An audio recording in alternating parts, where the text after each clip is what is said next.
The afternoon section is hereby called to order. You're welcome back from your lunch, and I believe that you had a good time. Refreshing for us to continue from where we start. Presiding over the general debate on the theme, Harnessing Science, Technology, and Innovation, STI, for a more peaceful and sustainable future is Right Honorable Benjamin Okezie-Kalu, the presiding officer from the National Assembly of Nigeria. I'm sure some of the issues raised are of utmost importance to various countries that are here, and I'm sure that this afternoon we're going to get to hear varieties of opinion on this subject matter. You are welcome to the general debate, and I'm sure your country will be delighted to hear you express on those issues that are very pertinent to them on the subject matter. Welcome to the afternoon section. We are starting with Greece. We're going to have Honorable Ms. Averinopoulou from Greece, and that will be followed by Mr. McGuinty from Canada. The floor is yours.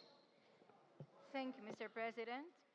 Your Excellencies, science and technology are our best allies in addressing major global challenges we face today, such as poverty, pandemics, climate crisis, and environmental degradation. In recent years, we have witnessed exponential growth and a surge in technological process in fields such as research in genetics, blockchain technology, and Internet of the Things, artificial intelligence and advanced robotics, standalone renewable energy systems, and space technologies. This process holds immense potential to transform horizontally industries, to enhance education and communication, to improve healthcare, manage efficiently our natural resources, to achieve decarbonization and contribute to the well-being of our citizens. However, with great power comes great responsibility. As we embrace the possibilities that science and technology present today, we must also confront the risks they pose.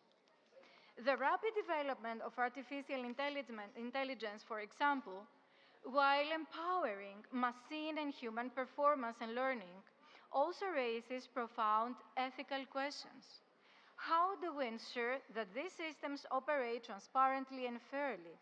How do we prevent biases or the digital divide and job displacement that may exacerbate existing inequalities? And how do we mitigate the negative impacts of technological applications upon our natural environment? These questions are not mere technical questions. They are governance-related and legal questions that require our urgent political response and normative action. Legislation plays a crucial role in shaping the future of science, technology, and innovation. We parliamentarians must work together to create frameworks that accelerate science and technology, frameworks that promote innovation, while at the same time safeguard human rights. Regulations must keep pace with technological advancements and benefit humanity and create an enabling environment for innovation to flourish. Yet, we must protect individuals and communities from potential risks regarding their human rights and dignity. To this end, international cooperation among us is essential.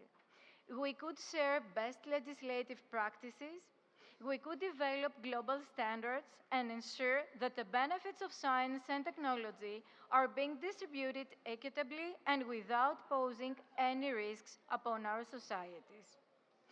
We could empower every country to leverage science and technology to achieve sustainable development goals. Our development should be smart, sustainable, and inclusive, and no one should be left behind.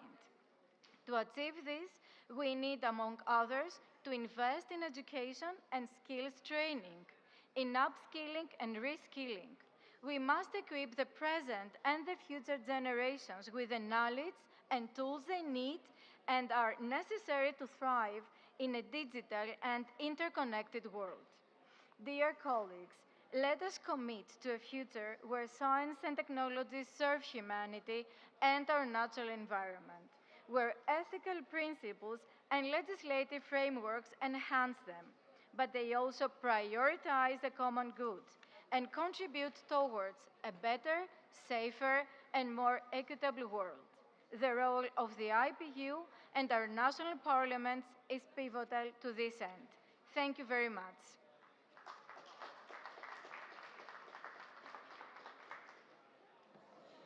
Thank you very much, Greece. The floor is now ready for Mr. McGuinty from Canada, while Mr. Shen from China should get ready.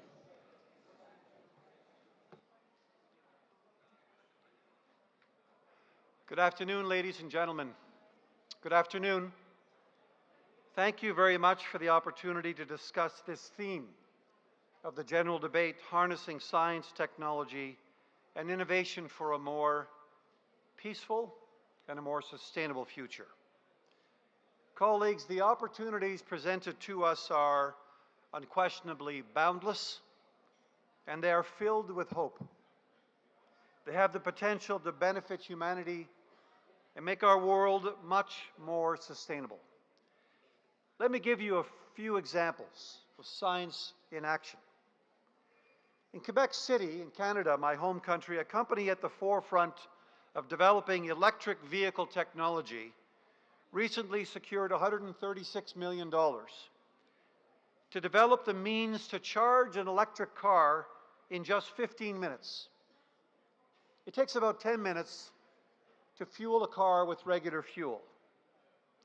The company will be rolling out a network of rapid charging stations right across the country, helping Canada meet its target of phasing out the sale of gas and diesel cars by 2035, a short decade away from now. Over the past year, China Medical University Hospital in Taichung City, Taiwan, has used artificial intelligence as a key pillar of its so-called intelligent antimicrobial system. It detects bacterial infections in patients. Since deploying that system in 2023, the hospital has been able to identify which bacteria is causing an infection far faster. In 1 hour, rather than the standard 72 hours it was taking to get the lab results. The result? A very steep decline in patient mortality rates and antibiotic use.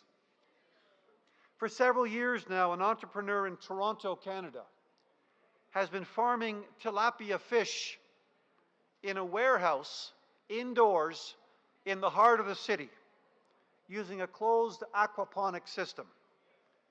Natural bacterial processes are used to convert the fish waste in the water into plant nutrition. This is then used to grow a variety of salad leaves, all without the use of pesticides and fertilizers. The fish and the produce are then delivered by bicycles to homes, restaurants, and stores. These examples illustrate perfectly how science, tech, and innovation can make the world more sustainable. They also epitomize what I like to refer to as the perpetual state of accelerated disruption. The perpetual state of accelerated disruption. Namely, that what exists today can be improved tomorrow. Despite the many reasons for optimism, a cautionary note is also necessary. Just 3 weeks ago, hundreds of participants met at the UN headquarters in New York to participate in the Summit of the Future. The Pact for the Future, the document that came from it, outlined the various challenges and opportunities relating to digital technologies. In this latter regard, I'd like to refer you to the recent testimony of the Chief Executive Officer of OpenAI, Sam Altman, a brilliant scientist who provided to a U.S. Senate committee testimony on privacy, technology, and the law. This is what he said: "It is essential to develop regulations that incentivize AI safety while ensuring that people are able to access the technology's many benefits." He also said and underscored the need for international cooperation on AI safety, including as regards examining potential intergovernmental oversight mechanisms and standard setting. In fact, I heard recently from a leading American researcher that no sovereign state today is in a position to regulate AI. It is beyond any state. So we're going to have to come together. We're going to have to find an international mechanism to deal with a force of nature, a freight train, which is coming at us as legislators as breakneck speed. And we are not prepared to deal with this. And we're going to have to be. We're going to have to find a way. This view was echoed by the United Nations Secretary General, whose high-level advisory body on AI, which published its final report governing AI for humanity on the 19th of September of this year, just a month ago. So, colleagues, this is where it's at. The multiple benefits of science, technology, and innovation, they're here. They're here for all to see, and they're here to stay. Scientific knowledge used to double, they said, every 18 months.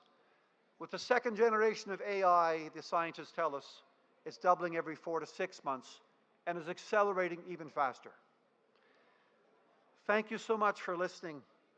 Let's harness the power of science, technology, and innovation for the benefit of our peoples and the benefit of our planet. Thank you very much. Thank you.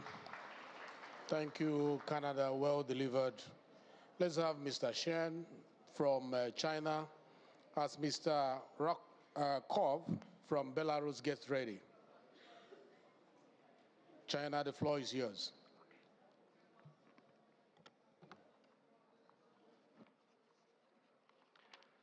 主席女士，各位同事，很高兴代表中国全国人大出席一联第149届大会。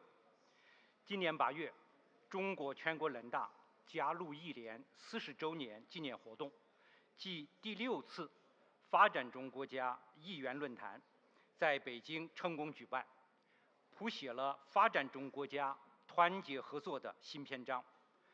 我们愿意加入一联40周年为新的起点，深化同一联和各国立法机构多层级、多领域交流合作，携手构建人类命运共同体。科技发展是人类社会进步的关键动力。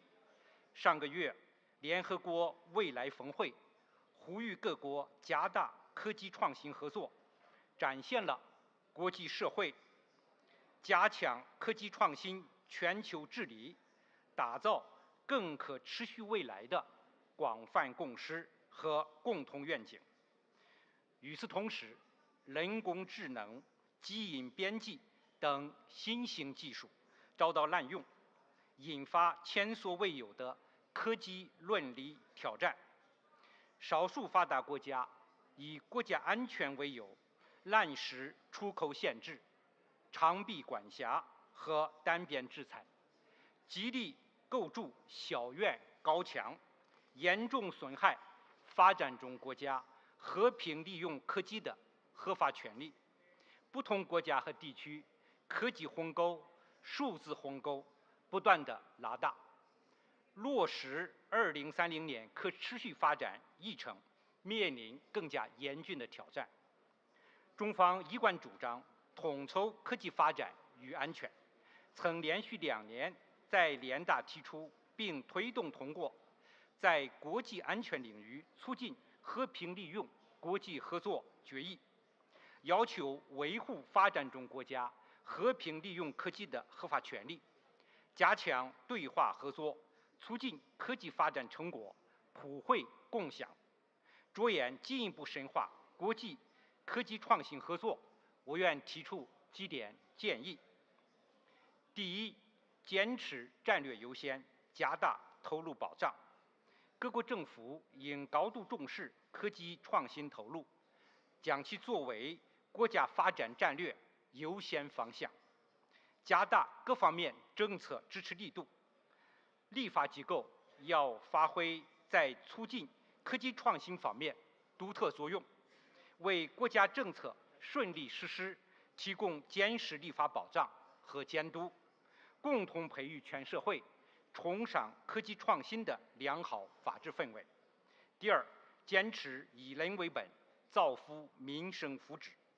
科技创新要坚持以人民为中心的发展思想，以增进人类福祉为原创力，不断满足人民对美好生活的向往和追求，服务促进人类社会和平发展和可持续发展。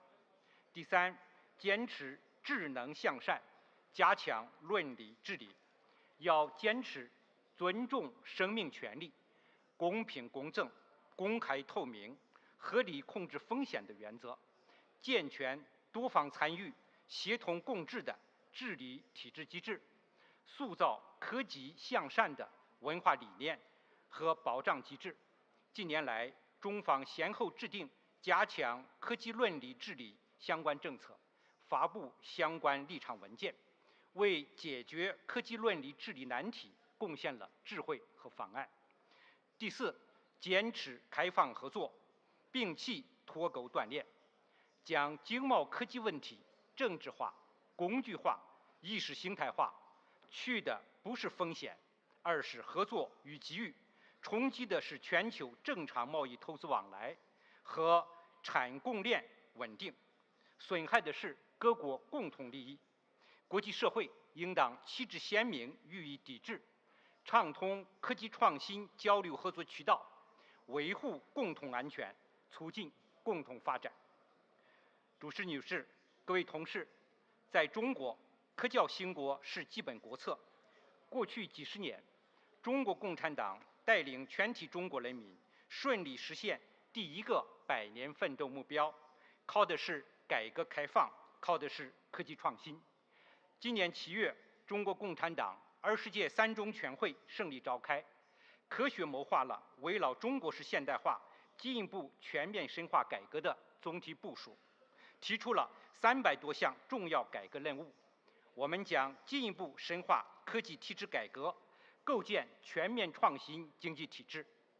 习近平主席指出，立法机构交往是国与国关系的重要组成部分，立法机构有责任也有能力为构建平等互信的国家关系，拓展互利共赢的发展合作，促进开放包容的交流互鉴，推动公正合理的全球治理发挥积极作用，为构建人类命运共同体作出独特贡献。中国全国人大愿与各国立法机构加强交流合作，分享科技创新领域立法和监督经验，为全球和平和发展事业贡献积极力量。谢谢大家。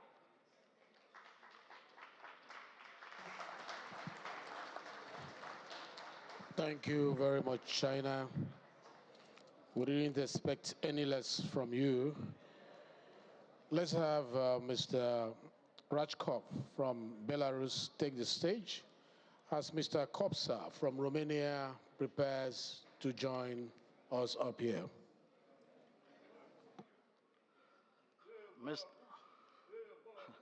Thank you. Спасибо. Mr. Chairman, distinguished ladies and gentlemen, On behalf of the delegation of the National Assembly of the Republic of Belarus, I would like to welcome all the participants and guests of the 149th Inter-Parliamentary Union Assembly. The subject proposed for consideration at today's session of the Assembly is of particular importance. A few decades ago, it was hard to imagine that humankind would depend so heavily on advanced technologies, and together with obvious advantages, they would give rise to a whole set of global threats. Therefore, of particular importance today is the problem of when ICT leading countries create high technology along with the rules of the game in this area. Such a policy is unacceptable. Access to peaceful and responsible use of technologies should not be blocked and far-fetched discriminatory pretexts. I would especially like to note the problem of unilateral cohesive measures. They contradict the UN Charter and severely limit global cooperation on this issue. Belarus is also experiencing such an unlawful impact. We call on states to refrain from such unilateral measures which undermine not only sustainable development but also international peace and security. We welcome the responsible conclusion and implementation of long agreements on the protection and promotion of investments in developing countries with clear, defined and effective guarantees for investors, as well as the successful involvement of these countries in the global world economy. In this regard, the role of parliamentary diplomacy in achieving a new level of mutual understanding between countries and peoples is increasingly manifold. Parliamentarians represent the entire spectrum of political and social forces of their countries and are able to establish and maintain communication on the most sensitive and controversial issues of our time. All initiatives proposed by the Belarusian side are aimed at the prosperity of countries and peoples. The internal external policies of the state are in line with the sustainable development goals. The Republic of Belarus is actively developing scientific, technical and innovation cooperation with dozens of states and interested international organizations, and is implementing many mutually beneficial projects. We have plenty to offer our partners. The Republic of Belarus attaches great importance to the movement towards innovations. The President, the Parliament and the government have adopted a whole set of measures to improve the investment climate of the country for this purpose. Strategic goals of innovative development and ways to achieve them are set out in the State Program of Innovative Development of the Republic of Belarus for 2021-2025.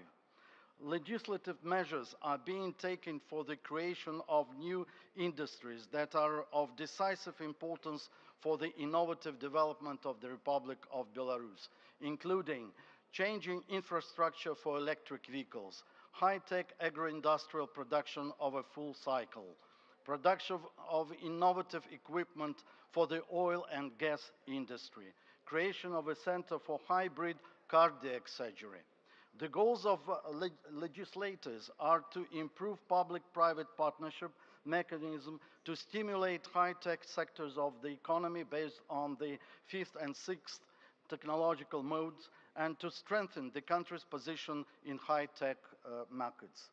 Striving for economic growth, we maximize the involvement of regions and local authorities in the innovation process. Supporting the education system, specifically investments in training personnel capable of working with new technologies, as well as providing access to high-quality education in science, technology, engineering, and mathematics is of particular importance in our country. Belarus has significant scientific potential in the field of informatics and cybernetics, which has led to the creation of a developed IT sector in the country. The state, including its legislative branch, pays considerable attention to the formation of a favorable environment for the development of business and innovation in this field. Thanks to the measures taken in the World Ranking on Global Sustainable Development Goals Index last year, Belarus took 34th position out of 166 countries. In the Global Innovation Index, 80th place out of 132 countries. Belarus ranked among the top 20 countries in the indicator applications for utility model patterns by origin. The main results obtained from the state research programs and modern achievements of Belarusian science correspond to the world trends, including information and communication and aerospace technologies, electronic and mechanical engineering, nuclear energy, microelectronics, bio and pharma technologies, personalized medicine, environmental security, human security, food security, and efficiency on the agro-industrial complex. And this is far from being the maximum. Belarus uses wisely the achievements of science, technology, and innovation. Our country is a reliable partner in the international arena. It responsibly fulfills its international obligations and does not create threats to international peace and security. Ladies and gentlemen, the Belarusian parliament is always ready for mutually beneficial, constructive interaction in all formats. Only together, using the best world practices and experience, strengthening interstate and international cooperation, we will be able to withstand unfavorable external factors with dignity. In conclusion, I would like to wish you, dear colleagues, successful work, fruitful discussions. Thank you for your attention. Thank you very much, Belarus. Again, well delivered. Let's yield the floor to Romania. Mr. Kopsa from Romania. After that, Mr. Minic from Austria will be taking the floor.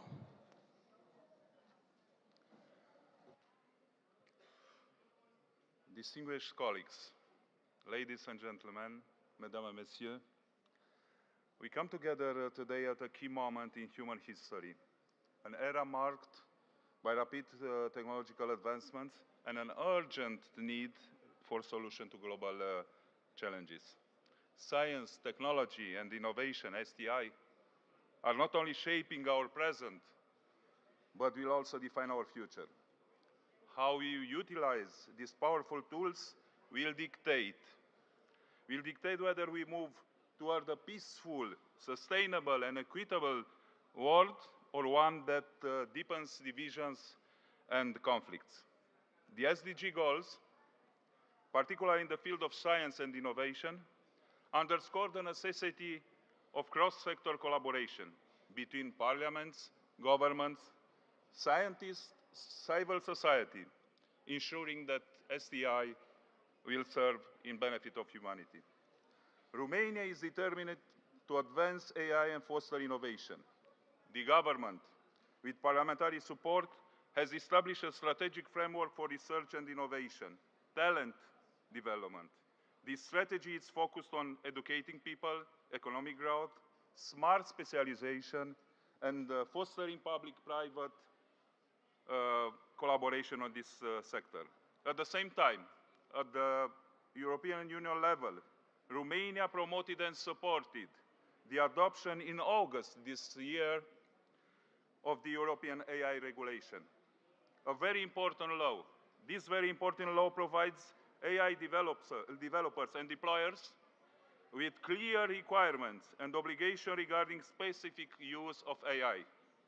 And the goal is to ensure that AI systems respect fundamental rights, safety, and ethical principles and address specific risks.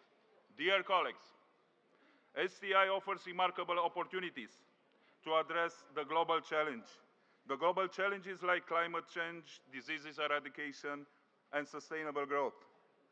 Through advances in AI, renewable energy, and biotechnology. To fully harness these benefits, we must ensure they reach all sectors of society, particularly vulnerable groups marginalized communities.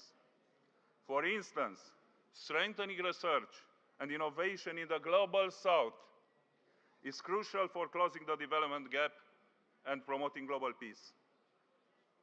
However, AI also presents a lot of risks, such as national, international, and personal security risks, jobs lost, possible financial crisis related to the use of AI algorithms, broader economic and political instability, increasing criminal activity, loss of creativity and human influence, weakening the ethics and the goodwill. And the final question on this chapter is, AI will become sentient and act beyond humans' control? We need to keep the regulation in step with rapid technological advancement like AI and automation, addressing issues such as the risks shown above. The importance of collaboration among parliaments, governments, civil society, the scientific community, and the private sector cannot be overstated in ensuring that STI serves the greater good and safeguard the future generations. The challenges we face today are substantial, yet the opportunities to leverage STI for positive change are equally significant. As parliamentarians, we hold an important role in shaping legislation that prioritizes ethical, inclusive, sustainable practices in the domain of STI. The phenomenon of AI is the quintessence of STI. Regulating AI is essential, and it's our duty as legislators. The first step is ensuring that the decision makers will have full access to accurate information. Without transparency, effective regulation of AI is impossible and lacks of social value. We cannot legislate a phenomenon we don't fully understand. Currently, secrecy around AI dominates, with information held by a small fraction of people. This lack of transparency is often driven by financial interests, creating a speculative bubble. We must legislate to enforce transparency and ensure access to AI information for all. Regulation of the AI phenomenon is mandatory for us. It's our duty as legislators. The first stage is the regulation of the access to information of the legislators, of the social decision makers. Without concrete and complete information, the proper regulation of the AI and STI phenomenon is impossible, or more precisely, devoid of any social utility. We cannot legislate, we cannot legally standardize a phenomenon that you do not know well, whose limits and exact content we don't know. Now and around the world, we must be all aware that secrecy, keeping information only for the use of a tiny fraction of humanity, hence lack of information, is the rule regarding the AI phenomenon. The first and very important step is to legislate in such a way that transparency, total access to information becomes an obligation for those who hold the information. Romania, an obligation to be respected. I will finish, Mr. President, I will finish in less than 1 minute. Thank you. An obligation to be respected. The punishment and the reward from the law we will adopt must make it inevitable that all submit to this requirement. And so, informed and dedicated legislators will be able to regulate the phenomenon, protecting the essential interests of each human being of mankind. Let's take this opportunity to use science and technology to create a better world that is more peaceful, fair, sustainable for us and for the future generation. Thank you very much. Thank you, Romania. Let's have Mr. Minich from Austria deliver his speech. The floor is yours. We've been doing well with time management. Let's keep it that way, because as you know, today is a big day. We're going to be debating the emergency items, so we need to finish as quickly as possible, as allowed by our program of the day. So let's keep it the way we have been doing it. Thank you very much. Austria, the floor is yours. Honorable President, honorable speakers, dear colleagues and friends. This 149th IPU Assembly meets in challenging times. International peace and security are under pressure due to ongoing wars, geopolitical tensions, and devastating humanitarian situation fueled by armed conflicts and natural disasters. At the same time, we are witnessing rapid technological advancements. Technologies such as artificial intelligence shape the future, offer prospects of prosperity and security, but also present significant ethical, social, and environmental concerns. Pierre Picard, the inventor and the first man flying around the world with a solar plane, pointed out yesterday how crucial it is to harness science, technology, and information for a more peaceful and sustainable future. We, as parliamentarians, are at the center when it comes to stimulate these advancements for the sake of prosperity and security, but also to address all concerns on national and international level. Therefore, it is timely to debate how technology and innovation shape our future and which role parliamentarians play in harnessing opportunities while reducing risks. Consider, for instance, the complex relationship between climate change and violent conflicts. Climate change acts as a threat multiplier, intensifying food and water shortages and resource disputes. Innovative technologies are vital to achieving a sustainable green future, which in turn is essential for fostering global peace. On the other hand, new technologies, especially those related to energy and mobility, also contribute to environmental degradation and pollution. The exploitation of natural resources and electronic waste damages ecosystems and biodiversity. Furthermore, innovation drives economic growth and generates opportunities. Breakthroughs in automation and artificial intelligence have revolutionized many industries, increased productivity, and created high-skilled jobs. However, it could also result in job displacement, particularly in sectors like manufacturing, transport, and retail, aggravating social inequality by disproportionately affecting low-skilled workers. Also, no one can deny that innovation on information technology has transformed global connectivity. The internet and smartphones have revolutionized e-commerce and social interactions. However, social media and artificial intelligence also raise critical ethical issues around privacy, human rights, and democracy, especially given the growing polarization in our societies. Effectively navigating both the advantages and risks of innovation demands thoughtful governance. Parliaments have a duty to ensure that technological advancements benefit society while safeguarding against potential harms. Legislative frameworks and financial incentives for innovation must be aligned with ethical, social, and environmental standards. Talking about innovation, we must admit that artificial intelligence, with its ability to process vast amounts of data and make predictions, stands as one of the most groundbreaking scientific advancements in recent decades.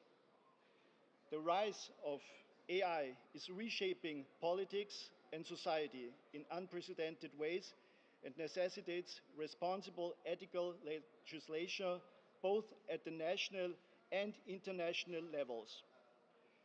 But AI also holds profound implications for foreign relations and international security.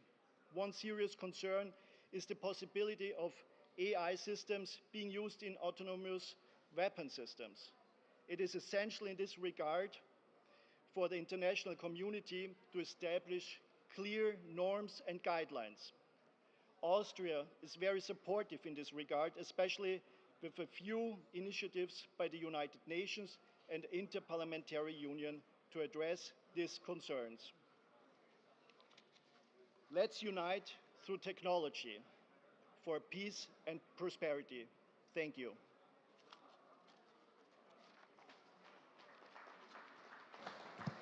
Thank you.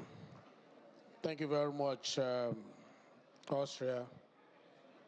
You've done noble with regards to our time, and I think Uganda will also do the same. Mr. Ruhunda, the floor is yours as we get ready for Mr. Gamara from Paraguay. Uganda.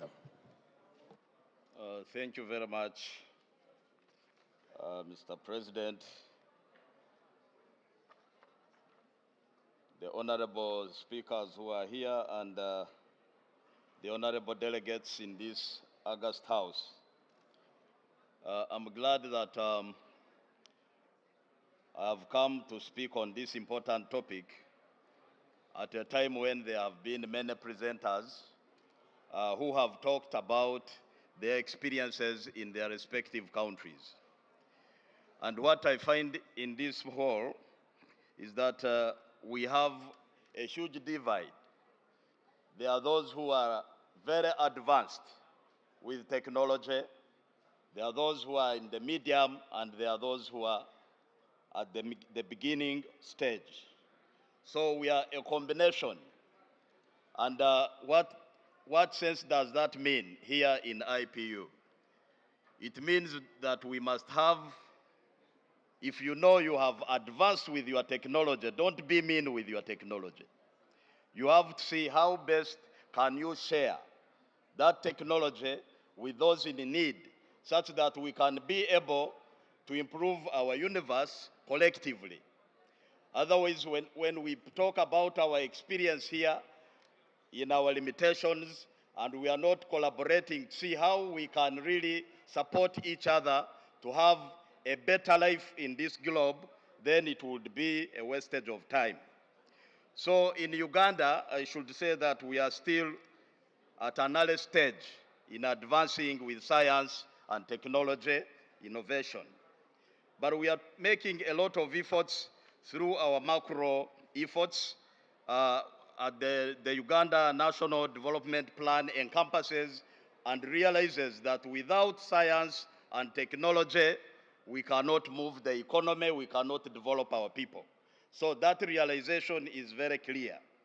We also realize that within the global framework, of course, when we are talking about trade, we are talking about connectivity, we are talking about getting a better world, it means that all opportunities out there, they are open.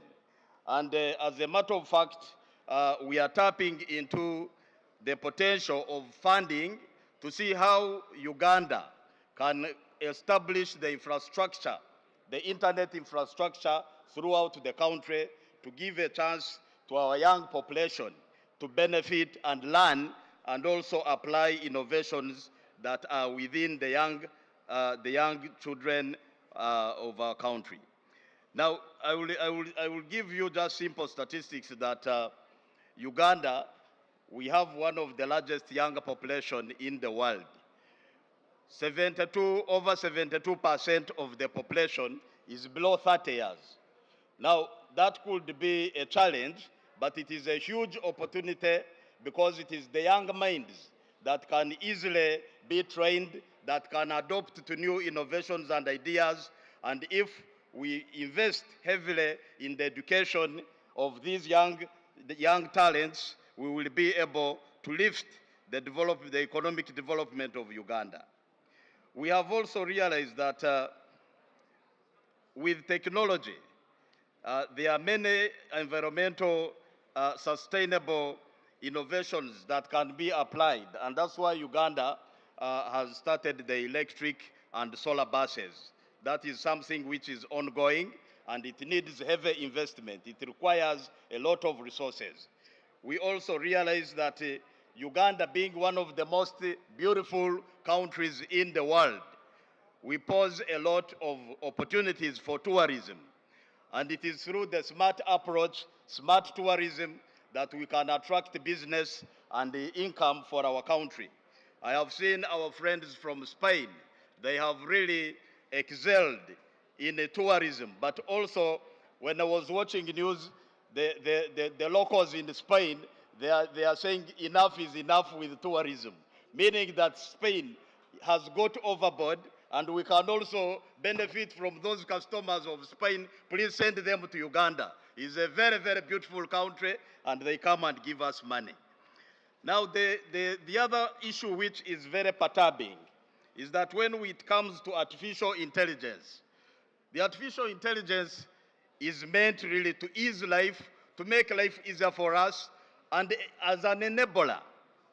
But when we have come to ponder deeply, we have realized that the bigger powers, they are using artificial intelligence in the negative sense. Actually, they are creating fear.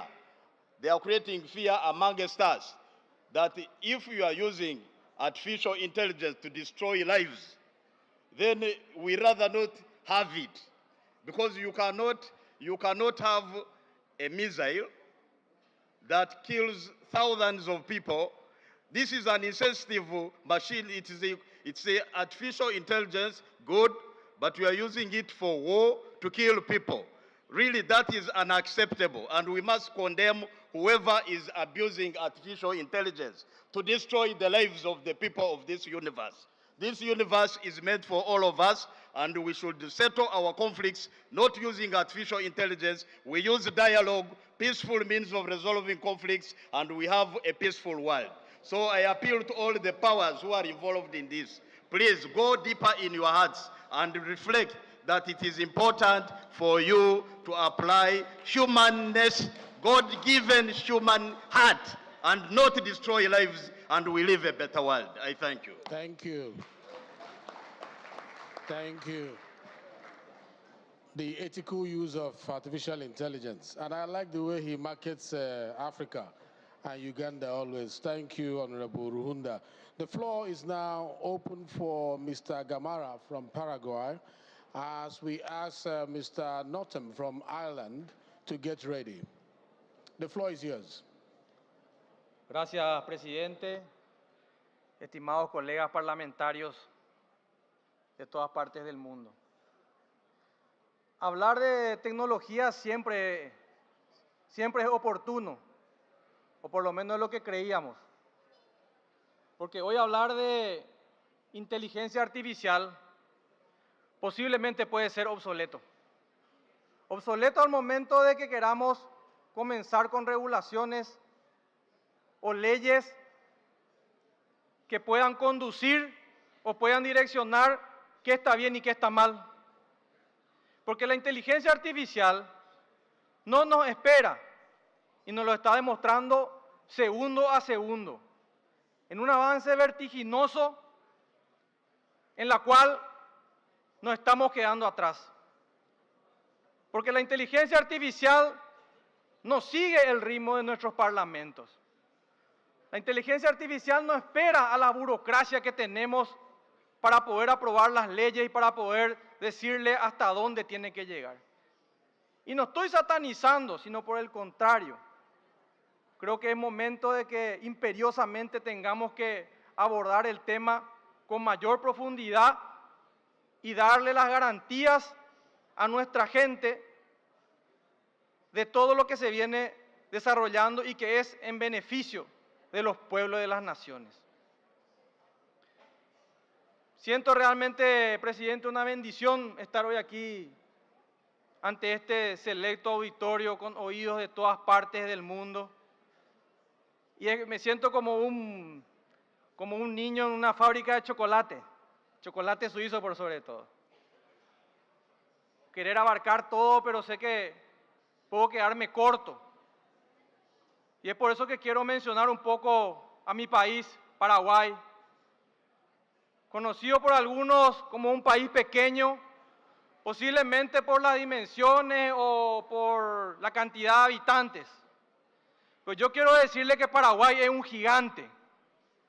Paraguay es un gigante en coraje, en valentía. Es enorme en solidaridad, en el afecto. Y es mucho más grande todavía a la hora de pararse al lado de los amigos que son recíprocos con nuestro país. Por eso, con mucho orgullo, quiero decirle que Paraguay hoy está parado al lado de Israel. Porque al igual que Israel, Paraguay ha sufrido, ha padecido guerras y ha participado en ellas no por placer, sino por la obligación moral de defender a su pueblo y a su soberanía. El derecho a la legítima defensa consagrada en nuestra Constitución Nacional es además un derecho humano que tiene toda nación para defender a su pueblo cuando se siente socavado, sometido o humillado, como es el caso de esta nación hermana que viene padeciendo por tanto tiempo.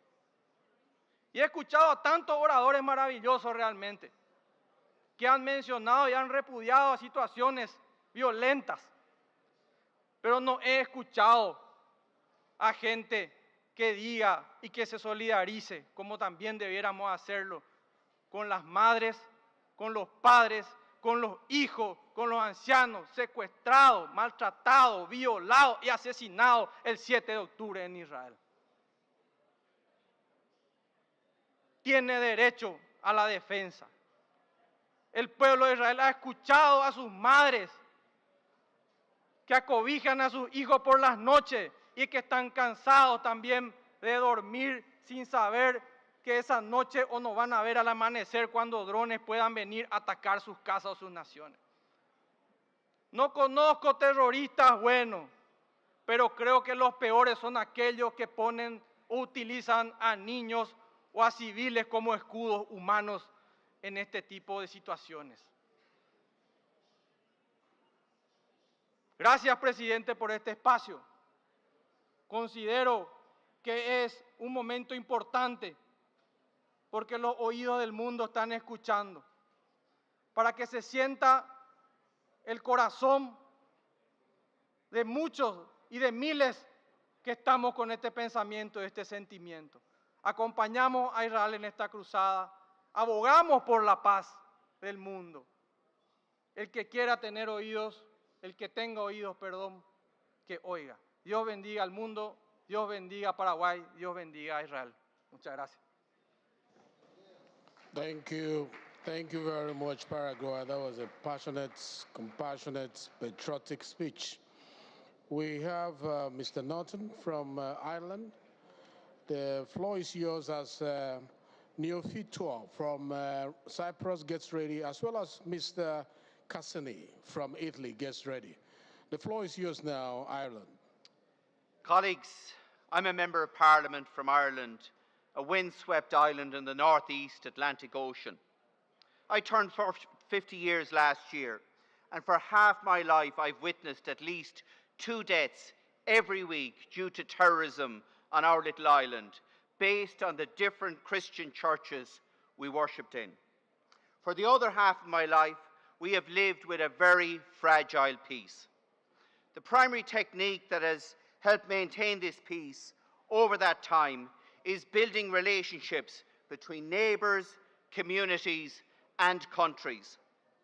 One of the tools that we have used is science as a universal, non-religious truth to build new foundations upon which we can construct bridges of tolerance. We use science not just at policy and political level on our divided island, but also between our islands of Britain and Ireland. Most importantly, we have used science at citizen level because regardless of where we live or what place we worship, we all breathe the same air and we all drink the same water.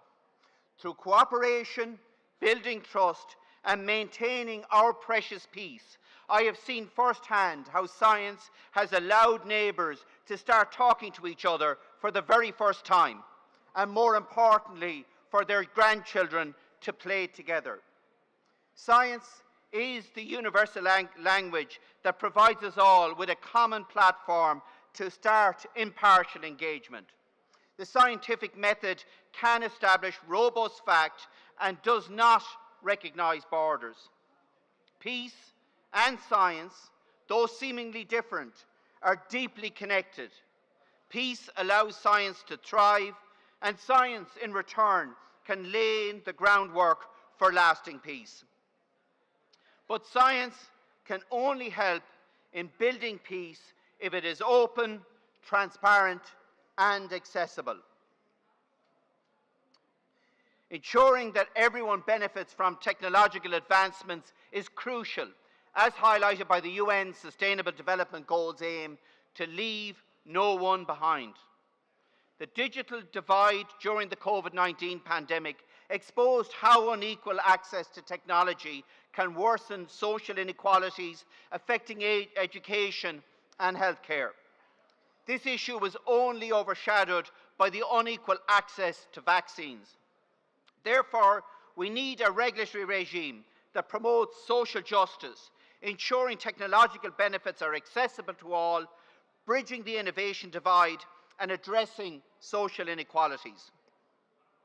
Colleagues, every year between 5 and 7 million patents lapse, but there is no unified system to track these technologies. Once they lapse, they often disappear, despite being innovative ideas that could be adapted and utilised globally. One recommendation from the Inter-Parliamentary Union, Science for Peace Schools, is to create a repository of water solutions and best practices, including lapsed patents. This knowledge base should be accessible in both developing and developed countries to address their unique water challenges. Most of our governments are signatories to the World Trade Organization Agreement on Trade-Related Aspects to Intellectual Property Rights, TRIPS. However, this agreement is not being applied by most countries today. And colleagues, we as parliamentarians must ensure that this agreement is delivered in practice, supporting indigenous innovation as well as its global application. Thank you. Thank you very much, Ireland, for keeping to time.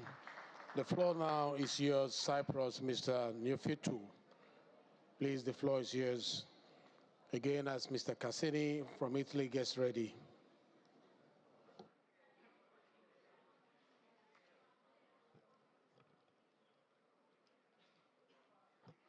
Dear President of the IPU, dear colleagues, in the face of unprecedented challenges, it is clear that science and technology offer important transformative tools. Parliaments are in the position to guarantee that the benefits of STI reach all segments of society, women, youth, and vulnerable groups, especially by shaping inclusive policies which ensure digital literacy and access to the tools that innovation offers. We must therefore strongly champion and advocate for equal access to the Internet and ensure that the rural areas and those that are in disadvantaged communities are not excluded from this new wave of opportunities. Moreover, we must help bridge the digital divides between countries.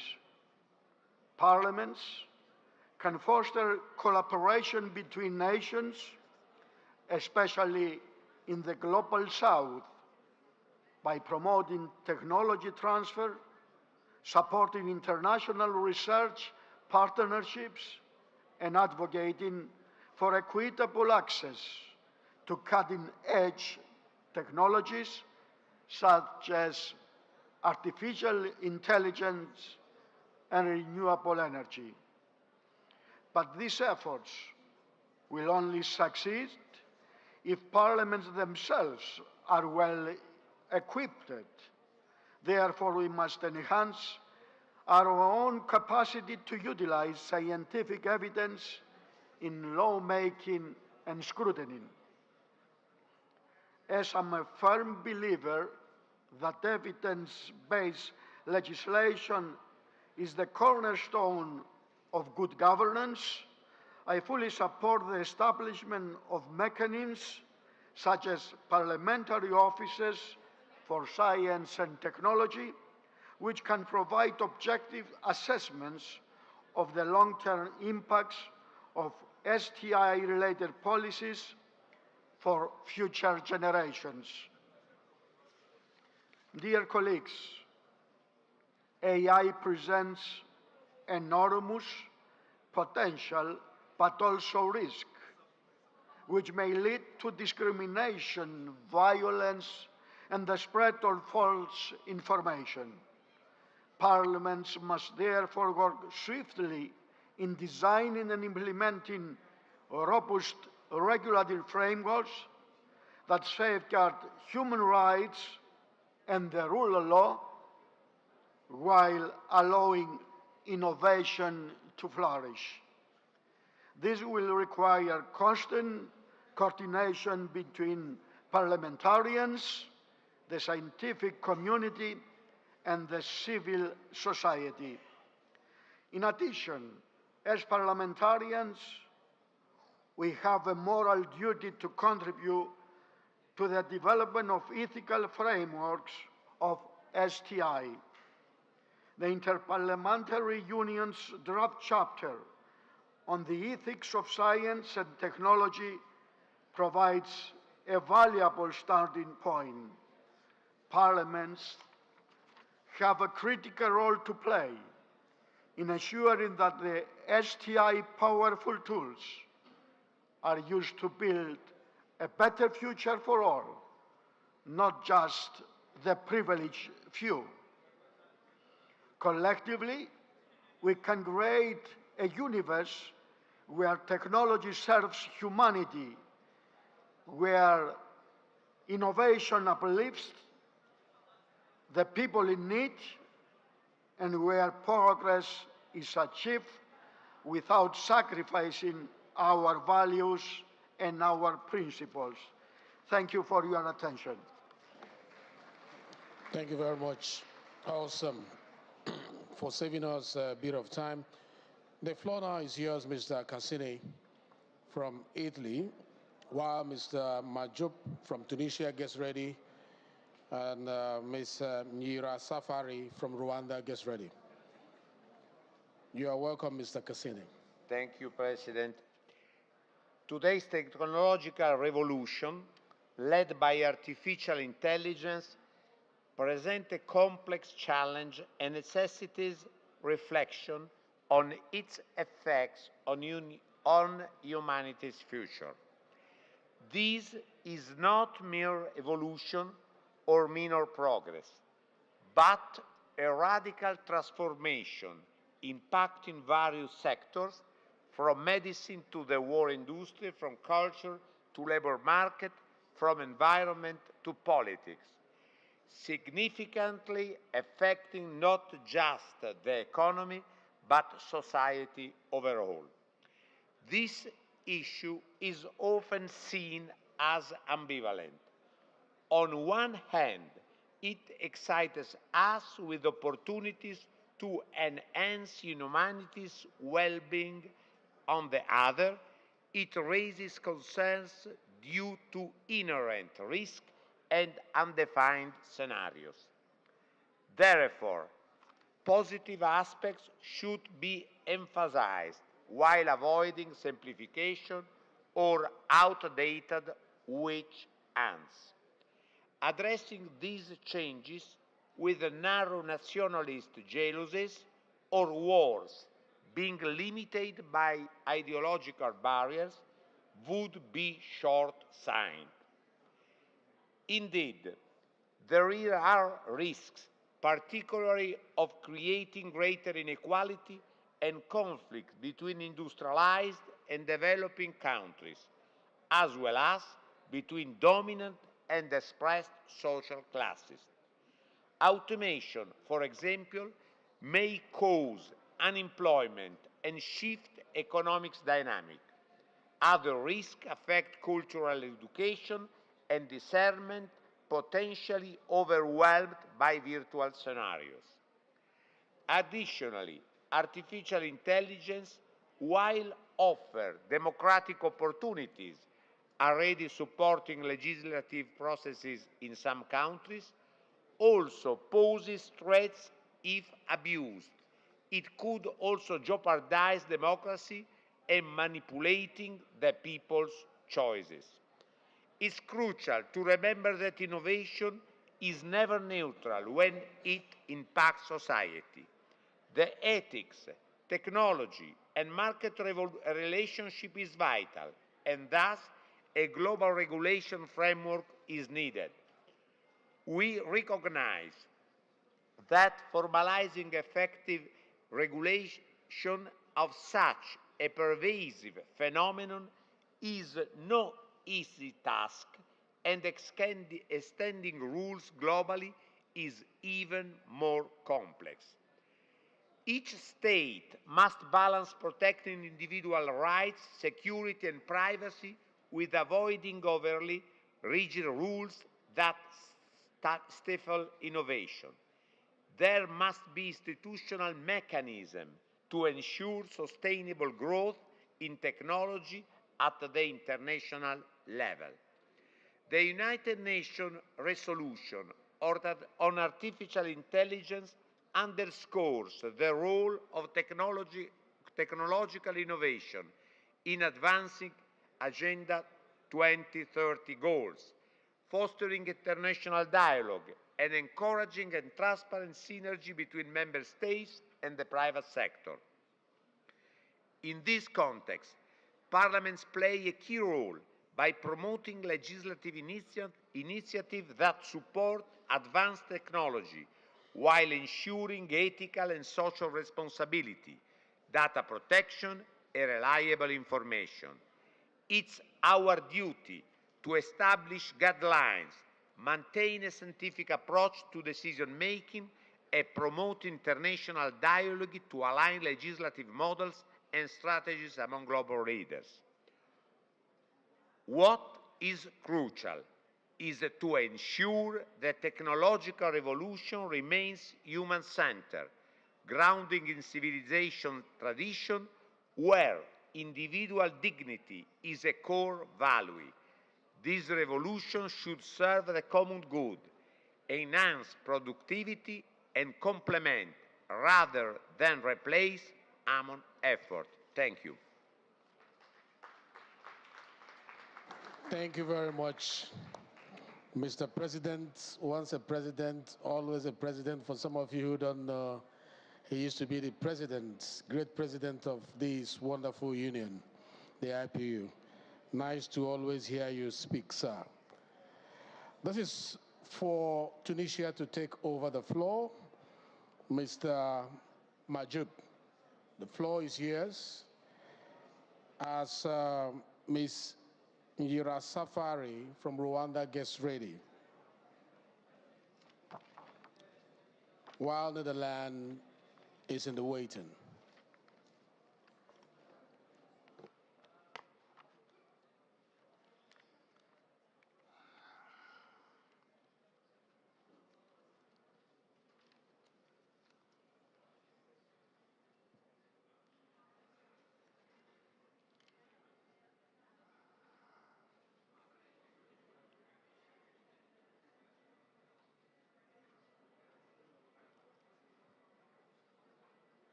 We're still waiting for Tunisia to start.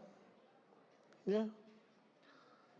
السيد رئيس الجلسة، السيدات والسادة رؤساء وأعضاء الوفود، بداية يطيب لنا كوفد برلماني تونسي أن نحيي جمعكم الكريم وأن نتقدم نيابة عن السيد إبراهيم بودربالة رئيس مجلس نواب الشعب وأعضاء المجلس بأصدق عبارات التحية والتقدير للسيدة توليا أكسون وإلى السيد مارتن شونكونغ وكافة أعضائه. إن نقاشنا كنواب لشعوبنا للمحور الذي اختير لهذه الدورة استغلال العلم والتكنولوجيا والابتكار من أجل مستقبل سلمي ومستدام يندرج في سياق ما تعيشه الإنسانية من متغيرات وتحديات أبرزها تعطل مسيرة التنمية المستدامة بسبب الصراعات والحروب وعدم الاستقرار السياسي وتفشي الأوبئة وتداعيات التغيرات المناخية والركود الاقتصادي، مع ما رافقها من زيادة معدلات المديونية والفقر والتهميش وتفاقم ظاهرة الهجرة غير النظامية بشكل لافت ومقلق. ولمعالجة هذه التحديات أصبح توظيف الرؤى العلمية والابتكارات التكنولوجية أكثر أهمية من أي وقت مضى لإعادة تسخيرها وابتكارها، وكذلك هنا لمعالجة هذه التحديات أصبح توظيف الرؤى العلمية والابتكارات التكنولوجية لتسخيرها قلنا بشكل أفضل من تحقيق التنمية المستدامة وإيجاد الحلول المبتكرة وتعزيز واجهات التواصل بين المجتمع العلمي وأصحاب القرار السياسي والاقتصادي وجميع فئات المجتمع من أجل مستقبل أكثر أمنا وازدهارا. أن التطرق إلى الدور الرئيسي للعلم والتكنولوجيا والابتكار كسبيل أمثل للمضي قدما في بلوغ مستقبل أفضل للبشرية هو أمر يتوقف بالضرورة على تحقيق أهداف التنمية المستدامة، والتي يرتبط بها موضوع نقاشنا العام على غرار التعليم الجيد الهدف عدد 4، والصناعة والابتكار والبنى التحتية الهدف 9، والسلام والعدل والمؤسسات القوية والفعالة الهدف 16. وتحسبا من هذه التحديات حرصت تونس منذ فشل الاستقلال سنة 1956 على إعطاء الأولوية للتربية والتعليم هنا وتثمين مكان العلوم والتكنولوجيا والابتكار، إذ تم إقرار إلزامية التعليم في المدرسة التونسية بقانون نص أيضا على مجانية التعليم في كل درجاته ضمانا لتكافؤ الفرص بين المواطنين إناثا وذكورا. وتواصل هذا التوجه إلى اليوم لنجد صداه في دستور الجديد لسنة 2022 الذي ينص على أن الدولة تسعى إلى توفير الإمكانيات الضرورية لتحقيق جودة التربية والتعليم والتكوين، كما تعمل على تأصيل الناشئة في هويتهم الوطنية وانفتاحها على اللغات الأجنبية والحضارات الإنسانية ونشر ثقافة حقوق الإنسان، وأن الحريات الأكاديمية وحرية البحث العلمي مضمونة، كما توفر الدولة الإمكانيات اللازمة للابتكار ولتطوير البحث العلمي كدعامة أساسية لتحقيق التنمية المستدامة والشاملة. ولأن عانت تونس من معضلة المديونية المجحفة تجاه عدد من الدول والمؤسسات المالية الدولية، فإنها تظل في المقابل دائنة لهذه الدول وهذه الأطراف، إذ تقرضها أثمن ما لديها من ثرواتها البشرية من كفاءات عالية، وهي التي تتكبد رغم إمكانياتها المحدودة تكاليف باهظة في تعليمها وتكوينها وتأطيرها في جميع مراحل التعليم، وتوفر لها الدعم والتأطير حتى بعد تخرجها. ولا يفوتنا أن نؤكد بهذه المناسبة على أن تونس ماضية قدما في بناء مؤسساتها الدستورية الفعالة واستكمال مسار الانتقال الديمقراطي، تجسيدا لمخرجات الاستفتاء على الدستور الذي كرس مبادئ المساءلة ومقاومة الفساد والمساواة والتناصف بين الجنسين في الحياة السياسية، وأرسل برلمانا منتخبا ذا غرفتين علاوة على تنظيم الانتخابات الرئاسية التي جرت يوم 6 من الشهر الحالي في كنف التعددية والمنافسة السياسية نزيهة واحترام القانون. حضرات السيدات والسادة، لا يخفى علينا الخطر الداهم الذي يمثله الاستغلال غير السليم للتكنولوجيات الجديدة وإنتاجات الذكاء الاصطناعي في مآرب باتت تهدد حياة الإنسان وحقوقه وكذلك أسس الديمقراطية ودولة القانون، لنقف بأسف شديد على مقولة عالم الفيزياء الألماني ألبرت أينشتاين: لقد أصبح واضحا وبشكل مفزع أن التكنولوجيا تخطت الإنسانية. لذلك فإننا ندعو إلى التصدي إلى الفوضى الرقمية والمعلومات المضللة والاستعمالات الإجرامية للتكنولوجيا الرقمية لإرباك مجتمعاتنا وتقويض استقرارها. وفي هذا الإطار صادق البرلمان التونسي على الانضمام لاتفاقية بودابست المتعلقة بالجريمة الإلكترونية شهر فيفري الفارط. وعلينا كذلك مواصلة العمل على تعزيز وتطوير التعاون بين دول الشمال والجنوب في مجال نقل التكنولوجيا وتقليص الهوة الرقمية. وأن الواجب يدعونا كذلك إلى عدم تناسي المأساة التي يعيشها الشعب الفلسطيني جراء حملات القتل والإبادة والتجويع والتهجير التي يقترفها الكيان الصهيوني في حق شعب أعزل. وأننا بهذه المناسبة نجدد التذكير بمواقف تونس المبدئية الثابتة والداعمة للقضية الفلسطينية ومساندتها اللامشروطة للشعب الفلسطيني الشقيق في نضاله من أجل استرداد حقوقه المشروعة وفي مقدمتها حقه في إقامة دولته المستقلة كاملة السيادة على كامل أرضه وعاصمتها القدس الشريف. ونهيب بنواب شعوب العالم وأحراره تكثيف جهودهم من أجل التحرك العاجل لإيقاف مسلسل القتل والدمار المتواصل في غزة والضفة ومحاكمة الكيان المحتل. كما أننا ندين وبشدة العدوان الصارخ للكيان الصهيوني على لبنان الشقيق وانتهاك سيادته الترابية وتهديد أمنه وأمن عدد من الأقطار العربية الشقيقة. شكرا لكم على حسن الإصغاء والسلام عليكم ورحمة الله. Thank you, Tunisia. Thanks a lot. Let me yield the floor now to Honorable Nyira Safari from Rwanda, as Honorable Belhich from Netherlands gets ready, and Latvia also prepares. The floor is yours now, Madam. Thank you. Excellencies, ladies and gentlemen, on behalf of the Parliament of Rwanda, I would like to begin by expressing my appreciation to our organization, IPU, for convening this 149th Assembly. We are also grateful to Switzerland for their continued commitment to generously hosting us. It is very important to gather here in Geneva to explore how we can harness science, technology, and innovation to the benefit of all. The theme of this assembly is very pertinent in the times we live in. Excellencies, dear colleagues, the government of Rwanda's vision aims at transforming the country into an upper-middle economy country by 2035 and into a high-income economy by 2050. In 2020, the government of Rwanda adopted a science, technology, and innovation policy. The government also adopted the National Artificial Intelligence Policy in May 2023, which serves as a roadmap to enable Rwanda harnessing the benefits of artificial intelligence. Rwanda is set to become a hub for artificial intelligence research in Africa. In light of the implementation of those policies, allow me to highlight some achievements.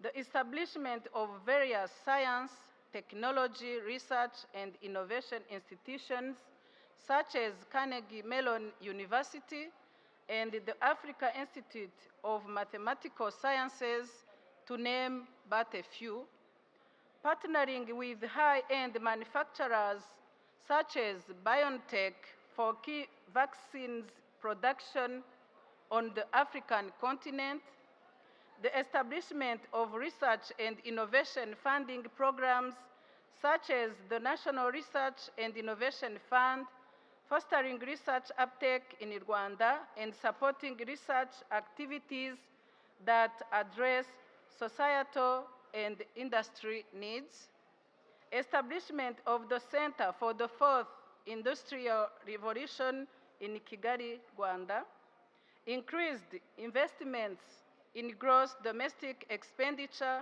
on research and development, using drones to deliver life-saving blood products and vaccines to remote health centers, introduction of smart classroom initiatives aimed at digitalizing education from a paper-based system to the one that allows access to a variety of teaching and learning methods using technology, and most government services are now available online, where citizens can easily access them without having to travel long distances or brave long queues to be served.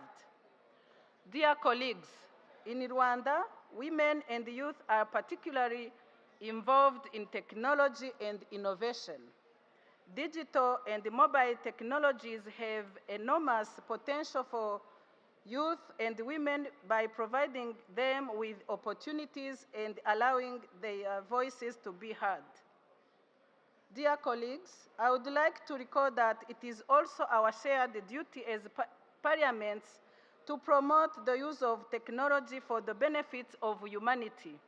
The spread of hate speech and misinformation that we see online should be condemned in strong terms.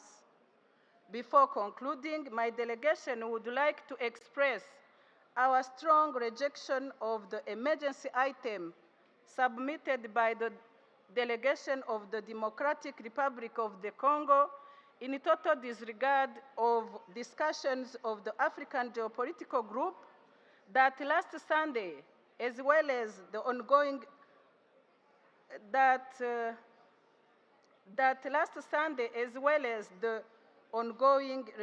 regional peace processes. The so-called emergency item is inadequate both in procedure and substance, and has no other purpose other than spreading false accusations against my country, Rwanda. We call upon this esteemed assembly to dismiss altogether the repetitive behavior of the delegation of the DRC to introduce such an emergency item. I thank you for your kind attention. Thank you very much, Honorable Mira Safari from Rwanda. This is now yielding the floor to Honorable Belhich from Netherlands, while Mr. Terun Nix from Latvia gets ready, and Mr. Amaral from Timor-Leste gets ready as well. The floor is yours, Netherlands. Esteemed colleagues, the true sign of intelligence is not knowledge, but imagination. Netherlands would like to be heard. Netherlands would like to be heard in silence. Thank you. These words remind us that science and technology, when fueled by imagination, hold the power to shape a better world. In today's rapidly changing landscape, our ability to harness these forces is essential, not only for progress, but for promoting peace, protecting human dignity, and ensuring that no one is left behind. As we approach 2030, the deadline for achieving the Sustainable Development Goals, the urgency of our mission has never been clearer. The SDGs are a global blueprint for ending poverty, reducing inequality, combating climate change, and ensuring fundamental human rights for all. But the scale of these challenges demands a transformative global effort, one that places science, technology, and innovation at the heart of our strategies. We have seen tremendous advances in these areas, from medical breakthroughs to technologies that have improved lives and economies. Yet, despite the progress, deep inequalities persist. For many developing countries, achieving sustainable development has become more difficult in a world marked by economic, social, and environmental divisions. The gap between political promises and real action in international forums only complicates these challenges further. Commitments are often made, but the resources and political will to see them through are lacking. If we are serious about achieving the SDGs by 2030, this must change. STI, when applied inclusively and ethically, can be powerful tools for promoting equality. They can provide access to quality education, healthcare, and economic opportunities for all. They can protect human rights by amplifying the voices of marginalized communities and by creating tools needed to defend those rights. And they can eradicate poverty by opening new paths for sustainable development, especially in the most underserved regions. But to unlock this potential, we must ensure that innovation reaches every nation, not just the wealthiest ones. Here, the role of us parliamentarians is critical, both in the global north and global south. Lawmakers have the responsibility to create the framework that enable STI to build inclusive and just societies. In the global north, this means supporting policies that foster fair global partnerships, those that transfer technology and boost research capacities in low-income countries. It means holding governments accountable to their SDG commitments and ensuring that international cooperation and investments go where they are needed most. In the global south, this means advocating for increased domestic investment in research and development, despite limited resources. Creating regulatory environments that encourage innovation and attract global partnerships. And importantly, ensuring that benefits of science and technology are felt not just in urban centers, but also in rural and marginalized communities that have historically been left behind. Parliamentarians from the global north and global south must work together to close the global innovation gap. Collaboration across borders is essential to driving policies that encourage the free flow of knowledge and technology. By doing so, we can ensure that global R&D efforts benefit all humanity, not just the privileged few. But as we champion STI as forces for good, we must also recognize that these advancements must operate within the bounds of ethical and human rights frameworks. In facing these complex challenges, we must not be naive. The risks are real, but there are also opportunities. New technologies, if applied wisely, can help us meet global challenges, like climate change and pandemics. However, we must always remain vigilant to ensure that technological advances respect human rights and prioritize the well-being of our planet. As we look toward 2030, it is clear that achieving the SDGs will require a new approach to innovation and development.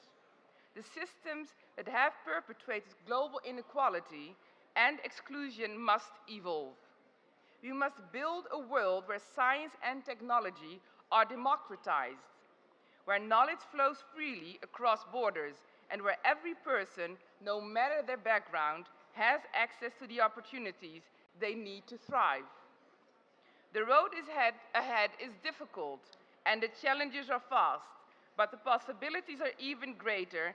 Together, through the power of science, technology, and innovation, we can create a world that is not only more advanced, but also more just, more equal, more compassionate. Let us commit to this journey as global citizens and leaders and ensure that no one is left behind. Thank you. Thank you very much. Netherlands was just spot on with regards to time management, and we appreciate that a lot. The floor now is yours, Mr. Terum Nix from Latvia, while Mr. Amaral from Timor, let's say, gets ready, please. The floor is yours, sir. Ladies and gentlemen, dear colleagues, we as parliamentarians are censors that can transform and deliver society's concerns into relevant legislative acts. We cannot afford to slow down the pace of development. We have to think strategically and in the long-term perspective.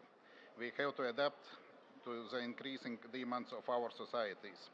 The question is, how can parliaments ensure that the benefits of STI reach all parts of society, particularly women, youth, and people in need? The other question is why in relatively short time technologies have proven both their contribution to the development of humanity and their destructive effects at the same time. To tackle international challenges, we must build and strengthen international research and development networks. Therefore, the key goals of Latvian research and development policy remains increasing human capital and fostering international collaboration. As a result, we in Latvia are focusing our investments in doctoral and postdoctoral grants, increasing our activity in Horizon Europe and related programs, enhancing our public-private research and development cooperation. Dear colleagues, during the past 5 years, Latvian research sector has undergone major changes.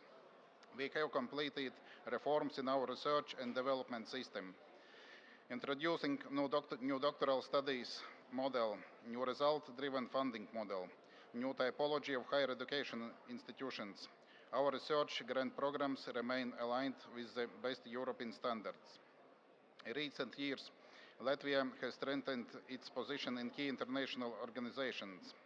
Last year, Latvia became a full member state of the European Molecular Biology Conference and European Molecular Biology Laboratory.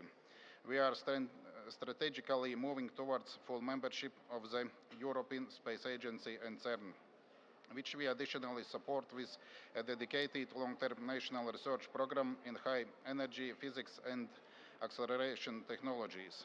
This year, the Children's Clinical University Hospital was awarded by more than 14 million euro to develop a Center for Excellence for Precision Medicine in Pediatric Care in Horizon Europe, Teaming for Excellence. This was done in collaboration with the Princess Maxima Clinic in the Netherlands. Latvia is proud of our excellent performance in quantum algorithms and language technologies. Since 2023, Latvia has been implementing a program in high-level digital skills in quantum, language technologies and high-powered computing, developing new study models, including work with artificial intelligence tools. This excellence encompasses also the private sector. Latvian language technology firm Tilde has recently won the European Commission's Large Artificial Intelligence Grant Challenge, attracting notable monetary prize and 2 million GPU hours on the supercomputer Lumi to develop a large language model for European languages. Dear colleagues, in Europe, more than half of citizens have a positive view of artificial intelligence and robotics, but 88% believe that these technologies need to be carefully managed because artificial intelligence can significantly change our lives for better or for worse. Therefore, the European Union actively worked on this regulation, and the Artificial Intelligence Act came into force on August 1st this year as the world's first regulation for the management of this phenomenon. Technology innovation expands the boundaries of knowledge and pushes the human potential beyond the limits of the possible. Artificial intelligence can help improve citizens' health care, provide safer cars, cheaper and more sustainable goods, promote access to information and education, make working places safer by using robots and many other good things. But unfortunately, today we also see the destructive side of artificial intelligence, using it in the military field for attack strategies, for creating autonomous weapons, using them into the armed conflicts. It destabilized the situation in the world, sows death and destruction. Both good and destructive innovations are created by the human brain. My question is how to switch the brain that it can create only those programs which are meant for the benefit of the people and aimed for the development of humanity.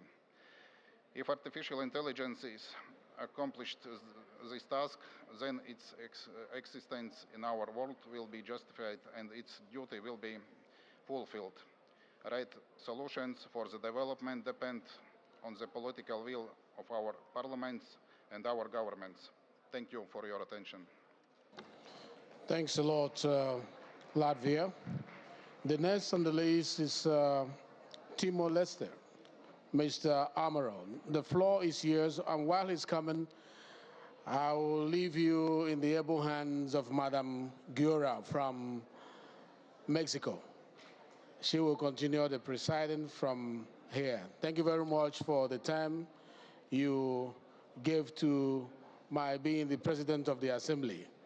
Thank you very much, and I wish you happy deliberation. Thank you.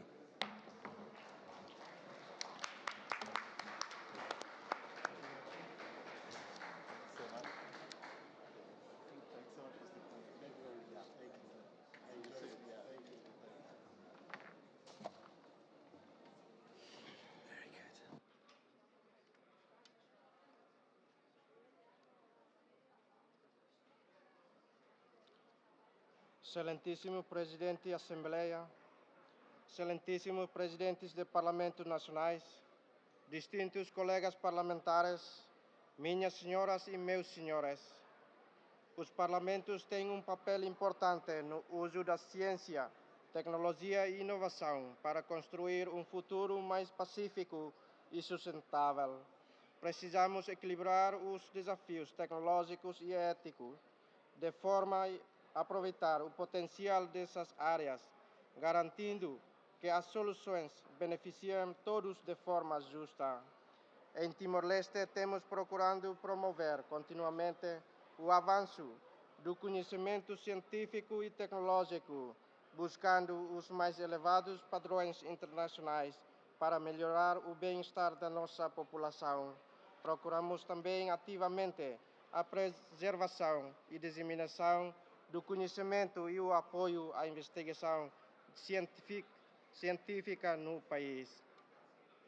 Como prova da nossa determinação neste domínio, a Presidência da República e o Governo organizaram este ano a SciTech Expo 2024, cuja Conferência Internacional de Abertura tinha como tema Ciência, Tecnologia, Inovação, Caminho para a Transformação e Desenvolvimento Sustentável em Timor-Leste.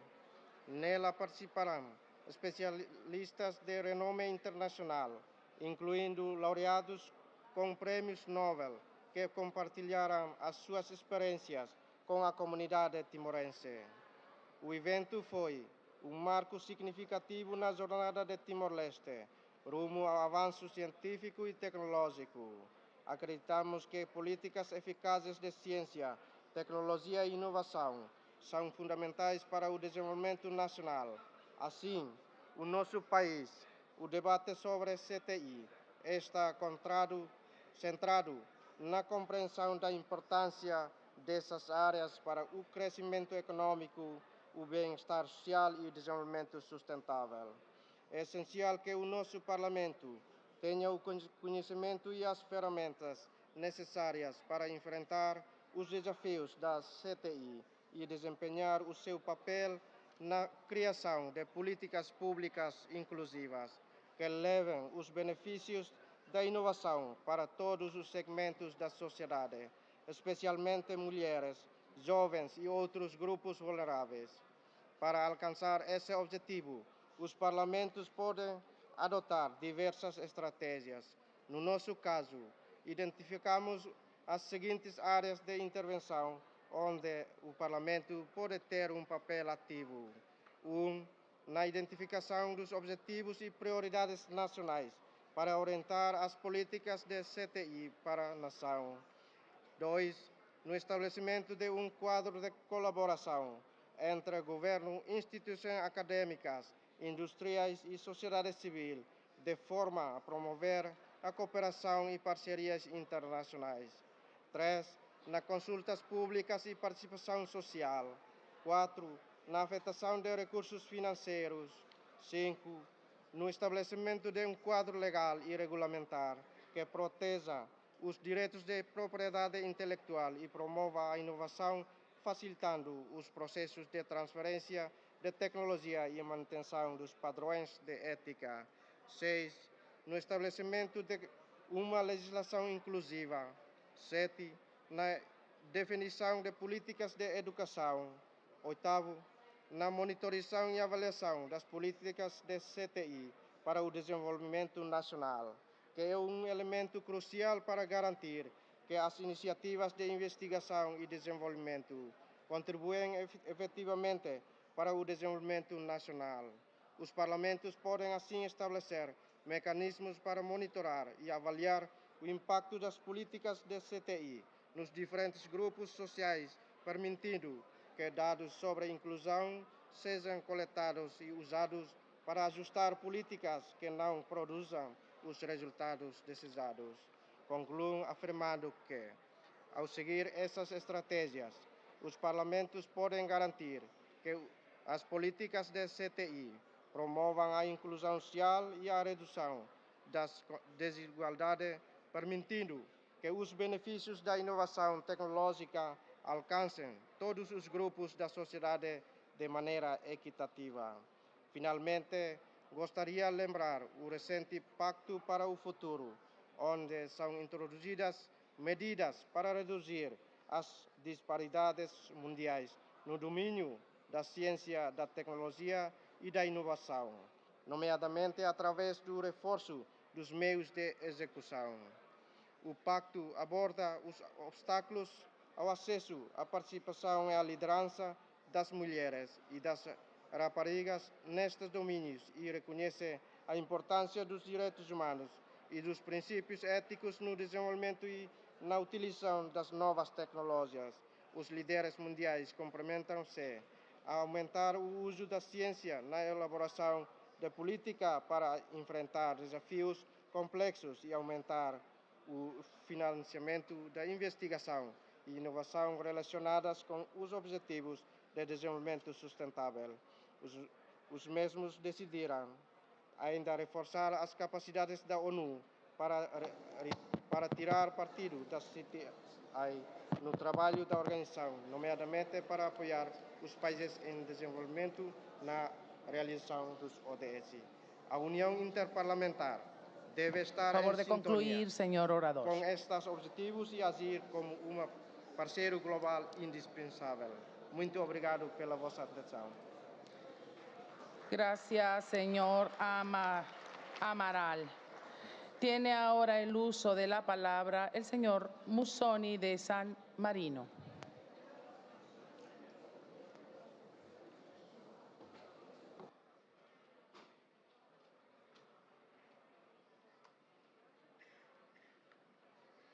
Good evening. Ladies and gentlemen, it is a great honor for me to represent the Republic of San Marino in this distinguished assembly of the International Parliamentary Union. The theme that unites us is of fundamental importance not only for great powers, but also for small nations like ours, which have always made dialogue and peace. San Marino, with its 1,000 years history of neutrality and independence, is a concrete example of how the centrality of the human being can be the cornerstone for a more just and sustainable future. However, we cannot ignore the fact that today we find ourselves at a moment in history when the technologies that should promote progress and well-being are used to fuel conflict and destruction. The ongoing wars in different parts of the world remind us with brutal clarity that technology can be used not only to build, but also to destroy. Drones, autonomous weapons, and artificial intelligence systems used for purpose of war have become an instrument of death, often employed without ethical scrutiny or consideration of humanitarian consequence. As Albert Einstein said, technology has surpassed our humanity. And this is the greatest danger we face today, a world in which science and technology are divorced from basic human values. As a small republic, our task is clear. We must be the voice of a world in which technology is not used to oppress, but to liberate. A world in which innovation is geared toward global peace and well-being. We cannot allow artificial intelligence and other emerging technologies to become weapons of mass destruction, but must channel them towards promoting peace, justice, and sustainability. San Marino, through its active participant in international bodies, has always promoted these principles. Our Parliament has repeatedly reiterated its stance against the use of force to resolve disputes, advocating the importance of dialogue and mediation as a primary tools for conflict resolution. In this regard, I would like to mention our continued commitment to election observation missions and peacekeeping operations, concrete efforts aimed at supporting peace and democracy around the world. In addition, San Marino was one of the first states to ratify the Arms Trade Treaty, a decisive step towards controlling and limiting the proliferation of armaments that, all too often, are the root cause of wars and international tensions. These commitments reflect our deep conviction that true strength lies not in military might, but in the ability to build bridges between peoples. Our Republican history teaches us that peace is never a foregone conclusion, but requires continuous and concrete efforts. This is why San Marino has always advocated the need for a conscious use of technology. Modern civilization must avoid falling back into the temptation to use technology as a weapon of destruction and, on the contrary, exploit it as a tool for human progress and the promotion of peace. Looking to the future, we must imagine a world in which artificial intelligence and new scientific discoveries are used to alleviate suffering and improve people's lives. Technology can be a powerful tool to help others. Think about the use of artificial intelligence to predict humanitarian crises, improve access to health service, and support relief efforts during natural disasters. We can develop digital platforms that facilitate the distribution of aid in areas of greatest need, improve education, and combat inequality.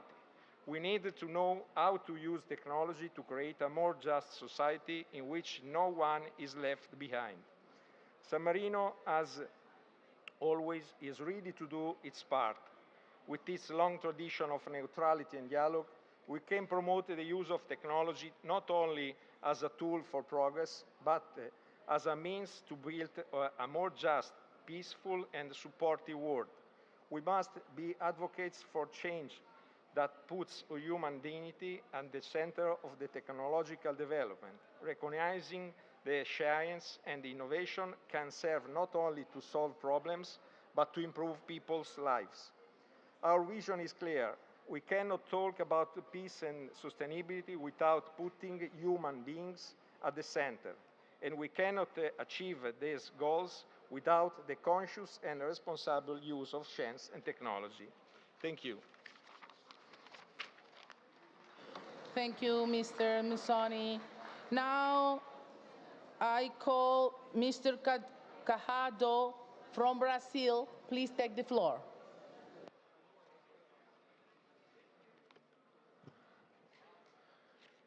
Thank you, Senhora Presidente Marcela Guerra, senhoras e senhores parlamentares. Agradeço a oportunidade de participar dessa Assembleia representando a República Federativa do Brasil. Já faz 10 anos que participei da edição de 2014 na Conferência Mundial sobre o Parlamento Eletrônico, organizada também por essa União Interparlamentar, ao lado da Assembleia Nacional da República da Coreia. Naquela época, destaquei que a Câmara dos Deputados brasileira já se havia feito mais transparente, utilizando canal de televisão, emissora de rádio e perfis institucionais nas principais redes sociais.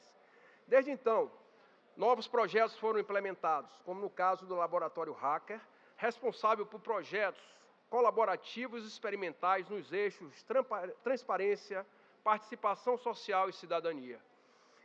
Entre esses projetos estão o portal E-Democracia e o Wikileges, que permitem aos cidadãos, entre outras coisas, discutir e sugerir colaborativamente alterações na redação de projetos de lei.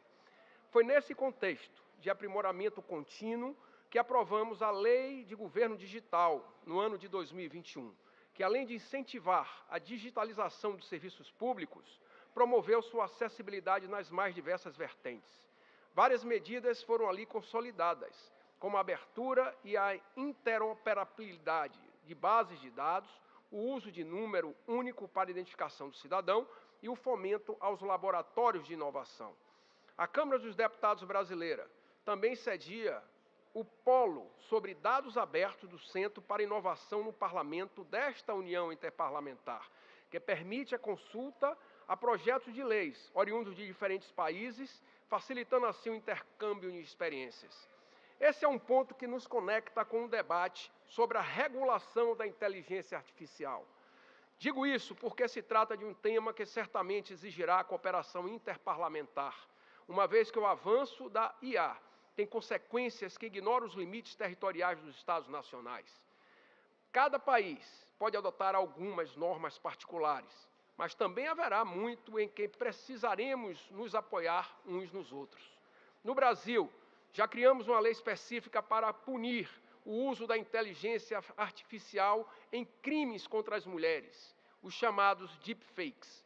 A Câmara dos Deputados também já aprovou sua proposta de marco legal da inteligência artificial, que garante segurança, transparência e equidade, promove inovação e protege direitos individuais. Em 2016, estabelecemos um novo marco legal de ciência, tecnologia e informação, que busca estimular o investimento privado em pesquisas e desenvolvimento. Em 2021, criamos um marco legal das startups e do empreendedorismo inovador. Desde o ano passado, vimos aprovando diversos projetos voltados à modernização da indústria brasileira, com foco nas oportunidades geradas pela transição para a economia de baixa emissão de carbono, um dos principais eixos das transformações econômicas do mundo. A fim de que os benefícios da ciência cheguem a todos, criou-se no ano passado uma política nacional de educação digital. Antes disso, em 2022, já havíamos garantido o acesso gratuito à internet para todos os estudantes das famílias mais vulneráveis. Na estrutura da Câmara dos Deputados, merece destaque o trabalho da Comissão de Ciência, Tecnologia e Inovação, cuja atuação legislativa resultou apenas nesse ano na aprovação dos projetos que instituem o Programa Juventude Digital como política pública nacional e o que institui o Programa Nacional de Apoio à Pesquisa e ao Fundo Nacional de Apoio à Pesquisa. Por diversos meios, o Parlamento brasileiro trabalha para fomentar a ciência e a tecnologia e assegurar que elas não sejam nunca uma ameaça, mas sim uma ferramenta para a realização da democracia e preservação dos direitos humanos. Acreditamos que, neste campo de atuação, a aproximação entre os parlamentos de diferentes países, como propugnados pela União Interparlamentar, contribui de forma significativa para a construção de um fundo em que transparência e responsabilidade social nos ajudarão a perseguir a paz e a harmonia entre os povos. Muito obrigado. Gracias, Brasil. Please, we called Mr. Wojtko from Czechia. Please take the floor, sir.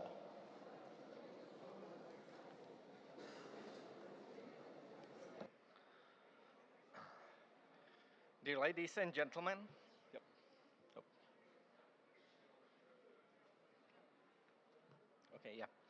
Dear ladies and gentlemen, science and technology have made us who we are and where we are right now as a global community. The progress and impact of science and technology on human life is unprecedented, as are the challenges ahead, because we have more and more powerful tools in our possession. Tools that can be used both for good as for harm, sometimes with no undo.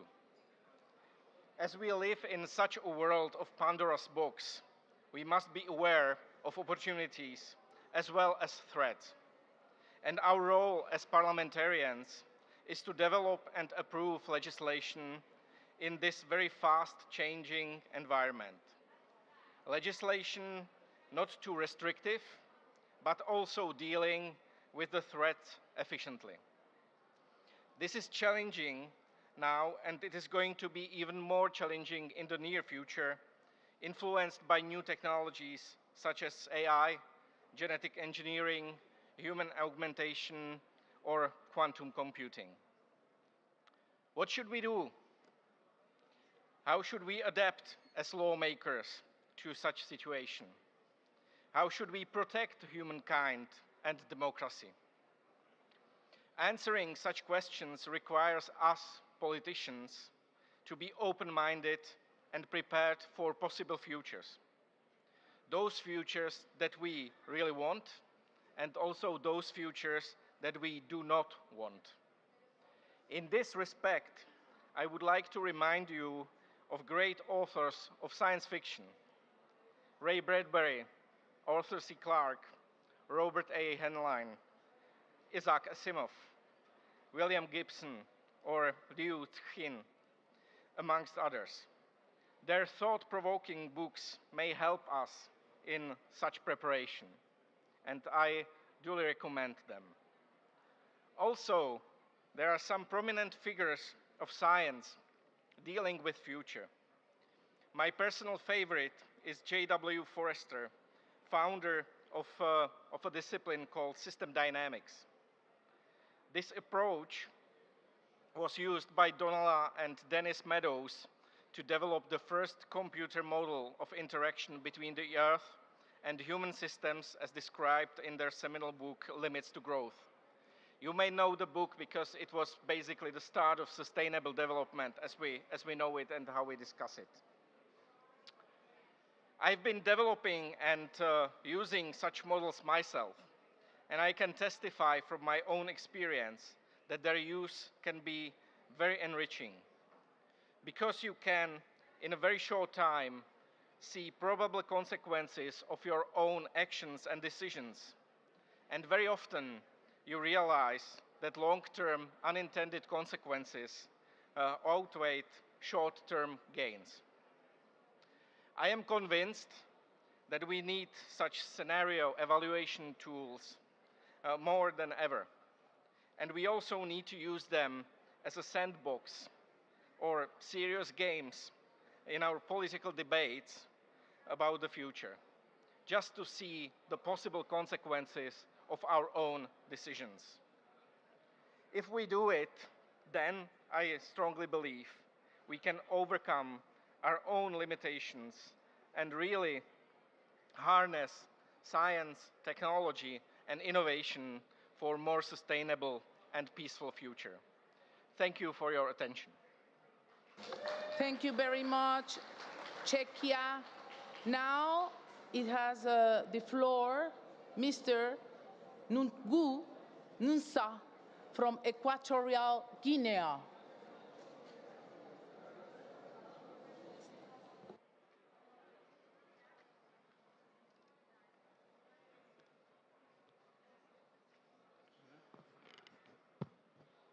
Sí.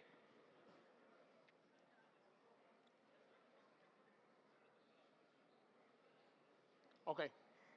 Señora Presidenta, en nombre y representación del Parlamento de la República de Guinea Ecuatorial, ruego me sea permitido en primer lugar felicitar y expresar nuestra gratitud al Parlamento y pueblo suizo, así como a la Unión Interparlamentaria por la excelente organización de esta asamblea. La 149 Asamblea objeto de nuestro encuentro en Ginebra constituye una nueva oportunidad para todos y cada uno de nuestros parlamentos asistentes para compartir experiencia y reflexiones en torno al tema de debate cuyo título es aprovechar la ciencia, tecnología y la innovación para un futuro más pacífico y sostenible. En efecto, ese debate llega en un momento oportuno en el que todos los estados y parlamentos del mundo están llamados a brindar un apoyo político y estratégico sustancial y multiforme, encaminado a poner fin a la pobreza, proteger el planeta y promover la paz, la seguridad y la prosperidad para las personas como uno de los propósitos perseguidos en las agendas internacionales pasadas y actuales en materia de desarrollo en su sentido más amplio. Por tanto, no es una mera casualidad, sino por mayor objetividad y pura lógica, que los temas vinculados a la ciencia, la tecnología y la innovación estén inscritos en letras de oro en todas las agendas en materia de desarrollo. A nivel de nuestro país, Guinea Ecuatorial, el tema bajo debate cobra obviamente mayor importancia y el Gobierno viene acometiendo importantes proyectos y desarrollando valiosas iniciativas orientadas a traducir en realidad las aspiraciones nacionales e internacionales en materia de ciencia, tecnología e innovación. Tanto es así que el Gobierno tiene creado desde el año 1987 el Consejo de Investigaciones Científicas y Tecnológicas con la principal finalidad de fomentar la cultura de la ciencia, la tecnología y la innovación para el desarrollo en nuestro país, amén de otras entidades nacionales establecidas para apoyar la labor de dicho Consejo, como son, entre otras entidades tecnológicas existentes, el Instituto Tecnológico Nacional de Minas e Hidrocarburos de Guinea Ecuatorial y el Instituto de Telecomunicaciones de Guinea Ecuatorial. A grandes rasgos, la nueva política de la ciencia, tecnología e innovación de la República de Guinea Ecuatorial se ha diseñado para dar una respuesta contundente y positiva a los ODS definidos en la Agenda 2030, en especial su ODS número 9, consistente en construir infraestructuras resilientes, promover la industrialización inclusiva y sostenible y fomentar la innovación, dando igual fiel cumplimiento a la aspiración número 1 de la Agenda 2063, que consiste en que todos los ciudadanos africanos estén formados y suficientemente cualificados, teniendo como herramienta esencial la ciencia, la tecnología y la innovación. En el marco de los planes, programas, políticas públicas, leyes y proyectos actuales y futuros orientados a lograr el objetivo general antes indicado, los esfuerzos del Gobierno de Guinea Ecuatorial están dirigidos a lograr los siguientes objetivos específicos. 1. Convertir la ciencia, tecnología y la innovación en un elemento estratégico de la Política Nacional de Desarrollo. 2. Crear y consolidar un sistema nacional de ciencia, tecnología e innovación efectivo, estableciendo un ambiente para estimular la capacidad de creación, aplicación y difusión de conocimientos. 3. Capacitar y desarrollar recursos humanos e infraestructuras adecuadas para la producción, difusión y apropiación del conocimiento y la innovación. 4. Promover la iniciativa empresarial y la innovación, en particular a través de su integración en redes de innovación nacional e internacional. Indicar a los asistentes que el Parlamento de Guinea Ecuatorial acompaña al Gobierno en la implementación de las políticas de ciencia, la tecnología y la innovación, con la aprobación de diferentes proyectos de ley orientados a promover la ciencia, la tecnología y la innovación. Muchas gracias. Muchas gracias, Guinea Ecuatorial. Now we call Mr. Kosachev from Russian Federation. Please take the floor, sir.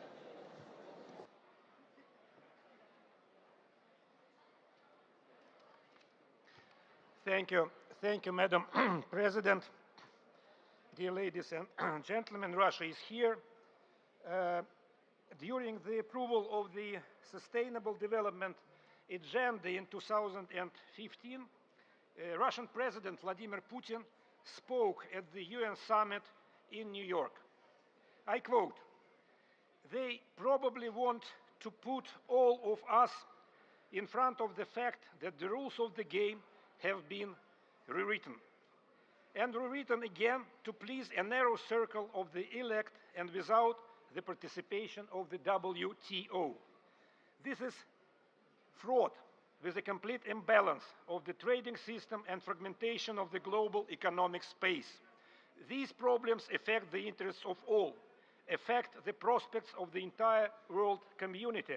Therefore, we propose to discuss them in the format of the United Nations, WTO, and the G20. Unquote. When mankind first started talking about globalization some 30 years ago, we all liked this idea. The countries that have led the process of building a global economy have stated that their intentions are the most honest because they act in the interests of sustainable development of all peoples. Allegedly, for this purpose, the world was offered international settlement systems such as SWIFT, insurance mechanisms, software, socially significant equipment, medicines, and much more. But, as our 10 years experience has shown, the last 10 years, Western achievements in science, technology, and innovation were mainly used to consolidate the global superiority of the West. It turned out that at any moment, these technologies can simply be turned off, and the movement of goods and capital can be blocked. It turned out that all these benefits of globalization are being used as a geopolitical weapon against states whose behavior the West does not like. Based on this, my first conclusion is that Western machines, computers, payment systems, software, equipment, medicines, and even food are not so much a benefit for humanity as chains of dependence, which only at first glance are subject to the laws of a market economy. What has the West been able to achieve? Unilateral restrictive measures have failed and will not be able to change Russia's strategic course. Our people rallied around the external threat, and the Russian economy overcame the pressure, withstood, strengthened, and became truly sovereign. The same cannot be said about the European economy, which is in deep crisis. The problem of the world is that the Western restrictions with extraterritorial legal consequences, in particular the so-called secondary sanctions, have hit not only the European economy, but also, in a broader context, dragged into the crisis the states of the global south, which have become hostages of the current situation. The analysis of the restrictive measures of the West show that they are hitting all 17 United Nations Sustainable Development Goals. Hence, my second conclusion is the following. Western sanctions are a direct blow to the United Nations Sustainable Development Agenda. Instead of the global economy, the West has received deglobalization and the desire of states to protect themselves within the framework of alternative associations, such as BRICS, Shanghai Cooperation Organization, ASEAN, and so on and so forth. We remain interested in the implementation of the United Nations Development Goals. We believe that the main mechanism for providing resources for the 2030 Agenda is the so-called Global Partnership for Development, in conjunction with specific measures set out in the Addis Ababa Action Agenda of 2015. At a minimum, we would like to see a reaction from the international community, including the Inter-Parliamentary Union, regarding the inadmissibility of sanctions and their impact on sustainable development. Unilateral coercive measures by the United States and the G7 countries run counter to one of the key principles of the 2030 Agenda: leave no one behind. Another threat to sustainable development is the United States dollar. The trend of weaponization of dollar is increasing. Washington resorts to confiscation and freezing of sovereign assets, sanctions against companies and individuals, and the introduction of other financial and economic measures. And Russia is facing the greatest pressure in history exerted by the United States on any country. Looking at the example of Russia, the majority of states of the world averse to taking risks. We can already see that many countries are openly announcing the transition of settlements in yuan, dirhams, and other currencies. This trend will gain momentum. Our approaches and suggestions are many, and they are well known. We believe that effective steps should be taken to reform the international financial architecture. Secondly, in the context of the spread of neural networks and artificial intelligence, we believe that it is necessary to develop a universal, consensus-based approach to regulating this specific type of technology. And finally, thirdly, we believe that new technologies and innovations are a space for constructive and mutually beneficial cooperation. And we are ready to participate in this very important work. Thank you so much. Thank you for your attention. Thank you to you, Mr. Kasashev. Now, it takes the floor, Mr. Schäfer from Germany.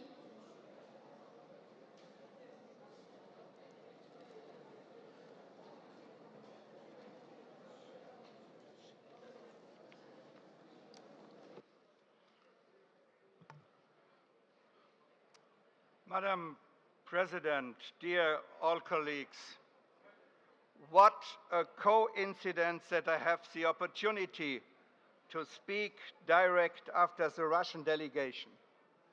And so I say to you, Mr. Putin, end this war against the Ukraine.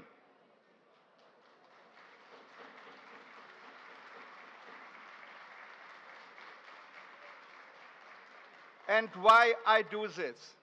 Until 2022, I had, on behalf of the Parliamentarian Assembly of the Council of Europe, to do the report to monitoring the observance of human rights, democracy, and the rule of law in Russia.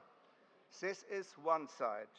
The other side, during the Orange Revolution, 2004, I was an observer for the OSCE in the Ukraine.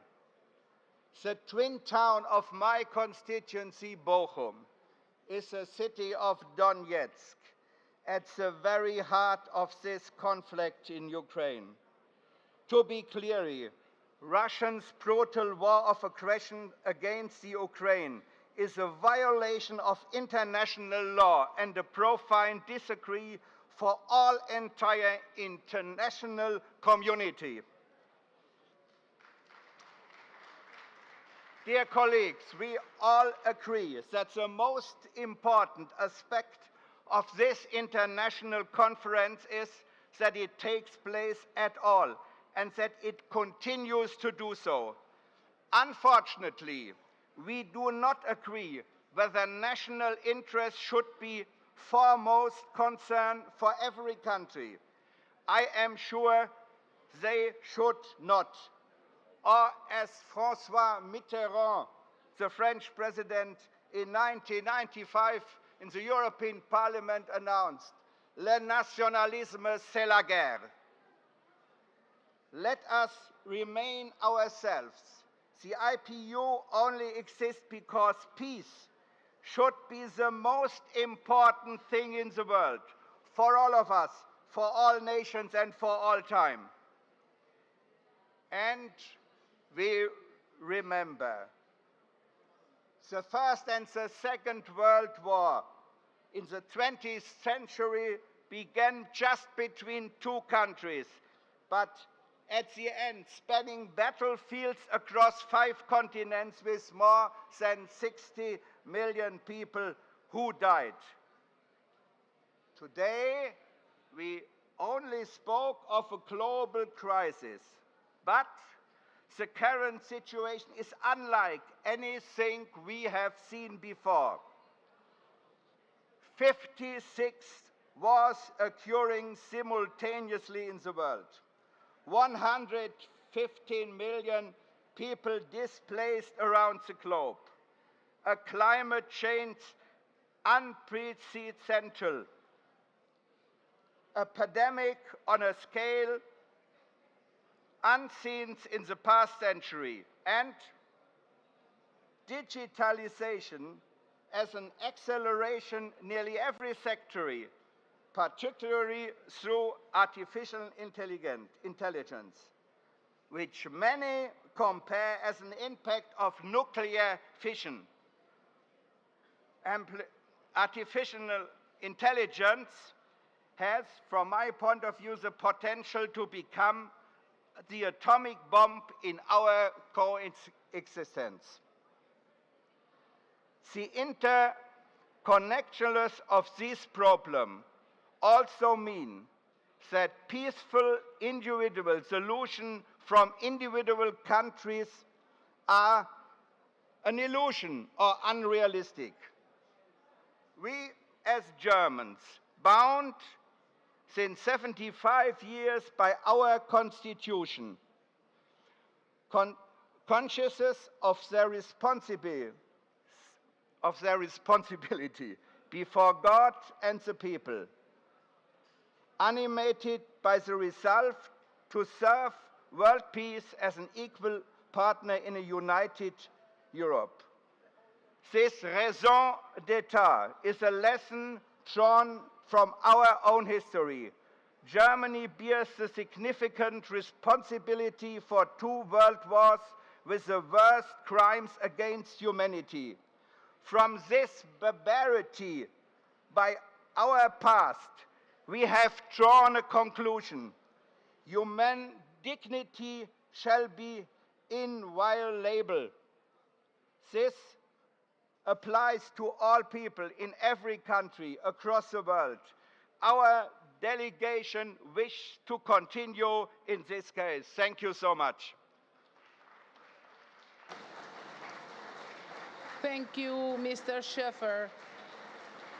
We call now on Mr. Osei Owusu from Ghana. Please take the floor, sir.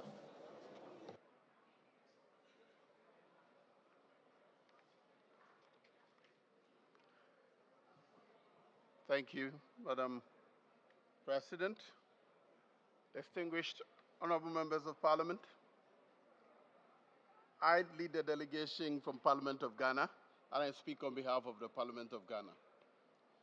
In a world grappling with urgent global issues such as climate change, inequality, poverty, conflict, etc., it is crucial to harness the power of science, technology, and innovation to create a more peaceful and sustainable future.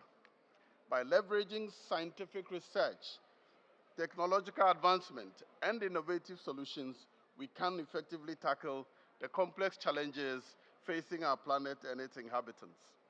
The theme of the conference, Harnessing Science, Technology, and Innovation for a More Peaceful and Sustainable Future, delves into the potential of science, technology, and innovation to bring about positive change, promote sustainable development, and foster peace and understanding among nations and communities. Science is devoted to the pursuit of knowledge, using the scientific systematic study of the structure and behavior of the physical, natural, and the social world. Technology involves the application of knowledge for a given end, and innovation involves a new way of producing, delivering, or using goods and services based on a new technology, new business models, or new ways of economic or social organization. There is a close and nonlinear relationship between these 3 domains. Innovations, for instance, can be based on new technologies, and the emergence of innovations in the society can fundamentally change the dynamics of the social, fiscal, or natural system, opening new questions for science.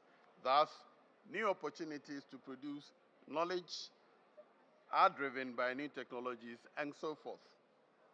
Science, technology, and innovation form the powerhouse of the trail of the 21st century, and their significance cannot be overstated. No nation can afford to overlook their importance, as they hold the key to unlocking a more peaceful and sustainable future. By harnessing the potential of science, technology, and innovation, nations can drive transformative progress in various areas, ultimately leading to the improved quality of life, economic growth, and environmental stewardship. Scientific research plays a vital role in helping us understand and address pressing issues such as climate change, poverty, conflicts, inequality, and so on.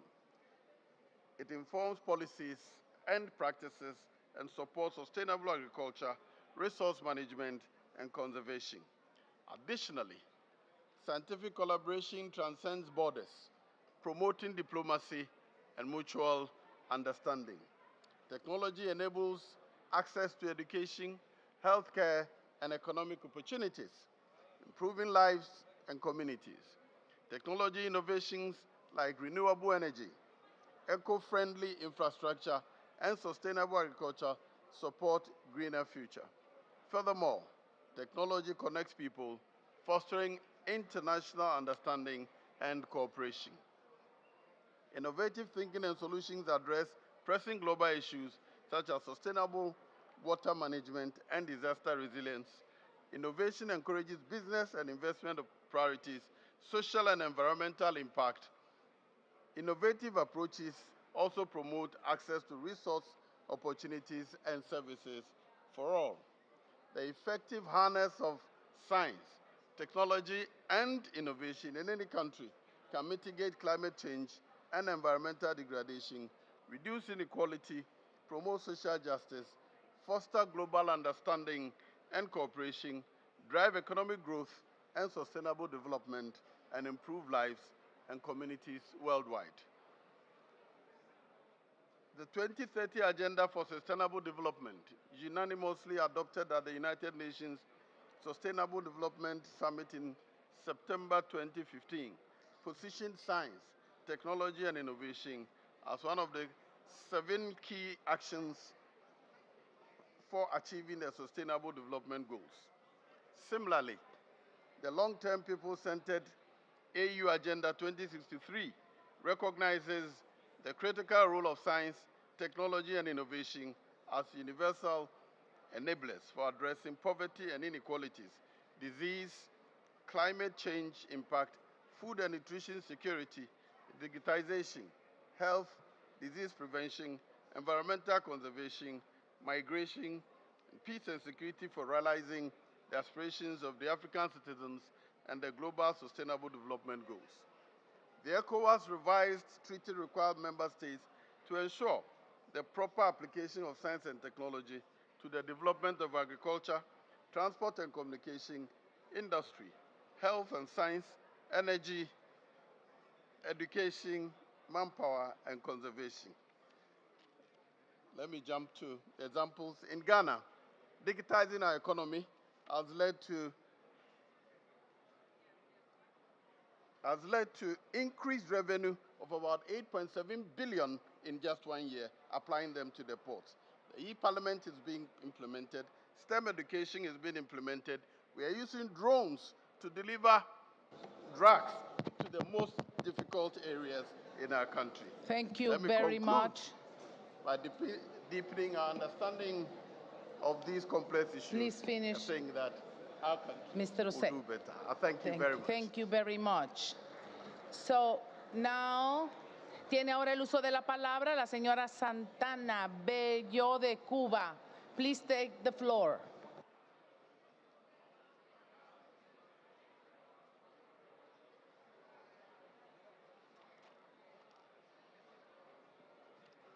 Señora Presidenta, distinguidas parlamentarias y parlamentarios, el contexto internacional actual, marcado por los efectos de crisis globales multidimensionales e interconectadas a su vez por el derecho a disfrutar de los adelantos de la ciencia, la tecnología y la innovación para garantizar a las nuevas generaciones un futuro más pacífico y sostenible en paz, seguridad, justicia y libertad, está constantemente amenazado porque las naciones más poderosas no cumplen sus compromisos con los instrumentos internacionales y manipulan con fines políticos e injerencistas conceptos tan importantes como la democracia y los derechos humanos. Los diputados de la Asamblea Nacional del Poder Popular de Cuba defendemos el pleno ejercicio del multilateralismo, rechazamos las guerras, incluidas las no convencionales, los intentos de reimponer un orden internacional unipolar, el saqueo y robo de recursos naturales, la imposición de medidas coercitivas unilaterales, las presiones de todo tipo y todas las agresiones que quebrantan la paz y la estabilidad internacionales e irrespetan las disposiciones de la Carta de las Naciones Unidas. Defendemos el derecho de los países a compartir los adelantos de la ciencia, la tecnología y la innovación. Exigimos que se cumpla con el apoyo a la financiación para el desarrollo, como una obligación de los países desarrollados, dada su responsabilidad histórica y el perjuicio provocado a nuestros pueblos por la colonización, la explotación de los recursos naturales, los insostenibles patrones de producción y consumo del capitalismo y el injusto orden económico internacional que perpetúa el subdesarrollo. Para garantizar un futuro más pacífico y sostenible, es imprescindible una transición ecológica justa, erradicar la pobreza estructural de nuestros pueblos y fomentar formas de producción y consumo como el acceso a una energía asequible, fiable, sostenible y moderna, sin exclusiones. Los miembros de nuestra Asamblea Nacional aprobamos importantes leyes para garantizar el desarrollo de la ciencia en Cuba como seguimiento a los proyectos tecnológicos y de innovación que permitió surgieran instituciones y centros científicos de prestigio mundial.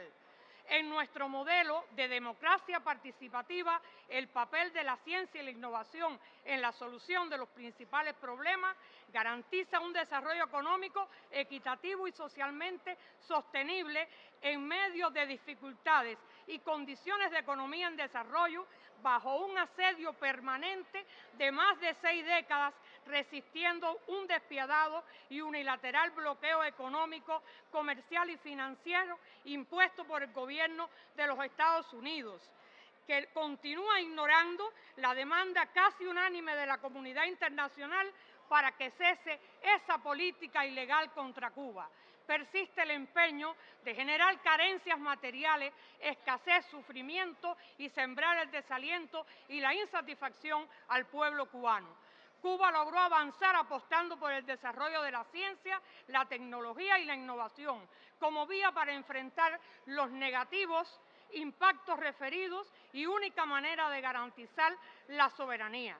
Ante la escasez, se potencia el desarrollo de la inteligencia, la producción del conocimiento y la concreción de la política científico-tecnológica nacional.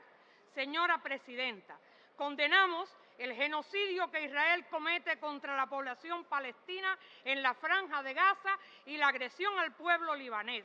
Exigimos una solución justa, amplia y duradera al conflicto del Medio Oriente, que garantice el ejercicio real del derecho inalienable del pueblo palestino. La diplomacia parlamentaria puede contribuir a encontrar una mirada cooperativa y solidaria hacia el sur global. Señora Presidenta, los parlamentarios cubanos alzamos nuestras voces para promover la paz, el entendimiento y la solidaridad, rechazando la dominación y el hegemonismo. Nuestro pueblo ha decidido resistir creativamente y luchar sin descanso hasta alcanzar nuestros sueños de paz, desarrollo con equidad y justicia social para Cuba y para el mundo. Muchas gracias. Muchas gracias. Señora Santana Bello de Cuba. Tiene ahora el uso de la palabra el señor López de Guinea-Bissau. Please take the floor.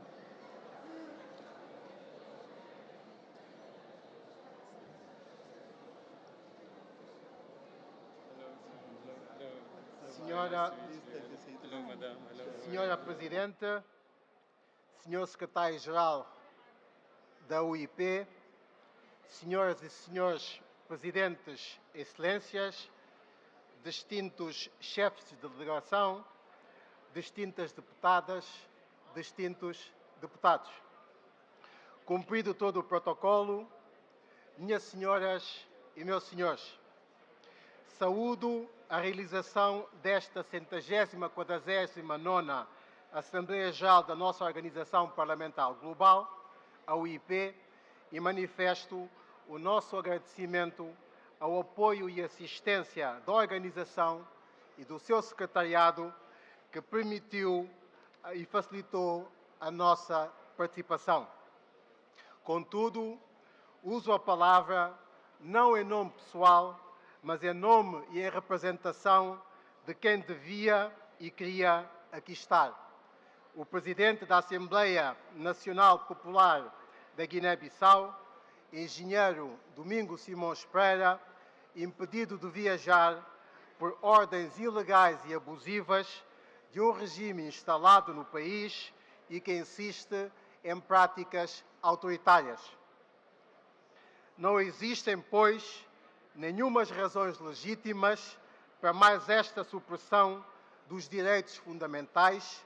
Nenhum documento foi produzido por efeito e nenhuma ordem judicial foi emitida para sustentar esta proibição, sobretudo perante o titular de um órgão de soberania como é a Assembleia Nacional Popular, o nosso Parlamento. Estas notas de introdução servem, por isso, para instar a necessidade da nossa Casa Parlamentar de se manter símbolo da liberdade e da livre expressão dos povos e não perder de vista e referência a obrigação de preservar a Constituição Democrática e reforçar permanentemente a sua autonomia e afirmação, devendo, por efeito, merecer um contínuo acompanhamento das nossas instituições congêneres na proteção dos seus valores superiores, tais quais a construção do Estado de Direito Democrático, a preservação dos direitos fundamentais, das liberdades e garantias, e não permitir que estes se transformem em privilégios reservados aos que aceitam abdicar do compromisso com a sua consciência e com o seu povo. É transmitida esta lista básica de pressupostos para a construção da paz e tranquilidade dos povos, ainda fortemente ameaçada no nosso país, que consigo virar-me para as notas refletivas sobre os pertinentes e incontornáveis temas da ciência, tecnologia e inovação no presente e futuro da humanidade, bem como das suas instituições. Minhas senhoras e meus senhores, a esta altura das intervenções, provavelmente conceitos e grandes formulações sobre a ciência e a tecnologia já terão sido dissecados. Muitos já terão afirmado a sua convicção de serem axiologicamente neutras. Não comportam em si mesmo um mal ou um bem intrínseco, mas podem sê-lo dependendo do uso que lhe for dado, tanto a nível individual como coletivo. Ouso, aliás, afirmar, nesta época em que vivemos, mais do que a velocidade com que estes avanços penetram o nosso cotidiano, devia-se priorizar o estabelecimento de compromissos que evitassem o agravamento das iniquidades e o fosso já demasiado profundo nos domínios da economia, da produção e do desenvolvimento entre o Norte e o Sul global. Como líderes eleitos com vocação primária para legislar, temos o dever de criar marcos e referências regulatórias comuns que assegurem que as inovações são implementadas de forma ética, respeitando o património de valores comumente aceites como universais. As oportunidades inestimáveis que transportam correspondem obrigatoriamente a novos desafios para os quais devemos oferecer propostas harmonizadas, porque os seus efeitos não conhecem fronteiras geográficas nem ideológicas. A tecnologia, por sua vez, tem transformado o modo como convivemos e interagimos, mas também nos oferece poderosos instrumentos para promover a paz, o entendimento entre as nações, pois facilita o diálogo entre culturas e possibilita a partilha de soluções inovadoras. Ou seja, a tecnologia tem o papel de potenciar e reduzir conflitos e promover a coexistência mais harmoniosa entre os povos, se utilizada com esse propósito. Infelizmente, em muitos dos nossos países, e no meu, em particular, a ciência e a tecnologia e as inovações não têm sido prioridades da governação. As inovações tecnológicas, as poucas que dispomos, são usadas para sufocar a democracia, impor regras autoritárias, perpetuar indivíduos no poder, ao invés de serem colocadas ao serviço da saúde pública, do ensino, do investimento, das infraestruturas que poderiam melhorar o índice de desenvolvimento humano e social. Para finalizar, daí o nosso apelo dirigido a todos os fazedores da lei para que políticas públicas sejam usadas de forma a poder, a que o poder da ciência e da inovação cheguem finalmente a todos aqueles a quem importam, os cidadãos e os nossos povos.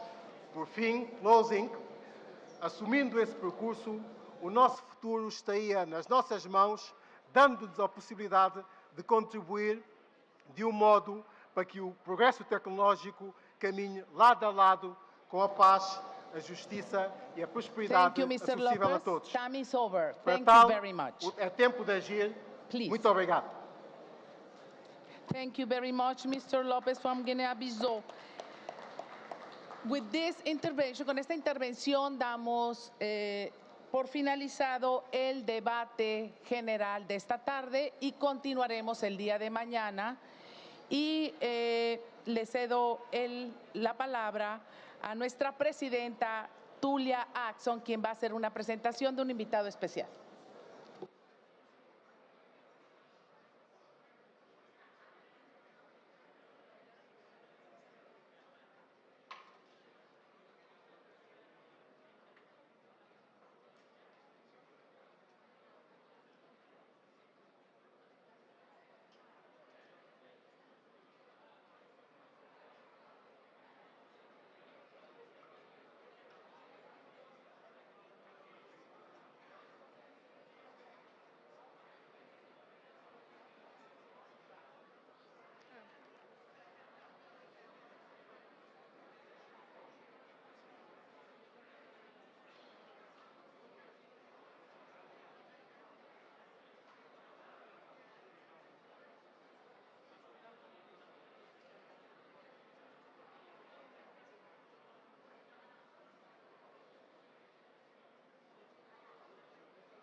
Good afternoon, dear colleagues.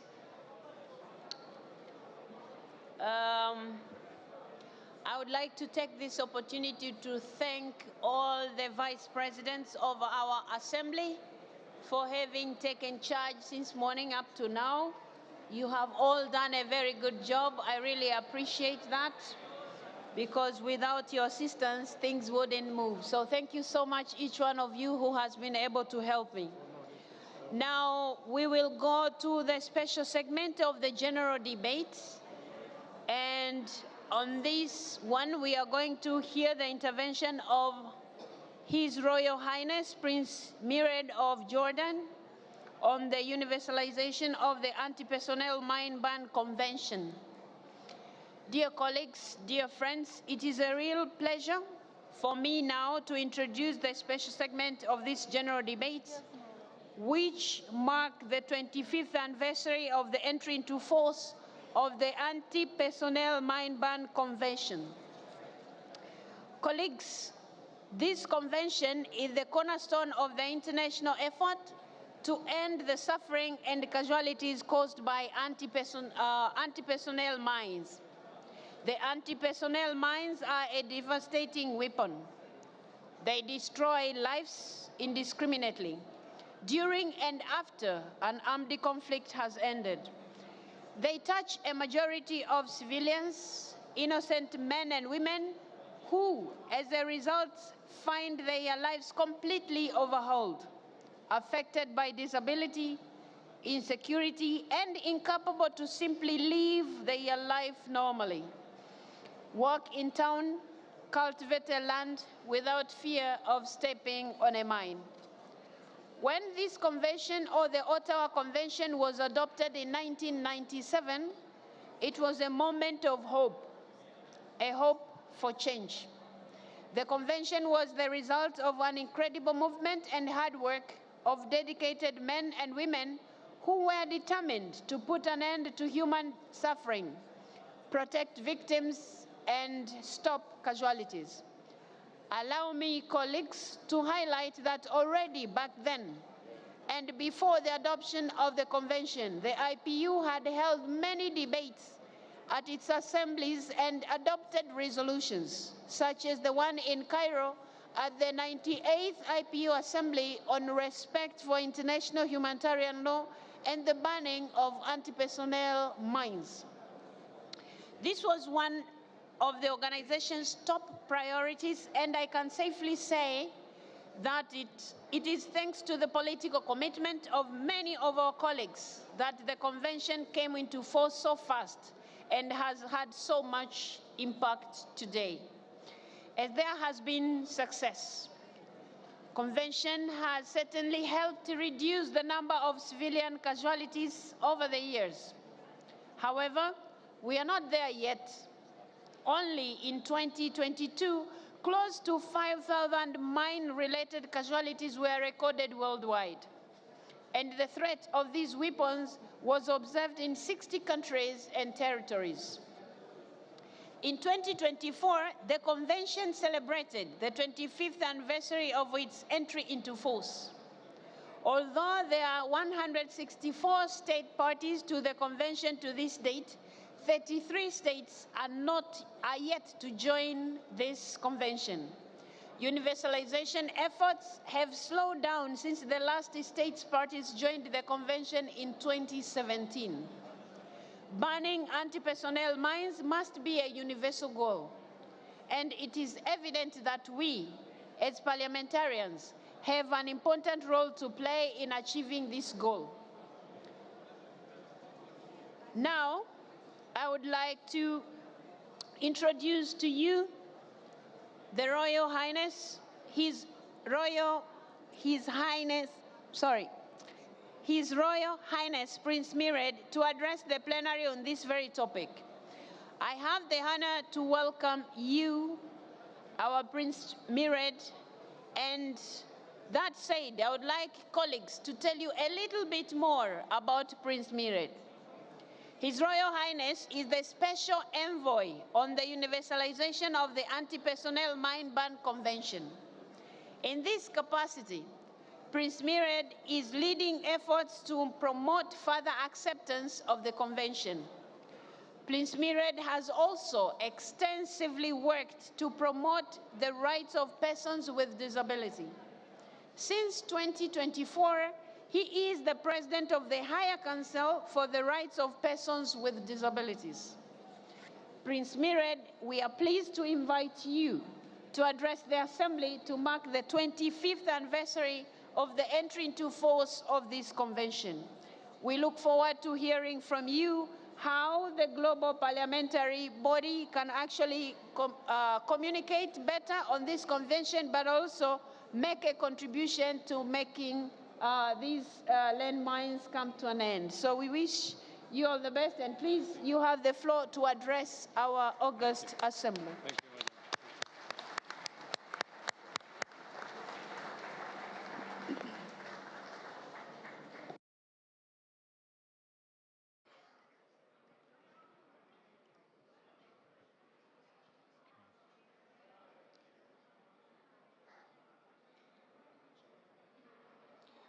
A little girl walking to school one day suddenly hears the bell ring and realizes that she's going to be late for class. Without hesitation and thinking that she's doing the clever thing, she decides to take a shortcut. you all know what happens next. A shepherd who is herding his sheep while dreaming of a better life for his family aimlessly wanders into a field that looks plentiful for his flock. You all know what happens next. A young boy who loves football and believes he is the next Leo Messi strikes the ball with great force, jettisoning it way beyond the imaginary goalposts, then shakes his head and runs with gusto to collect his beautiful ball that his grandfather bought for him. You all know what happens next. A single mother who has decided that she has to take her future into her own hands and make her village safe for her children and others, decides to join the village clearance team and marches bravely forward into a minefield without any proper training or gear. I think you all know where I'm going with this narrative. Your Excellency, Honorable Dr. Tulia Axon, President of the IPU, Your Excellency Martin Chungong, Secretary General of the IPU, dear parliamentarians and friends, it is with great pleasure that I address you today on a topic that has consumed a great part of my life and that for me has been an extremely rewarding and stimulating adventure, which I feel truly blessed to have experienced and to have contributed in my own little way. 2024 marks the 25th year anniversary of the Anti-Personnel Mine Ban Convention, also known as the Ottawa Convention, and the 20th year of my work on this important cause. I was appointed by royal decree in 2004 to head Jordan's demining national authority, and one of my first tasks was to put together a team to attend the first review conference of the Ottawa Convention that was to take place in Nairobi, Kenya. I went to Nairobi not really knowing what to expect, but was determined to achieve a mine-free Jordan.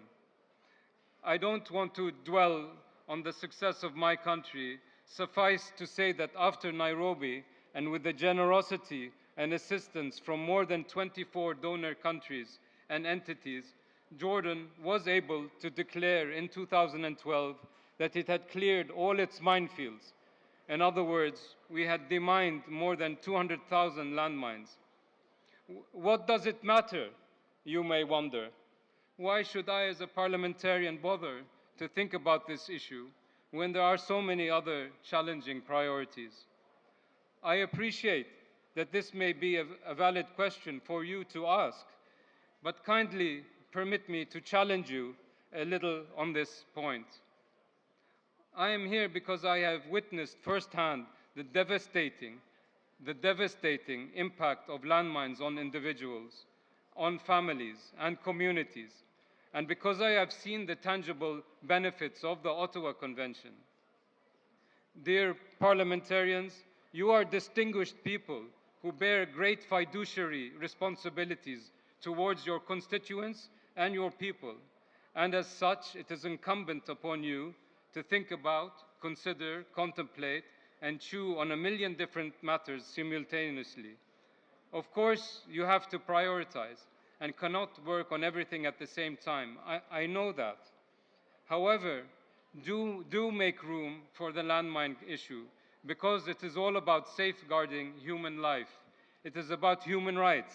It is about human dignity, and it's about good governance. In some ways, what is special about the landmine issue is that it is a doable cause. It is doable. It is, in most cases, a finite problem that needs a solution. It can be accomplished. It can be crossed off the to-do list and recognized as a great achievement. The only caveat being that you have to be prepared to put in the time, the resources, and the commitment to getting it done. For mine-affected countries and those that are free of mines, accession to the Mine Ban Convention is the goal. So far, 164 countries have acceded, and 33 remain outside of the convention.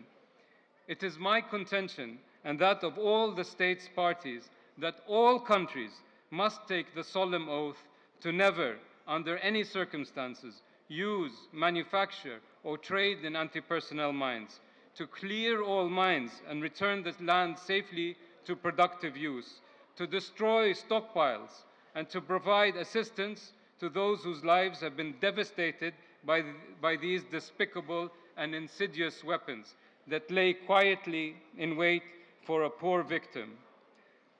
Naturally, it's not for me or anyone else to dictate what countries should or should not do. Our strategy has always been to use the fine art of diplomacy to engage on the issue. In reality, there are a number of countries that may never join the convention, as they hold firm to the notion that landmines maintain a military and strategic utility, even though modern-day warfare has rendered minefields obsolete. Other mine-affected countries have flirted with the idea of joining but need encouragement, and some countries that have never planted or stockpiled mines simply consider the matter a non-issue, and some even wonder what all the fuss is about. In the final analysis, the more countries that eventually join the convention and abide by its terms, the healthier and more vibrant it will remain in the long run. This is essential because the convention needs stamina and must be able to stay strong until the last mine is lifted or destroyed. As a special envoy, I have engaged with many government officials on the issue of universalization. I have met with the Crown Prince. I have met presidents, prime ministers, ministers, generals, national security advisors, parliamentarians, governor generals, to talk about the importance of accession.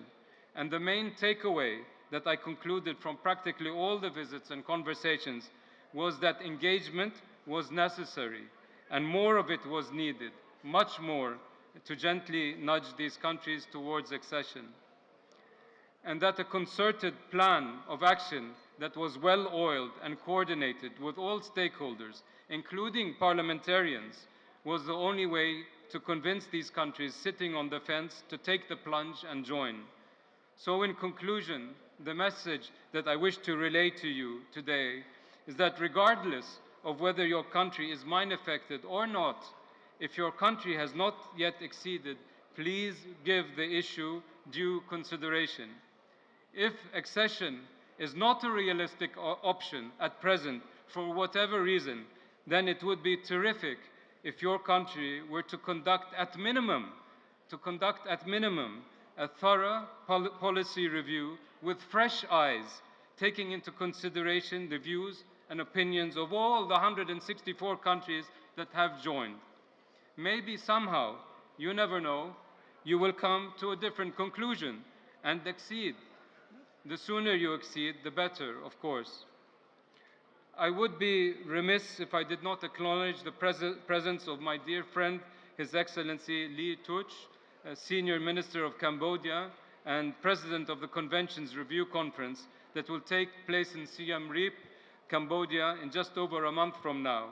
We will gather to celebrate the Convention's 25 years of life-saving work, and we welcome you all to join us.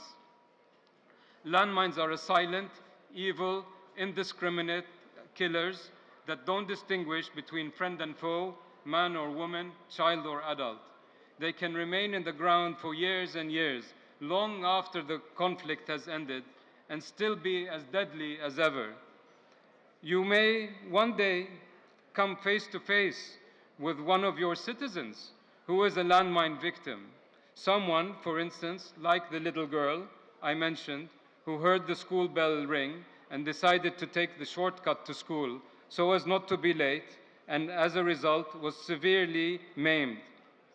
What would you say to her? What would you say to her? Would you say sorry? Just sorry? I think you will all agree with me that somehow that just does not cut it. We can do better, and we must. We can always do better. I wish you all the best in your endeavors. Assalamu alaikum.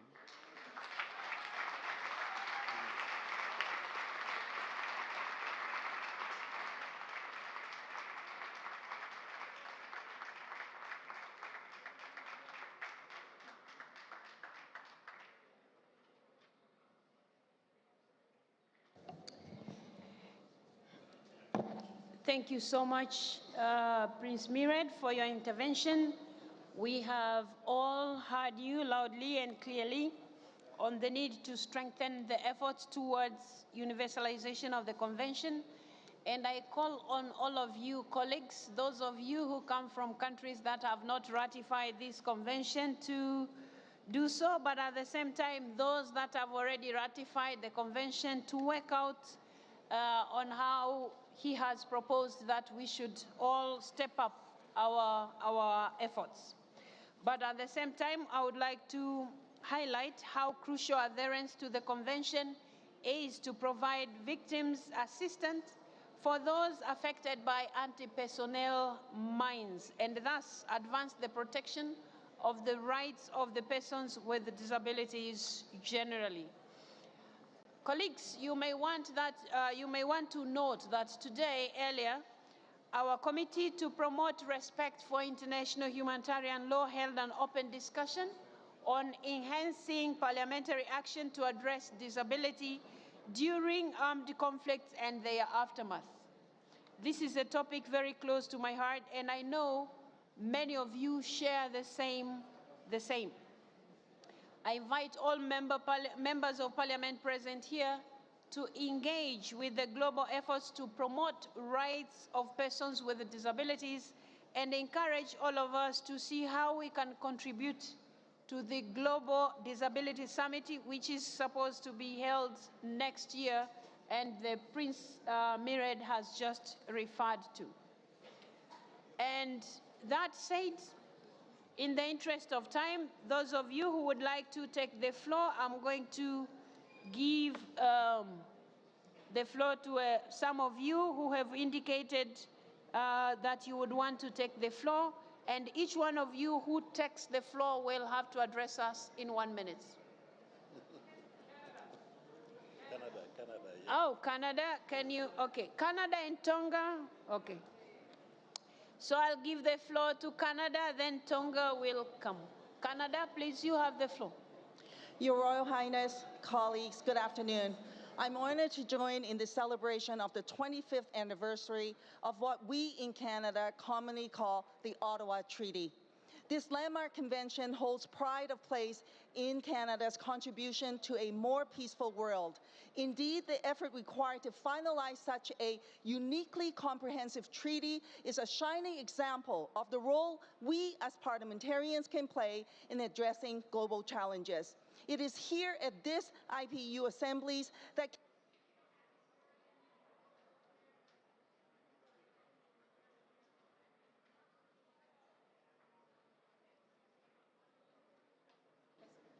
it's red. Sorry, Okay. Canada, I think we had a technical something. Can you please begin your submission? Thank you. I think it was cut somewhere. All right, I'll do it again.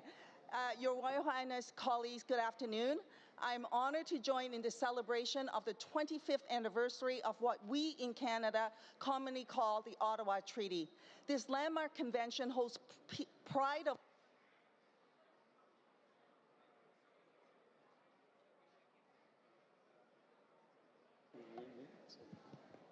Okay, no, just stay on your seat, Canada. Just stay on your seat because then it's easier for me. Okay, let's begin with Tonga. I'll come back to you, Canada. We begin with Tonga. I'll come back to you. Tonga, please take the floor. Tonga, you have 1 minute. To Your Accent, President of the IPU, Your Royal Highness Prince Mired, and fellow delegates. The Kingdom of Tonga has been blessed by peace and security throughout our history, never firsthand witnessing the looming shadow of war like anti-personnel mines. Even so, World War II saw the Pacific experience unexploded mines on some of our peaceful island nations, and this is still the case today. Regrettably, Tonga is currently one of 33 states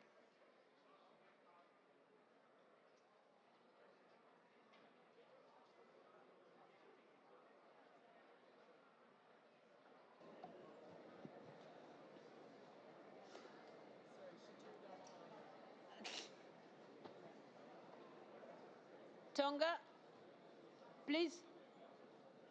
Can you try to press again? Press the request. Okay, just a second. Down there. Okay, please complete your intervention. Come down there. No, you can do it from there now. I have pressed you already. Is it working now? Yeah.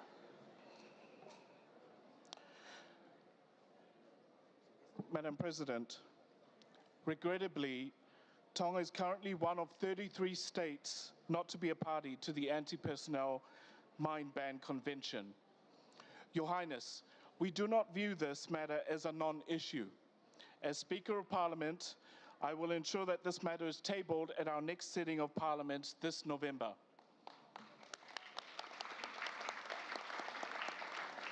Thank you. I pledge Tonga's support for the Ottawa Treaty against the indiscriminate harm and suffering that these weapons bring to innocent people. I so submit. Thank you, President. Thank you very much, Tonga. Now, Canada, can you place the request again, please? So that I allow you? Yeah. Canada, you have the floor. Your Highness, colleagues, good afternoon. I'm honored to join in this celebration of the 25th anniversary of what we in Canada commonly call the Ottawa Treaty. This landmine convention holds pride of place in Canada's contribution to a more peaceful world. Indeed, the effort required to finalize such a uniquely comprehensive treaty is a shining example of the role we as parliamentarians can play in addressing global challenges. It was here at the IPU assemblies that Canadian parliamentarians promoted awareness of anti-personnel landmines and called on fellow delegates to support a global ban. I would like to acknowledge the nations that have signed on to this important treaty to ban anti-personnel mines and to urge those who have not to do so. Your commitment is a contribution to humanity. I would also like to pay tribute to the victims and their families and to honor the survivors. Colleagues, 25 years later, regrettably, the world continues to face many challenges. The Ottawa Treaty is an important step, but there is much more we must do. Let us take this opportunity to not only celebrate past achievements, but renew our commitment for world peace. Thank you.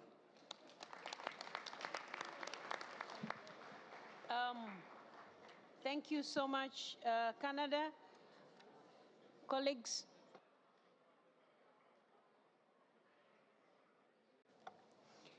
Thank you so much, Canada and Tonga, for those very short and concise interventions. Your Royal Highness, we thank you so much for sharing us your experience in the work of this convention, but also for coming to address us. We really appreciate, and rest assured, IPU supports your zeal, supports your plan, and we will be working closely with you as we have done now. So thank you so much. Colleagues, a round of applause for him as he leaves the podium. Thank you so much. Thank you. Thank you very much. Very kind. Thank you. Thank you very much. Thank you. Thank you. We try to do photos of the three of Okay. you together. Oh, Okay. Too far apart. all right. Okay, close.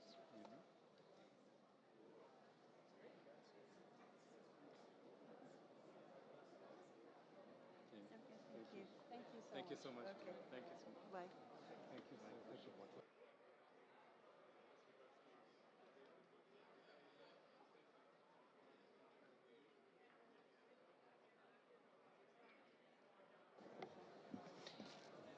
Dear colleagues,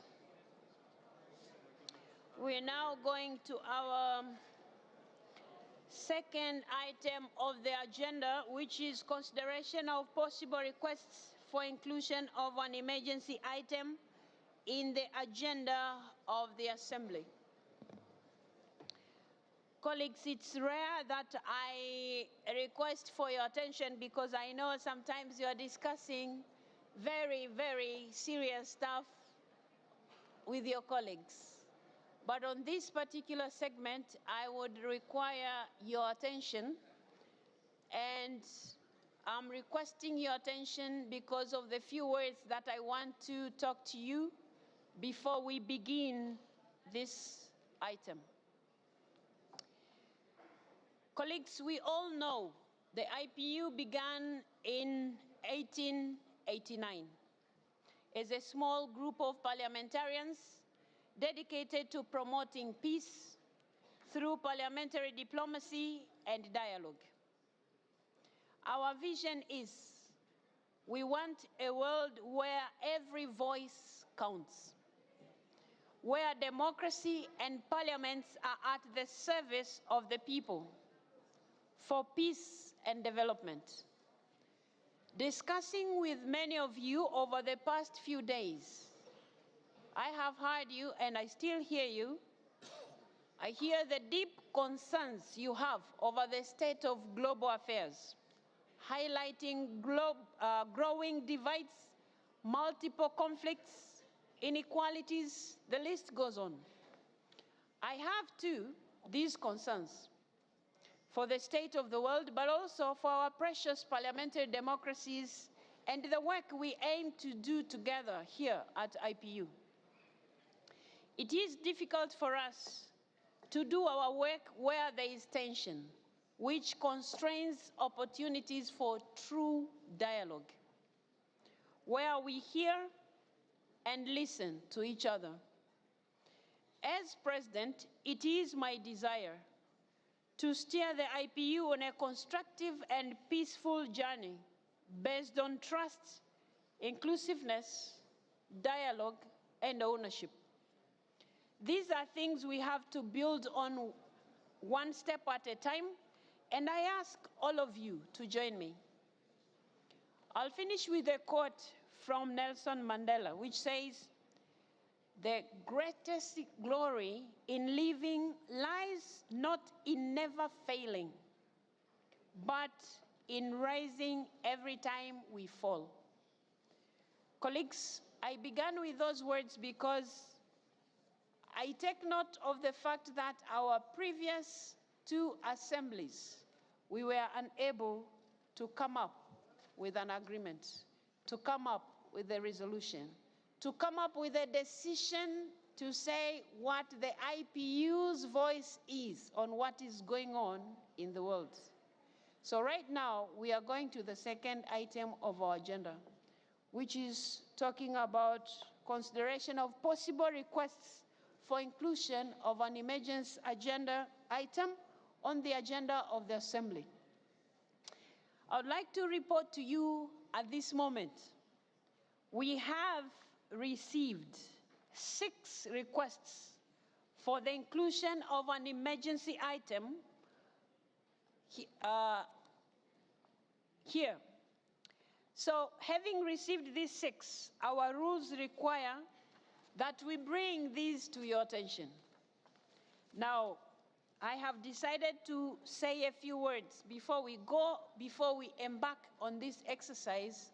We all have to think about what is going on in the world and whether up to now we will be ready to say something or not say anything. But that is a hard choice we will have to make. So we have 6 items, and as per our rules, I will call the people who have proposed these motions, and then we will give an opportunity to another country or another parliament which would like to speak against, and then we will move on. Those who will be moving these items will be given 3 minutes, and those who will be opposing will be given 2 minutes. So those who are going to address us, I think they should be sitting close so that we save time. We will have from the proposal that is proposed by Israel, Mr. D. Iluz will be given 3 minutes, and then I will request that Mr. M. Hadid from Palestine also comes forward. Mr. Iacovelli from France also comes forward, and Mr. Mbata Betukumesu Mangu comes forward also, and Ms. Stolbiza and Mr. Edwards, and also Mr. Motaki. So we will begin with the first. Israel. Mr. D. Iluz, you have the floor.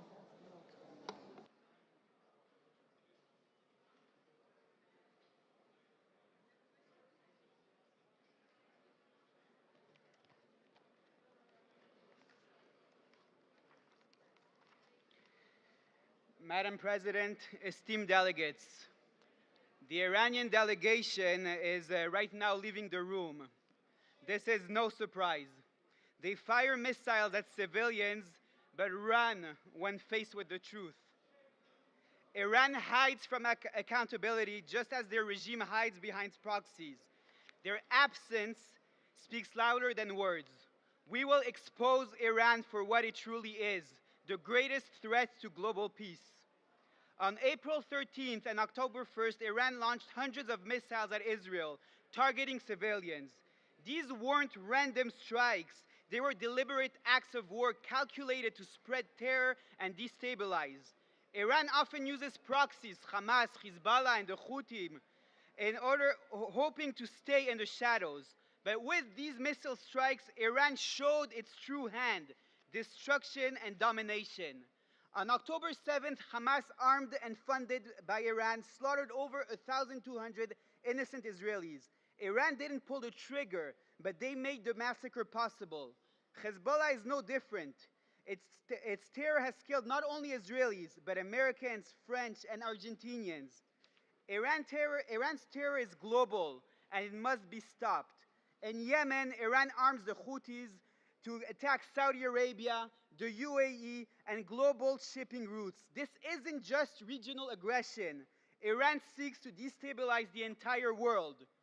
But Iran's terror doesn't stop with proxies.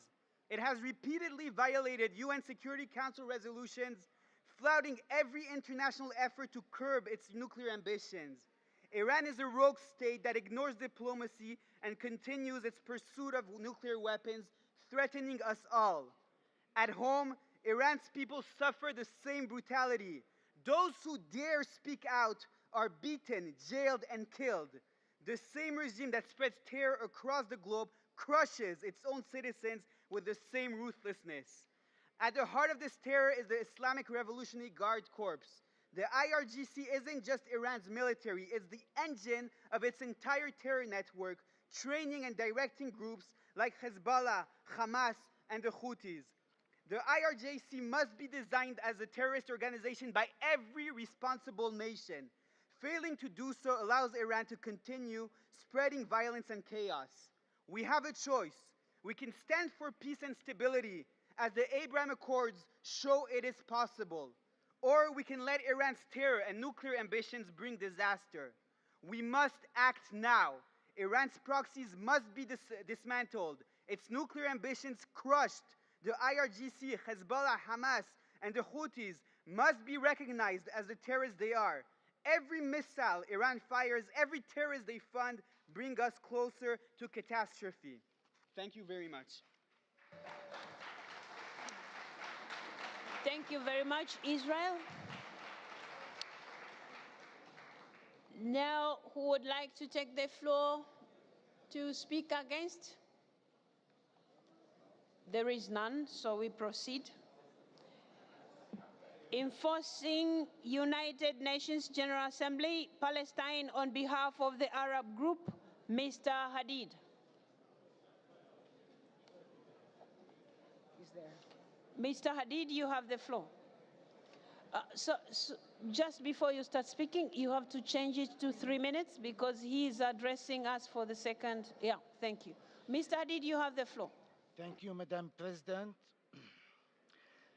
السيدات والسادة رؤساء وأعضاء الوفود المحترمين، إن ما يمر به الشرق الأوسط اليوم من حروب وقتل ودمار لم يسبق له مثيل، وفي ظل هذه المجازر والإبادة الجماعية التي ترتكب بحق الأبرياء وخطر امتداد الحرب وتوسعها في المنطقة وتهديدها للأمن والسلم الإقليمي والدولي، ينبغي أن يعيدنا هذا إلى السبب الرئيسي في إشعال المنطقة بنيران الحروب، ألا وهو الاحتلال. فهو أساس كل شر، والعمل على إنهائه سيجلب السلام للمنطقة، فمعالجة الأسباب خير من معالجة العواقب. السيدات والسادة، لقد أصدرت محكمة العدل الدولية في تموز الماضي رأيها الاستشاري بشأن الاحتلال الإسرائيلي للأرض الفلسطينية، وأقرت بما لا يقبل الشك بأن الاحتلال الإسرائيلي غير قانوني. وثم تلا ذلك قرار الجمعية العامة للأمم المتحدة الذي تبنى الرأي الاستشاري للمحكمة الدولية وطالب بإنهاء الاحتلال للأرض الفلسطينية خلال مدة لا تزيد عن عام واحد، كما طالب الجميع بتحمل مسؤولياتهم بتنفيذ ما ورد في الرأي الاستشاري وإفساح المجال للشعب الفلسطيني بممارسة حقه المطلق في تقرير المصير على أرض وطنه. لقد ركز الرأي الاستشاري للمحكمة الدولية على الدور الذي يطلع به برلمان إسرائيل باعتباره أداة من أدوات الاحتلال، وتناول بالتفصيل التشريعات والسياسات العنصرية التي أقرها البرلمان الإسرائيلي والتي تساهم في تعميق مأساة الشعب الفلسطيني وحرمانه من حقوقه، في حين طالب قرار الجمعية العامة للأمم المتحدة استنادا إلى ذلك بإلغاء جميع هذه التشريعات والإجراءات التي تطيل أمد الاحتلال. إننا مدعوون اليوم كمنظمة دولية وكبرلمانيين للوقوف أمام مسؤولياتنا الأخلاقية والقانونية ورفع صوتنا عاليا والانتصار للإنسانية بتنفيذ القرار الأممي، كل حسب نطاق مسؤوليته لجلب العدالة لشعب يواجه كل يوم جحيم القصف والحرق والتشريد. وعلينا جميعا مسؤولية مساءلة ومحاسبة من يتنكر للشرع الدولية والإنسانية حتى لا يشعر أحد بأنه يمتلك حصانة مهما بلغت قوته العسكرية وغطرسته. اليوم مطلوب من كل واحد فينا أن يجيب على سؤال ربما يسأله أبناؤنا أو أحفادنا. Time is up, Mr. Hadid. Okay. Please conclude. اليوم مطلوب من كل واحد فينا أن يجيب على سؤال ربما يسأله أبناؤنا أو أحفادنا: ماذا قدمتم لشعب يحرق أمام أعينكم، وماذا فعلتم لوقف ذلك؟ والتاريخ لن يرحم. Mr. President, a remark on what happened with our emergency item. أود أن أعلم الجميع بأننا أخذنا بمشاغل بعض الوفود وتم تعديل ما هو وارد في المذكرة التفسيرية لإزالة القلق عند البعض، وقد أعلمنا رئيسة الاتحاد بذلك. شكرا. Thank you so much.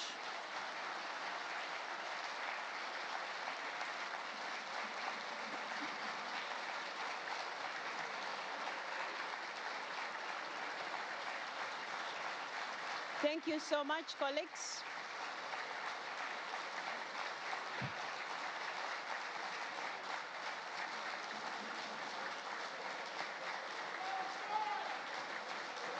Colleagues,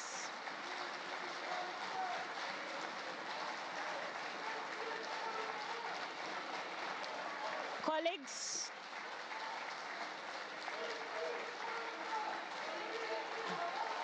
colleagues, which country is that? Algeria, Algeria. Please. Algeria, Algeria, Algeria, Algeria, please. Order. Anybody who would like to take the floor to speak against? Sorry? Israel. You have 2 minutes.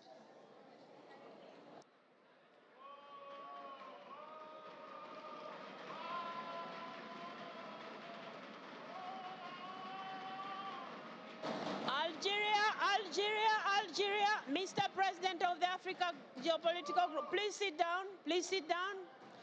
We have listened to our colleague from Palestine patiently. So let's listen to everybody else. This is what IPU stands for.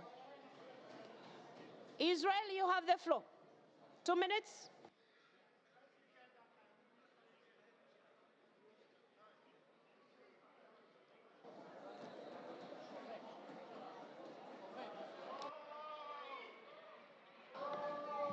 But then Algeria, you know what the rules stand for. Please, Israel, you have the floor.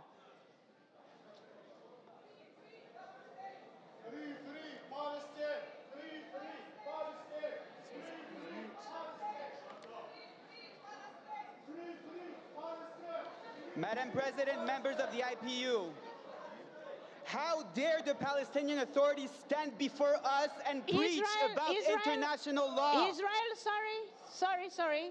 Hold on, because we can't hear you properly. Colleagues, please, if you have to leave the room, you can leave the room quietly so that he continues to address us. Israel, you have the floor.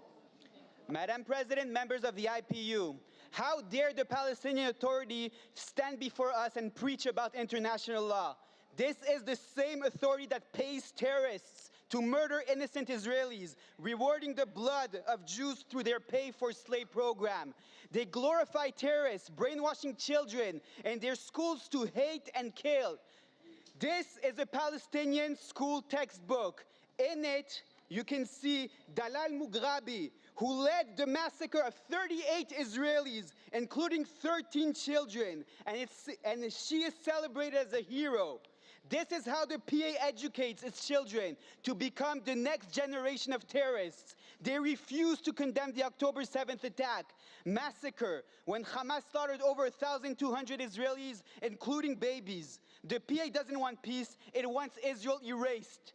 Let's be absolutely clear. The ICJ's advisory opinion is non-binding. It carries no legal force. It was issued without hearing Israel's case or considering decades of Palestinian terrorism. Worse, this emergency item proposal by the Palestinian delegation spreads lies, like that the ICJ demanded Israel leave Judea and Samaria in 12 months. This is a blatant lie.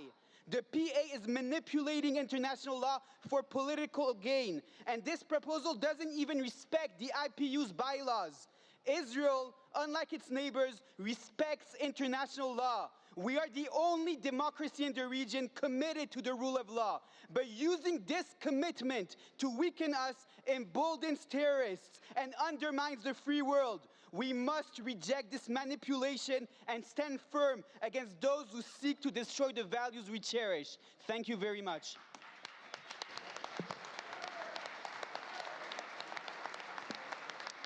Thank you very much, colleagues.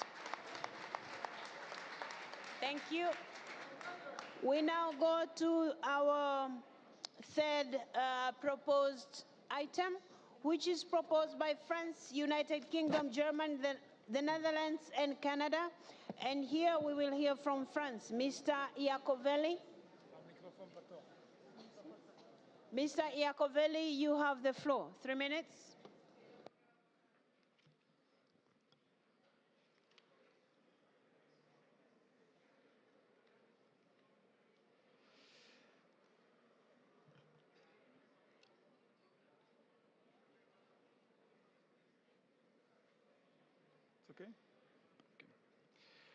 Madame la Présidente, chers collègues, le projet de résolution que j'ai l'honneur de vous présenter aujourd'hui au nom de la France, du Royaume-Uni, de l'Allemagne, des Pays-Bas et du Canada appelle l'ensemble des parlements à unir nos efforts, à surmonter nos divisions afin de résoudre de toute urgence les graves conflits qui secouent notre monde et à faire face avec responsabilité aux défis globaux qui menacent l'humanité. Ce texte se propose d'être une réponse à l'UIP aux cris d'alarme émis par le secrétaire général de l'ONU lors de l'ouverture de la dernière session de l'Assemblée générale des Nations unies, face à un monde se rapprochant chaque jour un peu plus de l'abîme. Depuis la création des Nations unies, au sortir de la Seconde Guerre mondiale, il semble que jamais la situation internationale n'a été aussi grave qu'aujourd'hui. Pas moins de 56 conflits armés font rage aux 4 coins du monde, faisant des millions de victimes, de réfugiés et de déplacés. La violation de la Charte des Nations Unies et du droit humanitaire international se multiplie dans un contexte de division géopolitique, d'affaiblissement du multilatéralisme, de l'impuissance de la communauté internationale. À ces violences trop nombreuses s'ajoutent des défis globaux sans précédent, parmi lesquels le changement climatique, l'insécurité alimentaire, les inégalités et la pauvreté. Ces défis appellent pourtant des réponses collectives. Notre projet de résolution reprend donc dans son préambule le constat alarmant et plaide pour un réengagement fort de notre communauté internationale en faveur du multilatéralisme et des Nations Unies. Nous appelons donc à mettre fin de toute urgence à tous les conflits, car aucun conflit n'est plus important qu'un autre. Aucune victime ne compte moins qu'une autre. Chaque vie est importante. Nous demandons qu'un terme soit mis le plus rapidement possible à la guerre dévastatrice au Proche-Orient. Il faut sans délai faire taire les armes, stopper l'escalade militaire et éteindre l'incendie régional. C'est pourquoi nous appelons à un cessez-le-feu, à la libération de tous les otages, à l'accès sans entrave à l'aide humanitaire afin d'aller vers une résolution pacifique du conflit et la mise en œuvre d'une solution à 2 États.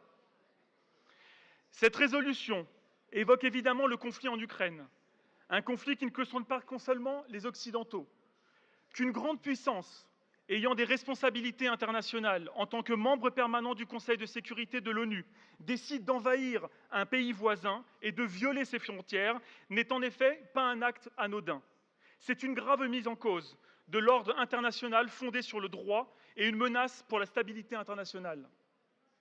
Et que l'on ne peut pas passer sous silence les conséquences économiques et alimentaires de ce conflit à l'échelle mondiale.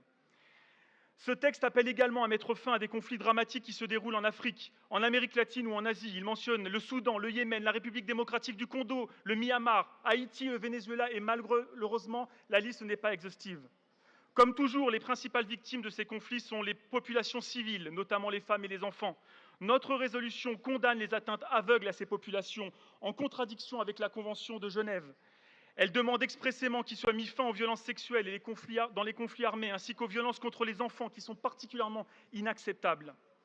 Par ailleurs, il se prononce pour une plus grande légitimité et une meilleure efficacité des instances multilatérales. Nous réaffirmons et nous soutenons fermement l'élargissement du Conseil de sécurité des Nations Unies.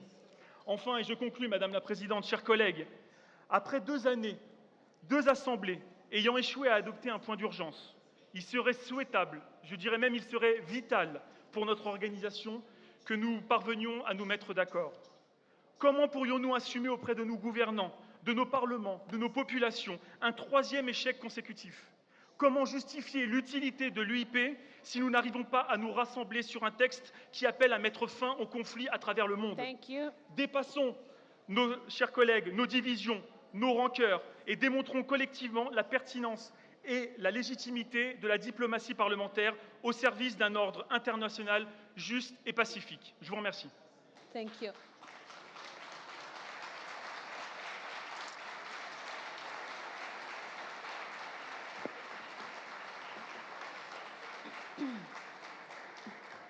Thank you very much.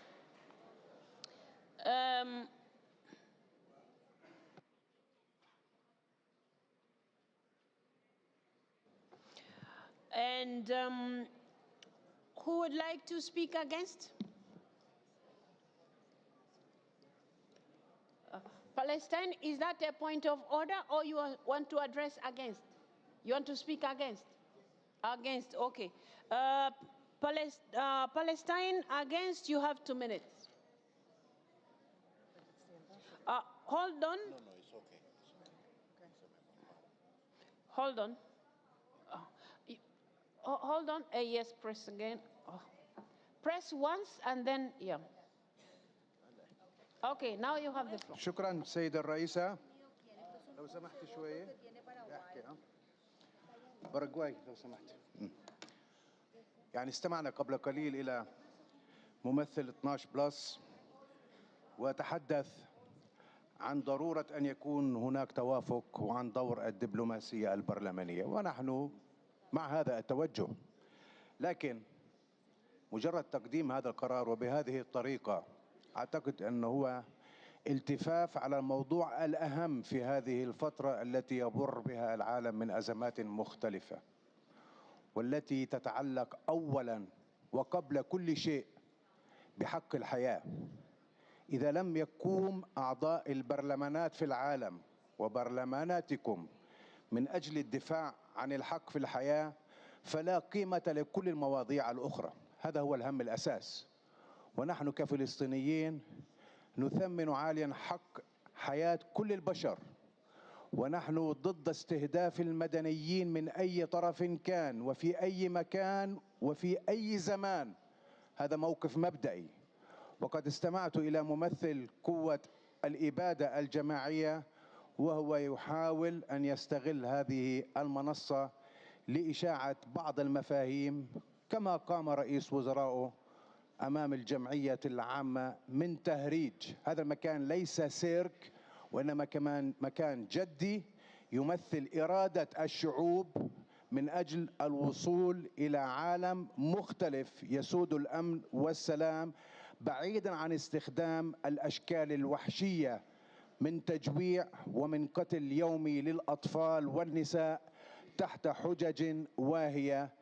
البرامج التعليمية الذي يتحدث عنها، هناك في البرامج الفلسطينية لا يوجد شيء يتناقض مع القانون، وتم تقييم ذلك من قبل الاتحاد الأوروبي، وهو يطعن في مصداقية محكمة العدل الدولية، كما يطعن كل قيادات إسرائيل في الأمم المتحدة، ويهاجم الأمين العام وكل الوكالات المتخصصة.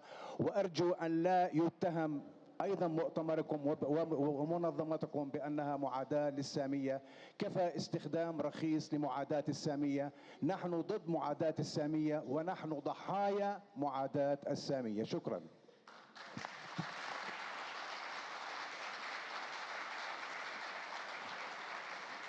Thank you.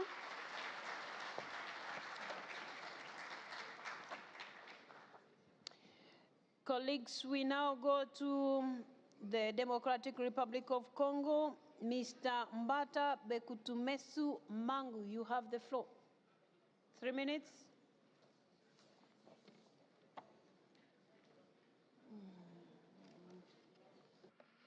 Madame la Présidente, chers collègues, je me tiens ici au nom de la délégation de la République démocratique du Congo et avec l'autorisation de notre chef de délégation, le président du Sénat, pour présenter cette question d'urgence de la République démocratique du Congo.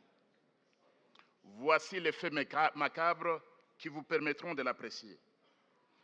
Une situation de crise qui dure depuis 1994, lorsque la République démocratique du Congo, mon pays, avait été obligée d'ouvrir ses frontières pour accueillir les Rwandais qui fuyaient le génocide qu'ils avaient commis sur le propre sol au Rwanda. Ça fait donc 30 ans. Plus de 10 millions de morts. Plus de 2 millions, et les données révisées nous parlent même de 5 millions de déplacés internes, vieillards, hommes, femmes, garçons, filles, enfants. Plus d'1 million de femmes et de jeunes filles violées avec une moyenne de plusieurs centaines par jour. La crise s'est aggravée et s'empire chaque jour qui passe à cause de l'ingérence du Rwanda pour des raisons de vol, d'exploitation illégale des ressources naturelles de la RDC, et non pas pour tous les prétextes qui vous ont toujours été brandis au cours des conférences internationales. La réalité, c'est le pillage, c'est l'exploitation illégale des ressources naturelles de la RDC. Et le Rwanda non seulement intervient directement, mais aussi soutient les terroristes du M23 et de l'Alliance du fleuve Congo et d'autres alliés. Cette situation a été confirmée par tous les rapports des Nations Unies et plusieurs pays, dont ceux du G12+, qui ont appelé plusieurs fois le Rwanda à se retirer du territoire de la RDC, mais en vain. Les troupes rwandaises, plus de 20 000, occupent actuellement plusieurs territoires de l'Est de la République démocratique du Congo, en violation flagrante de la souveraineté et de l'intégrité territoriale de notre pays, et donc en violation de la Charte des Nations Unies, de l'acte constitutif de l'Union africaine et de tous les instruments internationaux qui gouvernent les nations civilisées. Il serait déplorable que les parlementaires du monde entier quittent cette belle ville de Genève qui a tant donné au droit international sans se prononcer sur la situation sécuritaire et humanitaire à l'est de la République démocratique du Congo. Notre point d'urgence a déjà été présenté lors de la réunion du caucus de la SADC et du groupe géopolitique africain qui l'a apprécié et s'est engagé à demander aux parlementaires d'autres parties du continent de soutenir cette fois-ci le point d'urgence venant de l'Afrique. Et je présente ici l'unique point d'urgence qui vient du continent africain. Madame la Présidente, une résolution presque identique demandant le retrait, le respect absolu de la souveraineté et de l'intégrité territoriale de la RDC, le retrait des troupes étrangères, celles du Rwanda, la cessation des violations des droits de l'homme comme le viol des femmes et des enfants avait été adopté presque à l'unanimité par l'Assemblée parlementaire francophone qui s'était réunie à Montréal en juillet 2024, donc il y a 3 mois seulement, et nous espérons que les parlementaires francophones vont renouveler cet engagement qu'ils avaient pris à Montréal. Honorable Président, le silence sur la situation sécuritaire et humanitaire à l'est de la République démocratique du Congo équivaudrait à la complicité, et le silence est donc un crime. Aucun pays civilisé ne saurait accepter la violation de son territoire ni de sa souveraineté. Aucun pays civilisé ne saurait rester indifférent face aux massacres et aux tueries. Nous en appelons donc aujourd'hui à la solidarité envers le peuple de la République démocratique du Congo.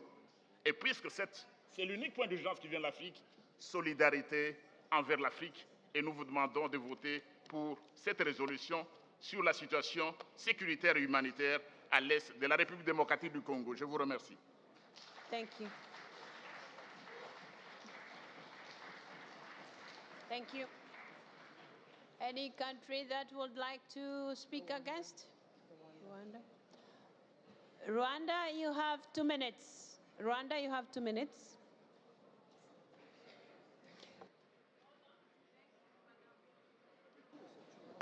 Thank you, Madam Chair. Rwanda strongly rejects the emergency item submitted by the DRC, which is inadequate in both procedure and in substance. Last Sunday, in the African Geopolitical Group meeting, the DRC requested the group to present this emergency item. After discussion, the African Geopolitical Group was of the view that the matter was not worth of being presented as an emergency item by the group before this assembly. The DRC government is actively collaborating with the FDLR, a group responsible for the crimes during the 1994 genocide against the Tutsi in Rwanda, where more than 1 million of Tutsi were decimated in only 100 days. The DRC has also enrolled Wazalendo in its forces, an ethnically charged militia group that has vowed to erase Congolese Tutsi in the DRC. This collaboration with the FDLR has undermined the regional efforts for peace. Rwanda remains committed to the ongoing peace processes, notably the Rwanda process under the mediation of Angola and the Nairobi process. These initiatives offer the best path forward for restoring peace and fostering regional cooperation. Despite the DRC belligerent stance and numerous provocative acts, the government of Rwanda has abstained from escalating the conflict. Rwanda has always prioritized peace, and we have been working tirelessly to support regional efforts aimed at bringing stability to the eastern DRC. But peace cannot be achieved unilaterally. While Rwanda remains committed to dialogue, we must acknowledge that the DRC actions, including its alliance with genocidal militia, remain a direct threat to our territorial integrity and our people's safety. We will always be prepared to defend ourselves against any threat to our nation.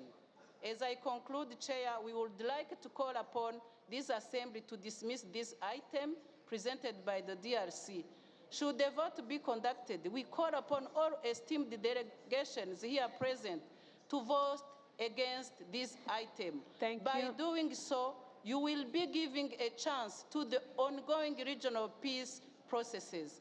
Thank you. Thank you. Thank you.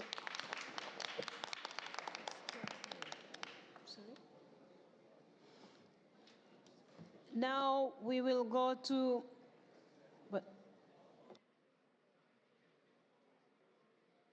Okay, so one of them will speak from... No, not too many. Yeah, okay. Ms. Dolbiza will speak on behalf of the fifth item. Please, you have the floor, 3 minutes. Señora Presidenta, quiero en principio agradecer las extraordinarias palabras con las que usted dio inicio a este punto del debate, haciendo un llamado a un diálogo y al compromiso con la paz, que es exactamente el espíritu con el que nosotros venimos a participar de esta deliberación. La multiplicación de los conflictos armados, la violencia que derraman esos conflictos, ocupa hoy en su totalidad nuestro mapa global, sin dejar afuera a ningún continente. Absolutamente todas nuestras regiones, nuestros grupos, nuestros sectores están hoy afectados por la multiplicidad de esos conflictos armados. Pero no vengo a hablar de las atrocidades de la guerra, sí vengo a llamar la atención sobre de qué manera esos conflictos armados tienen como víctimas a niños y niñas, que son los que sufren de manera directa y también indirecta aquellas consecuencias de las decisiones que toman los adultos. De ahí tomar conciencia de la tremenda inocencia que afecta a estos chicos como víctimas. Los niños y niñas de la guerra son aquellos que sufren de manera directa las muertes, la mutilación, el secuestro, el reclutamiento forzado, de manera indirecta la separación de sus familias, la pérdida de sus padres, también la violación a los derechos humanos, la violencia sexual, la pérdida de la identidad, la pérdida de sus procesos educativos cuando pierden las escuelas a las que concurren, la pérdida de la asistencia sanitaria, de la alimentación, situaciones de pobreza extrema. Y lo que debemos decir es que esos chicos de la guerra afectados por estos conflictos, por estas consecuencias gravísimas, no reconocen diferencias ni de territorios, ni de países, ni de ideologías, ni de razas, ni de credos o religiones. Los niños son niños y sobre ellos queremos llamar esta atención, porque los conflictos, insisto, de adultos están impactando hoy y lo hacen condenando sus presentes y también sus futuros, porque los efectos devastadores a largo plazo, sobre todo en el desarrollo emocional de las criaturas, nos debe llamar a la acción inmediata. Esos chicos de la guerra, como dije, no reconocen diferencias en los territorios. Las diferencias que sí nos afectan a nosotros en nuestras deliberaciones. Tendrá seguramente el comité de redacción de esta propuesta la posibilidad de darle la amplitud necesaria para que ningún caso quede afuera. Creemos que la situación de Congo debe ser incluida, con más de 1 millón de niños afectados por la guerra con efectos devastadores. De la misma manera que en nuestra propuesta hemos denunciado, hemos incluido la situación de Sudán o la de Ucrania, donde la mitad de la población de menos de 18 años sufre desplazamientos. En esos desplazamientos muchos niños van solos, siendo sometidos a vejaciones tremendas y también la posibilidad del secuestro o el reclutamiento.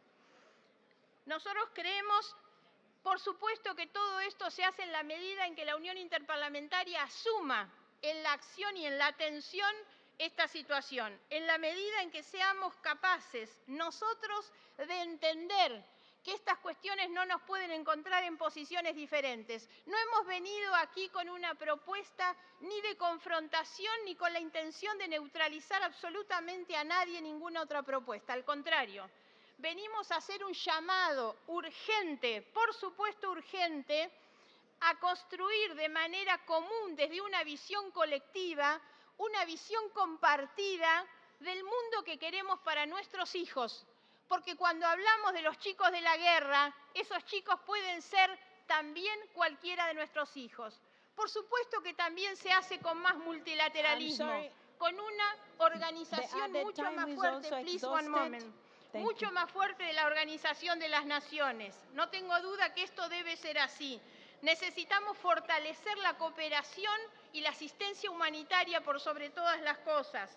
Lo que necesitamos es hacer un llamado fuerte a la unidad. Despertar nuestras capacidades para que la generosidad desplace y le gane, obviamente, al sectarismo y a la mezquindad. Y saber que en asumir este deber y esta responsabilidad seguramente va la vida de algunos de esos niños o niñas afectados por la guerra. Por estas razones y por ellos es que pedimos el apoyo a nuestro punto de urgencia. Muchas gracias.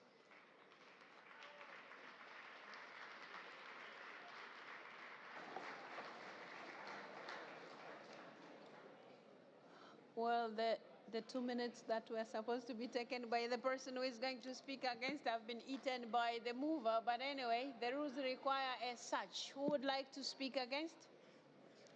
Mexico. Just a second.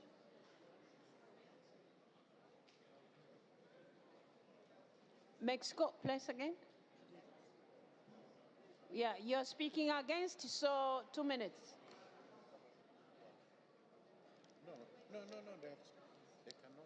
they cannot speak against their own motion. But it's theirs. No, it's their motion. Well, they maybe cannot speak against their motions. Wait, are they mentioned here? Yes, Mexico is. Mexico, you're part of this. No. Yeah, but it's the same country.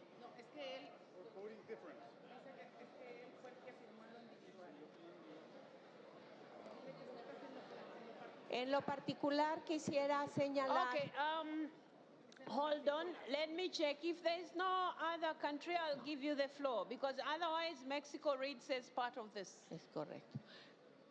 Okay, I don't see any country wanting to go against, but it seems Mexico has supported. On the other hand, they are against. So, Mexico. Sí, mi opinión y mi posicionamiento personal es que se habla de niños víctimas de la guerra y se incluye al país Venezuela con países que tienen, que están en conflicto bélico. Nos parece que se incluyó más con una posición política, ideológica, porque Venezuela no está en guerra y los niños no son víctimas de una guerra en Venezuela. Por eso estamos en contra. Bueno, en lo particular.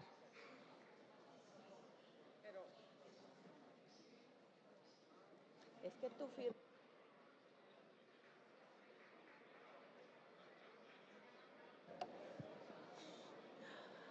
Okay, so we are going to see how the votes are going to be divided in Mexico. But let's go to our last item, which is from the Islamic Republic of Iran. And we have Mr. Motaki. You have 3 minutes.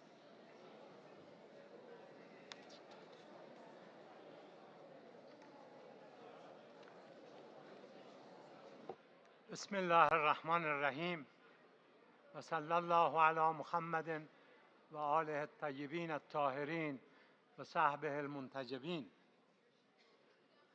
جواب ابلهان صهیونیست خاموشی است.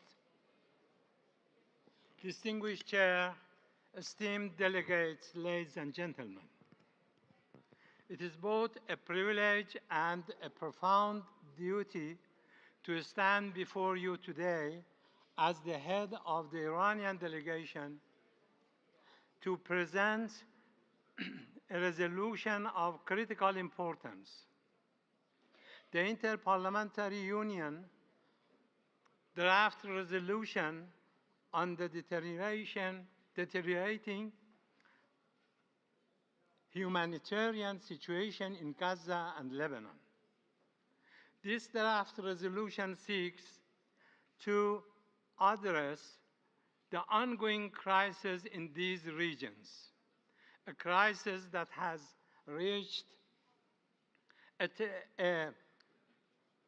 tipping point and now demands decisive international action. The proposal I present today is not just a matter of policy. It is a moral imperative. We are here because the principles of international humanitarian law and human rights are being violated on the unprecedented scale. The crisis in Gaza and Lebanon is not a series of isolated incidents, but part of a systematic campaign of aggression and occupation spanning decades. The draft resolution highlights the humanitarian crisis in these regions, which include the destruction of civilian infrastructure and loss of innocent lives, and the collapse of essential services like healthcare, water, and sanitation. These are not natural disasters. They are man-made tragedies resulting from the Israeli regime's policies. Recent atrocities in Gaza and Lebanon have shocked the world. Just 2 days ago, ladies and gentlemen, a heinous attack on Al-Aqsa Hospital saw Palestinians who had sought refuge burned alive. Distinguished delegates, burned alive. Such acts are not just breaches of humanitarian law, but were crimes bearing the hallmarks of genocide. Under Article 2 of the Genocide Convention, genocide is defined as act committed with the intent to destroy in whole or in part a national, ethnic, racial, or religious group. The action of the Israeli regime indiscriminate killing, blocked. Please conclude. Your time is up. I think we have to follow I have already added some minutes, and you have exhausted that as well. Equal. I have done that. Previous 6 minutes. I have done that. Yeah. The international community can no longer remain silent. The crimes against the people of Gaza and Lebanon have become so frequent and normalized that their severity is often overlooked. But these acts are war crimes. Dear friends, these emergency items presented by Iran shows the real image of an apartheid regime to the world.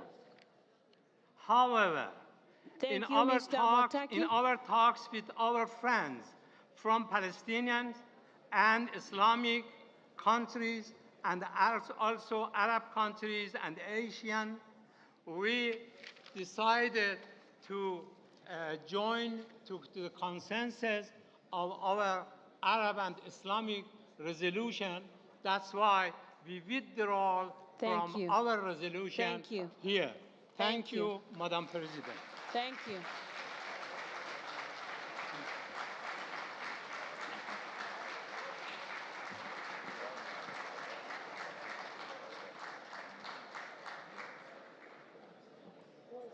Was there any... But they didn't say anything. If they want to take the floor, they can take the floor. Colleagues, the motion has been withdrawn, but usually when the motion has been withdrawn, there is no speaking against, except where a specific country is mentioned and they may want to reply. So, any country would like to take the floor? No, okay. Thank you. Colleagues, having listened to all these motions, so we have, Iran has withdrawn. We have also been informed by the Israeli delegation that their motion is equally withdrawn. So they have also withdrawn. So we stay with the four proposed items. That is one from the Palestine on behalf of the Arab group, and the one that was presented by France, United Kingdom, Germany, Netherlands, and Canada, DRC, and then the one that was presented by Argentina, Brazil, Chile, Guyana, Mexico, and Peru. So I would now call on the Secretary General to explain to us the voting procedure. Secretary General. Thank you. Can you hear me? Yes. It's working? Okay. Thank you, Madam President. The voting procedure in this context, that of the emergency item, I'm speaking loud. Can you hear me? Yes, we can. Please, Madam President, you may ask participants to tone down their conversation so that we can hear better. We can. Secretary General, don't worry, we can hear you. Okay, very good. I was saying that the procedure is governed by Article 16.1 of the statutes, and it stipulates that the Assembly, in this case, shall vote by roll call. The number of votes allocated to each delegation is to be found in document A/149/inf.2. The number of votes indicated corresponds to the number of delegates announced at this assembly. Delegations in arrears of more than 2 years of contribution are not entitled to vote under the provisions of Article 5.2 of the statutes and thus do not appear on the list. Only delegates physically present in the plenary here now at the moment of the vote can take part in the vote.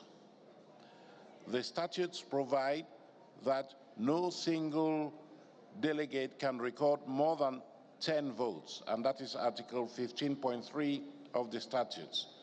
This means that if a delegation is entitled to, for example, 21 or more votes, it will need the physical presence of at least 3 delegates in the room to cast its full entitlement of votes.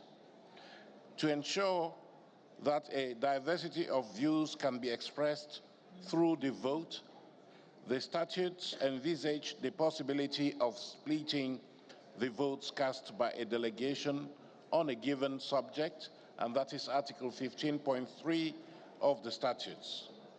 If a delegation is entitled to a total of 15 votes, for instance, it can register 6 votes in favor, 5 against, and 4 abstentions, or 10 in favor, 5 against, and so on. Vote splitting is not mandatory. The delegation may decide to cast all 15 of its votes for or against. We now have 4 competing proposals for the emergency item. Instead of proceeding with a separate roll call vote on each of them, it is our practice to combine all votes in one round. For each proposal, the delegation must cast the full number of votes to which they are entitled. Taking the previously cited example, the delegation in question would thus need to cast all 15 of its votes on each proposal, but can of course split them to express diverse views. Madam President, these are the statutory provisions governing voting in the Assembly on the emergency item. If that is sufficiently clear to the delegates, you may now wish to invite my colleague, Ambassador Philip, to begin the vote by roll call. Thank you. Dear colleagues, as per our usual practice, but also the rules that we have in place as expressed by the Secretary General, I know usually this process is tedious and takes time, but please, I'm going to request all of you to take your seats because we have to take roll calls. And whoever doesn't have a seat, I think there are more seats upstairs, so other people can go have seats there. But I'm going to request all of you to take your seats and also give now the opportunity to Ambassador Ander to now call the roll. Thank you very much. Ambassador Ander. Thank you very much, Madam President. And with your indulgence, just to simplify the process and to try to make it as clear as possible, we have just a 1-minute video that we would kindly ask that it be shown that explains in images the voting procedure that has just been in depth explained by the Secretary General.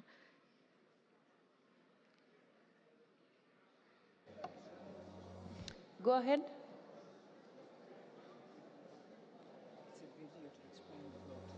Yeah, go ahead. Voting guide for emergency items during an assembly. Who can vote? To exercise their voting rights, Member Parliament delegations should not be in arrears of more than 2 years, should be registered on the list of participants, and physically in attendance at the time of the vote. Votes are held by roll call, and MPs must be present in the room at the time of the vote. Absence voids their ability to vote. Voting is based on a weighted system. Each IPU member parliament has a minimum of 10 votes. The basic 10-vote entitlement shall be reduced to 8 votes if a delegation is composed exclusively of parliamentarians of the same sex for 2 consecutive sessions. Delegations are entitled to additional votes based on the population of their country as shown in the following table.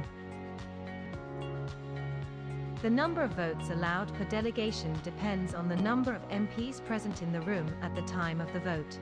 1 MP may cast a maximum of 10 votes, 2 MPs may cast a maximum of 20 votes, and 3 MPs are required to cast 21 votes or more. A delegation may split its vote entitlement to express the diverse views of its members. If a member parliament has 15 votes for an emergency item proposal, it may, for example, vote 6 in favor, 5 against, and 4 abstentions. In another emergency item proposal, it may choose to vote 10 votes in favor and 5 against. Please be reminded that for each proposal, members must use the full number of votes to which they are entitled. Delegations are requested to remain silent during the vote. For more information about the voting process, please scan the QR codes or visit the links presented here. Thank you very much, Angelo. Thank you very much.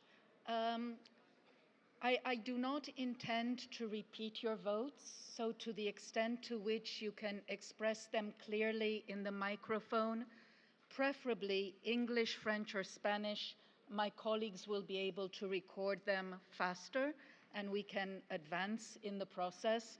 I'm just looking at the time, it's 6:40, we should have finished by now.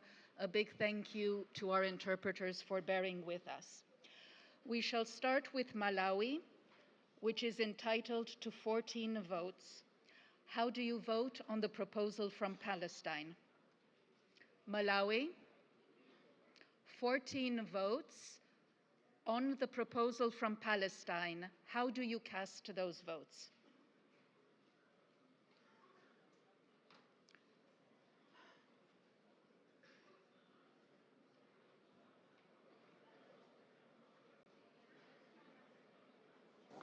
Hold on, let me have this ready. It seems okay. Malawi? Yeah. Abstain. 14 abstentions. On the proposal from Palestine? Yes. Yes? I'm saying on the proposal from the... Abstention. Yes, abstention. DRC? Abstention. Argentina? Abstention.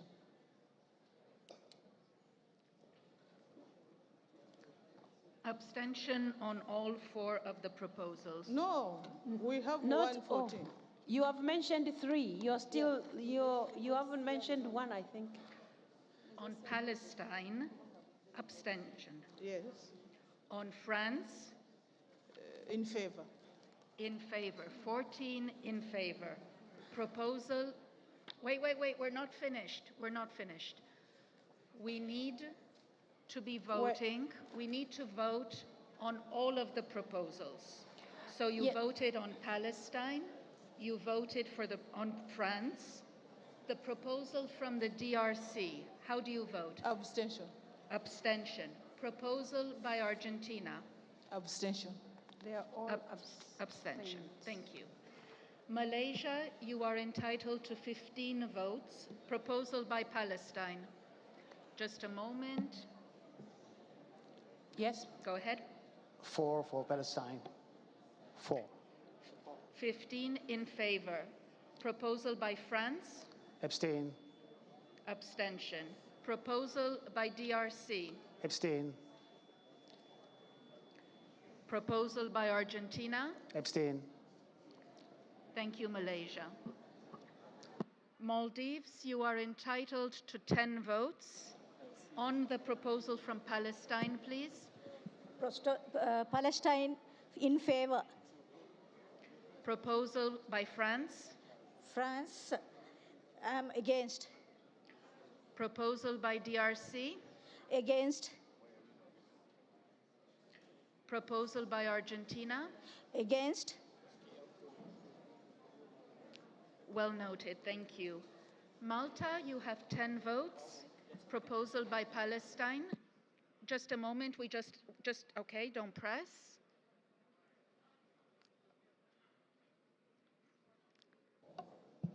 If you can press just once. Malta, press again, press. Okay. Okay. Okay. Thank you. Right?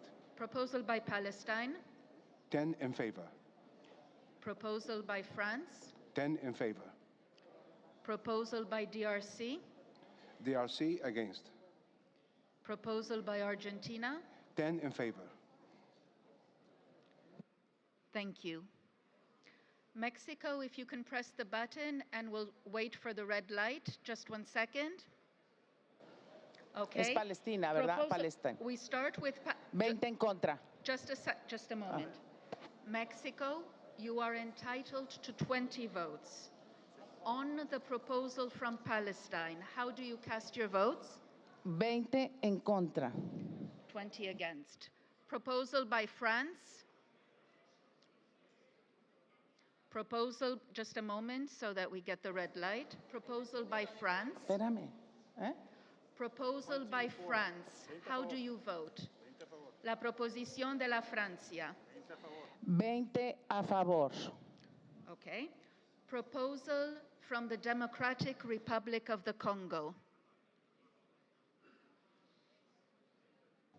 Mexico, hold on, don't touch on the microphone until you finish the voting process. Okay, DRC. 20 abstenciones. And proposal from Argentina.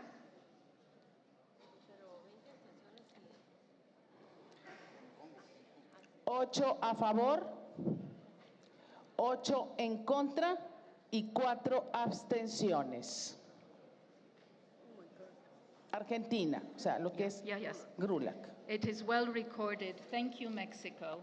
We move to Monaco. If you can press your microphone. No, un momento, faltó Israel. We recorded it for the proposal from Argentina. Israel has been withdrawn. Israel has been withdrawn, so you can't vote on it. Thank you. Call the Okay, next. Monaco, absent. Mongolia, absent. Montenegro, absent. Mozambique, absent. Namibia. Mr. Speaker, Namibia has 11 votes. On the proposal from Palestine, please. The proposal for Palestine in favor. Proposal from France. Abstention. Proposal by the DRC. In favor. And proposal by Argentina. Abstention.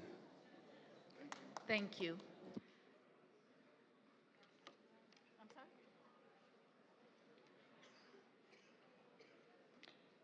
My apologies, I need to call Morocco. So Namibia has been well recorded, and we go to Morocco that has 15 votes. Proposal by Palestine, please. OK. Oui, on vote pour. Proposal by France. 15 voix pour. 15 voix pour aussi. La deuxième proposition de la France.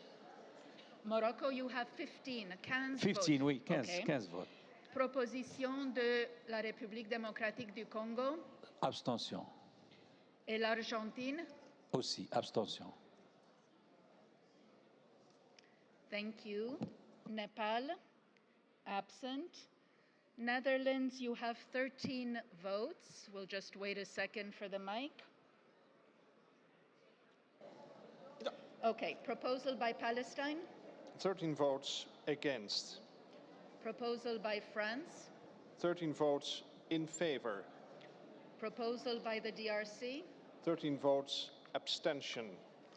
And proposal by Argentina. 13 votes in favor. Thank you. New Zealand, if you can turn on your mic. Proposal by Palestine. New Zealand, you have 12 votes. On Palestine, please. 12 votes against, Proposal by France. 12 votes for, Proposal by DRC. 12 votes against, And proposal by Argentina. 12 votes for. Thank you. Nigeria, you have 22 votes. If you can turn on your mic. Just a second.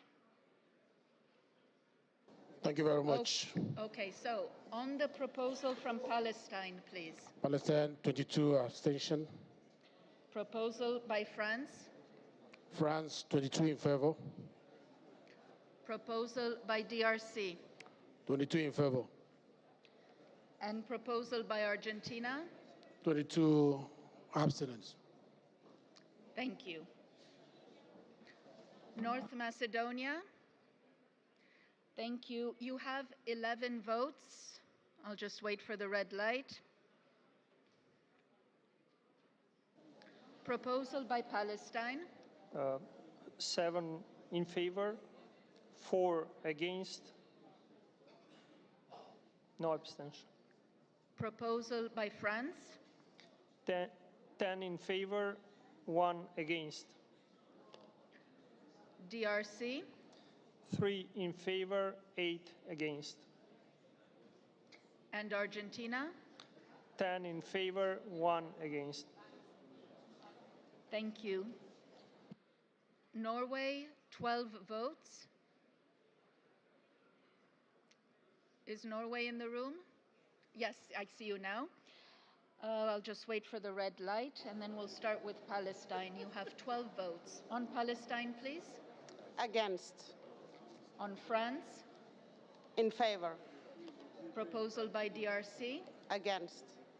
Proposal by Argentina? In favor. Thank you. Oman? Oman has 12 votes.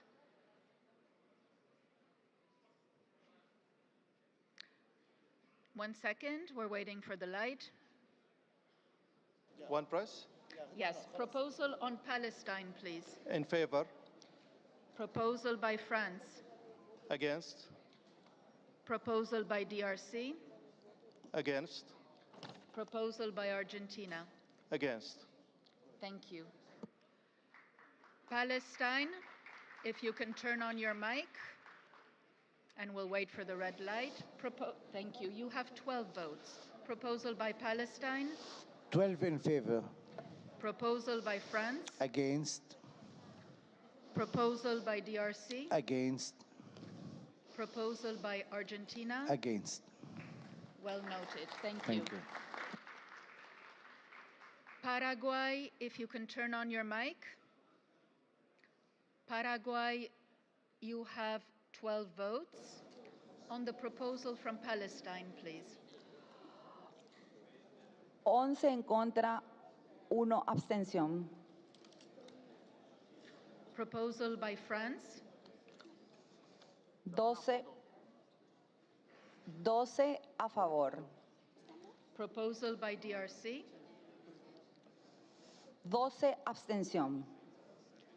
And proposal by Argentina. 12 a favor. Thank you. Peru, if you can turn on your mic. You are entitled to 15 votes. On the proposal from Palestine, please. 10 abstención y 5 a favor. Proposal by France.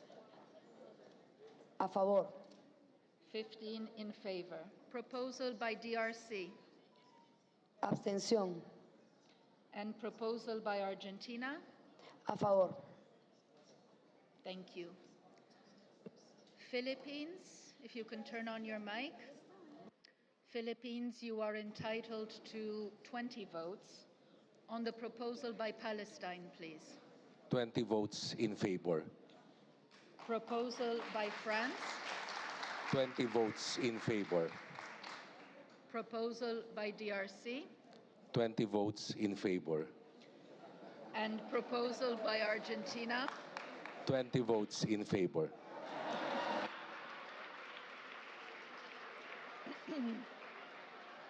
Thank you. We move on. Please, quiet, please. We move on to Poland. If you can turn on your mic, Poland. Yes, we'll just wait for the red light. It's fine. Okay. 15 votes. Proposal by Palestine. 15 against. Proposal by France.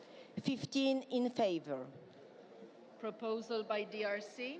15 against. And proposal by Argentina. 15 in favor. Thank you. Portugal, if you can turn on the mic. You are entitled to 13 votes. On the proposal from Palestine, please. 13 votes against. Proposal by France. 13 votes in favor. Proposal by DRC. 13 votes against. And proposal by Argentina. 13 votes in favor. Thank you. Republic of Korea. You are entitled to 17 votes. On the proposal by Palestine. 17 abstention. Proposal by France. 17 in favor. Proposal by DRC. 17 abstention. And proposal by Argentina. 17 in favor. Well noted. Thank you. Romania, you are entitled to 13 votes. On the proposal from Palestine, please. Thank you. 13 votes, abstention. Proposal by France. 13 votes in favor. Proposal by DRC. 13 votes abstention. And proposal by Argentina. 13 votes in favor of this proposal. Thank you very much. Well noted. Russian Federation, you are entitled to 20 votes. Proposal by Palestine. Okay, we'll just wait for it. No, okay. Palestine 20 in favor. Proposal by France. 20 against. Proposal by DRC. 20 against. And proposal by Argentina. 20 against. Rwanda, you are entitled to Rwanda, you are entitled to 11 votes.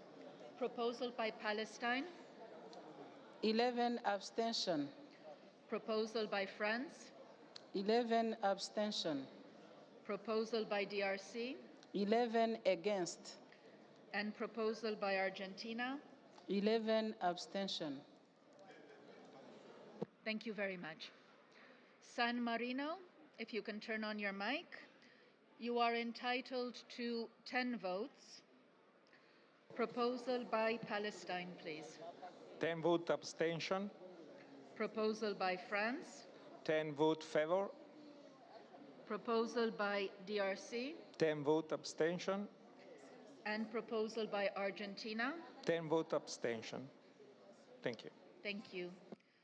Sao Tome and Principe, if you can turn on the mic, yes.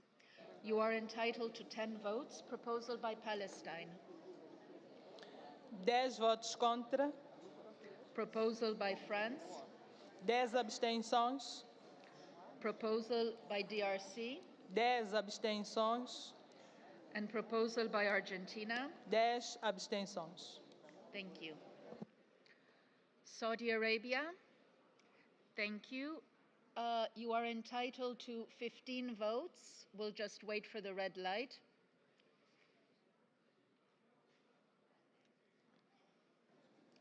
Proposal by Palestine. 15 votes in favor. Proposal by France. 15 votes against. Proposal by DRC. 15 votes against. And proposal by Argentina. 15 votes against. Thank you. Serbia, absent. Seychelles. Mr. Speaker, if you can turn on your microphone. You are entitled to 10 votes. Proposal by Palestine. 10 votes in favor. Proposal by France. 10 votes against. Proposal by DRC. 10 abstentions. And proposal by Argentina. 10 against. Thank you. Slovakia. Slovakia, you are entitled to 10 votes. Proposal by Palestine. 10 votes against. Proposal by France. 10 in favor. Proposal by DRC. 10 abstention. And proposal by Argentina. 10 in favor. Thank you. Slovenia. You are entitled to 11 votes. Proposal by Palestine. 7 votes in favor, 4 votes against. Proposal by France. 11 votes in favor. Proposal by DRC. 11 votes against. And proposal by Argentina. 11 votes in favor. Thank you. Somalia. Somalia, if you can turn on your mic. Okay. And you are entitled to 13 votes. On the proposal by Palestine, please. In favor. Proposal by France. Against. Proposal by DRC. Abstain. Proposal by Argentina. Against. Thank you. South Africa, you are entitled to 18 votes. We'll just wait for the microphone. Proposal by Palestine, please. 18 in favor for Palestine. Proposal by France. 18 against. Proposal by DRC. 18 abstain. And proposal by Argentina. 18 against. Thank you. South Sudan, only one delegate. If you can turn on your mic, please. One delegate. You are, just a moment, you are entitled to 10 votes. Proposal by Palestine, please. Abstention. Proposal by France. Abstention. Proposal by DRC. Abstention. And proposal by Argentina. Abstention. Thank you. Spain. Spain, you are entitled to 16 votes. I don't see if your light is on. On the proposal by Palestine, please. 8 votos a favor, 8 votos en contra. Proposal by France. 16 votos a favor. Proposal by DRC. 16 votos en contra. And proposal by Argentina. 16 votos a favor. Thank you. We move on to Suriname. You are entitled to 10 votes. Proposal by Palestine, please. 8 in favor and 2 abstention. Proposal by France. 8 in favor and 2 abstentions. Proposal by DRC. 10 abstention. And proposal by Argentina. 10 in favor. Thank you. Sweden. Sweden, you are entitled to 13 votes. Proposal by Palestine. We'll just wait for the mic. Yes, it works now, I suppose. You can hear me, madam? Yes, we can. Thank you. 13 against. Proposal by France. 13 in favor. Proposal by DRC. 13 against. And proposal by Argentina. 13 in favor. Thank you. Thank you. Switzerland, if you can turn on your mic, you are entitled to 12 votes. Proposal by Palestine. 12 votes against. Proposal by France. 12 votes in favor. Proposal by DRC. 12 votes against. And proposal by Argentina. 12 votes in favor. Thank you. We move on to Thailand. Thailand, if you can turn on your microphone. You are entitled to 18 votes. On the proposal by Palestine, please. 18 abstention. Proposal by France. 18 in favor. Proposal by DRC. 18 abstention. And proposal by Argentina. 18 in favor. Thank you. Timor-Leste. Timor-Leste, you are entitled to 11 votes. On the proposal by Palestine, please. 11 vote in favor. Proposal by France. 11 vote abstain. Proposal by DRC. 11 vote abstain. And proposal by Argentina. 11 votes abstain. Thank you. Tonga, you are entitled to 10 votes. Yeah, just a moment, it'll come. Okay, proposal by Palestine, please. 10 votes in favor. Proposal by France. 10 votes in favor. Proposal by DRC. 10 votes abstentions. And proposal by Argentina. 10 votes in favor. Thank you. Tunisia. Tunisia, if you turn on your mic. You are entitled to 13 votes. On the proposal by Palestine, please. 10 صوت مؤيد لاقتراح دولة فلسطين. 13 صوت. Just a moment, please. Are you hearing? Okay, we need to have interpretation. Tunisia, 13 votes. On the proposal, please, from Palestine.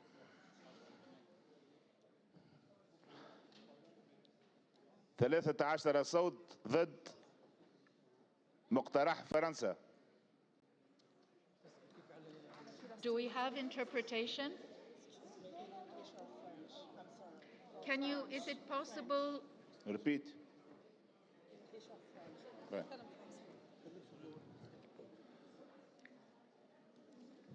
13 صوت مؤيد لمقترح دولة فلسطين.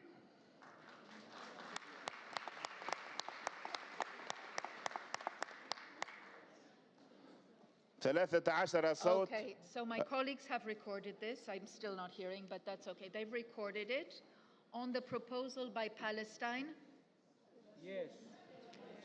Yes. On the proposal by France? No. 13 صوت رافض لمقترح فرنسا. Against. 13 صوت رافض لمقترح الكونغو. On the proposal by the DRC? الكونغو 13 صوت رافض. والأرجنتين كذلك 13 صوت رافض. And Argentina? رافض. Against. Thank you. Turkey, you have 19 votes. Turkey, if you can turn on your mic. Proposal by Palestine, please. 19 in favor. Proposal by France. 2 in favor, 17 abstention. Pardon, against. 2 in favor, 17 against. Okay. Proposal by DRC. Against. And proposal by Argentina. Against. Thank you. Turkmenistan. Absent. Tuvalu. Absent. Uganda. Absent. Ukraine. Ukraine, you have 15 votes. If you can turn on your mic. Yes, I see the green. Now I see the red. Proposal by Palestine, please. 2 votes in favor, the rest abstention. 2 in favor, 13 abstention. France? All votes in favor. Proposal by DRC? All votes abstention. And proposal by Argentina? All votes in favor. Well noted, thank you. United Arab Emirates, you have 13 votes. Yeah, just a moment. On the proposal from Palestine, please. 13 in favor. Proposal by France. 13 against. Proposal by DRC. 13 against. And proposal by Argentina. 13 against. Thank you. United Kingdom, if you can turn on your mic. Okay, it's coming. You are entitled to 18 votes. Proposal by Palestine, please. 18 against. Proposal by France. 18 in favor.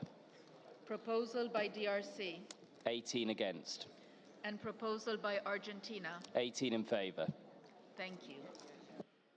Tanzania, you are entitled to 18 votes. On the proposal by Palestine, please. 18 abstention. Proposal by France. 18 in favor. DRC. 18 abstention. And Argentina. 18 abstention. Thank you. Uzbekistan, you have 15 votes. On the proposal from Palestine, please. 15 in favor, Palestine. Proposal by France. By France, abstentions. Proposal by DRC. All votes abstention. And proposal by Argentina. 15 abstentions. Thank you. We move to Vietnam. Absent. Yemen. Mr. Speaker, you have 13 votes. I'm just waiting for the red light. Okay. اليمن 13 صوتا مؤيدا لفلسطين، 13 صوتا رافضا لفرنسا، 13 صوتا رافضا للأرجنتين، 13 صوتا I'm sorry to interrupt, but I just need to make sure that my 13 colleagues... صوتا مؤيدا لفلسطين، 13 صوتا رافضا لفرنسا، 13 صوتا رافضا للكونغو، 13 صوتا رافضا لفرنسا. الأرجنتين.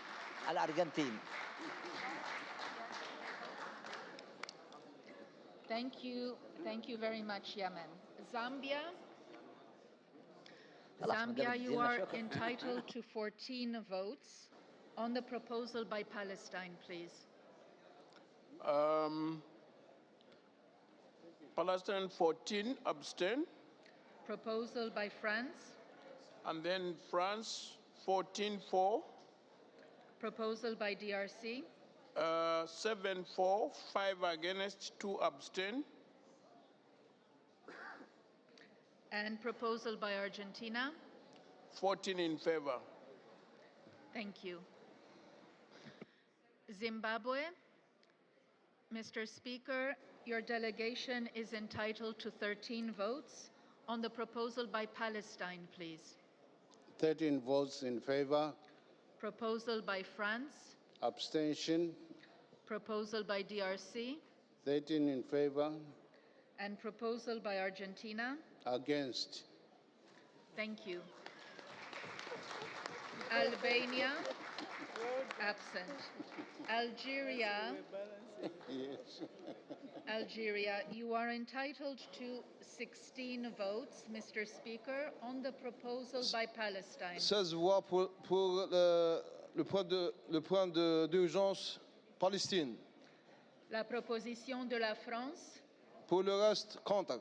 Les 3 points d'urgence restants, contre. Okay. For the other 3 proposals, against. We move to Andorra. Andorra, if you could turn on your mic, you are entitled to 10 votes. On the proposal from, okay, I'm just waiting for the red light. Proposal by Palestine. 10 voix contre. Pour la France. 10 voix pour. République démocratique du Congo. 10 voix contre. Et Argentine. 10 voix pour. Merci. Angola.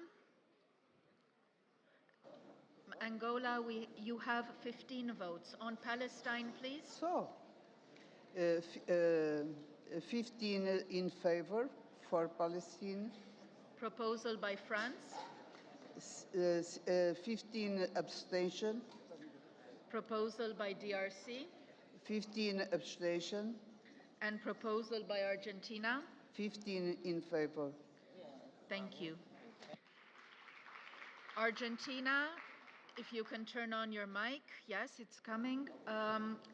You are entitled to 16 votes. Proposal by Palestine, please. Abstención. Proposal by France. A favor. Proposal by DRC. Abstención. Proposal by Argentina. A favor. Thank you. Armenia, you are entitled to 11 votes. Proposal by Palestine. 10 in favor, 1 abstention. Proposal by France. 10 in favor, 1 abstention. Proposal by DRC. 11 abstained. And proposal by Argentina. All in favor. Thank you. We go to Australia. Mr. Speaker, your delegation is entitled to 14 votes. On the proposal by Palestine, please. 14 votes against. Proposal by France. 14 votes in favour. DRC. 14 votes against. And Argentina. 14 votes in favour. Thank you. We go to Austria.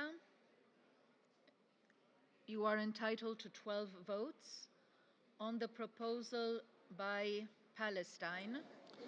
12 votes against. Proposal by France. 12 votes in favor.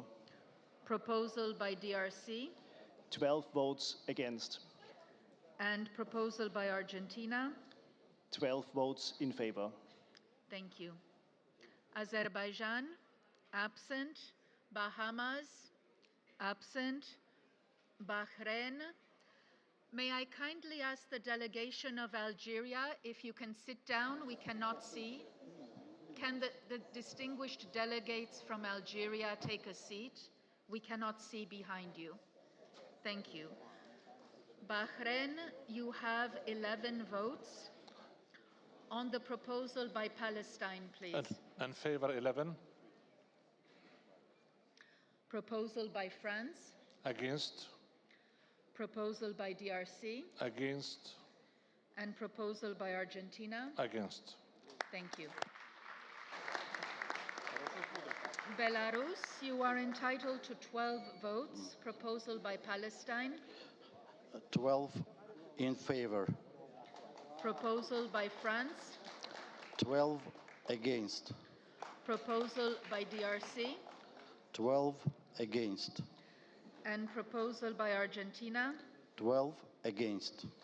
Thank you. We go to Belgium. You are entitled to 13 votes. On the proposal by Palestine, please. 10 contre et 3 abstentions. Proposal by France. 13 pour. Proposal by DRC. 13 abstentions. And Argentina. 13 pour.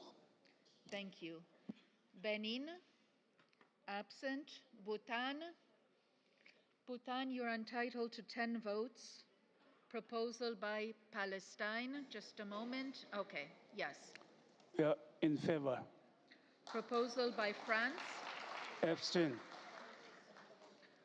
Proposal by DRC. Abstain. And Argentina. Abstain. Thank you. Bosnia-Herzegovina, you are entitled to 11 votes. Proposal by Palestine, please. 11 in favor. Proposal by France. 11 in favor. Proposal by DRC. Abstention. And proposal by Argentina. In favor. Thank you. Botswana. Botswana, you are entitled to 10 votes. Proposal by Palestine. In favor. France. Abstain. DRC. Abstain. And Argentina. Abstain. Thank you. Brazil. Brazil, you have 20 votes. Proposal by Palestine, please. Brazil, 20 votes, abstention. Proposal by France. 20 votes, yes. Proposal by DRC. 20 votes, abstention. And Argentina. 20 votes, yes. Thank you. Bulgaria, absent. Burkina Faso, absent. Burundi, 13 votes. 13 voix. On the proposal by Palestine, please. Just a moment, it's coming. Go ahead. You can speak now. OK. Palestine, 13 voix pour. France. RDC, 13 voix pour. Just a second, un moment. Donc, vous avez voté pour la Palestine. La proposition de la France, s'il vous plaît. Pardon? La proposition de la France. Abstention. Proposition République démocratique de Congo. 13 voix pour. Et Argentine? Abstention. Merci. Cabo Verde, you have 10 votes. If you can turn on your microphone, please. On the proposal by Palestine. Abstenção. Proposal by France. A favor. Proposal by DRC. Abstenção. Proposal by Argentina. A favor. Thank you. Cambodia, you have 13 votes. On the proposal by Palestine, please. 13 abstention. Proposal by France. 13 in favor. DRC. 13 abstention. And Argentina. 13 abstention. Thank you. Cameroon, absent. Canada, you have 15 votes. On the proposal by Palestine, please. I see you now. Yes. So Canada, do you have your light on? Not yet. I see a green light. Okay, just a moment. Okay. So proposal by Palestine. No, still no. I saw Libya had turned on their microphone, so they're mixed here. Just a second. Yeah. Canada, are you okay now? I see the green light. So it's not.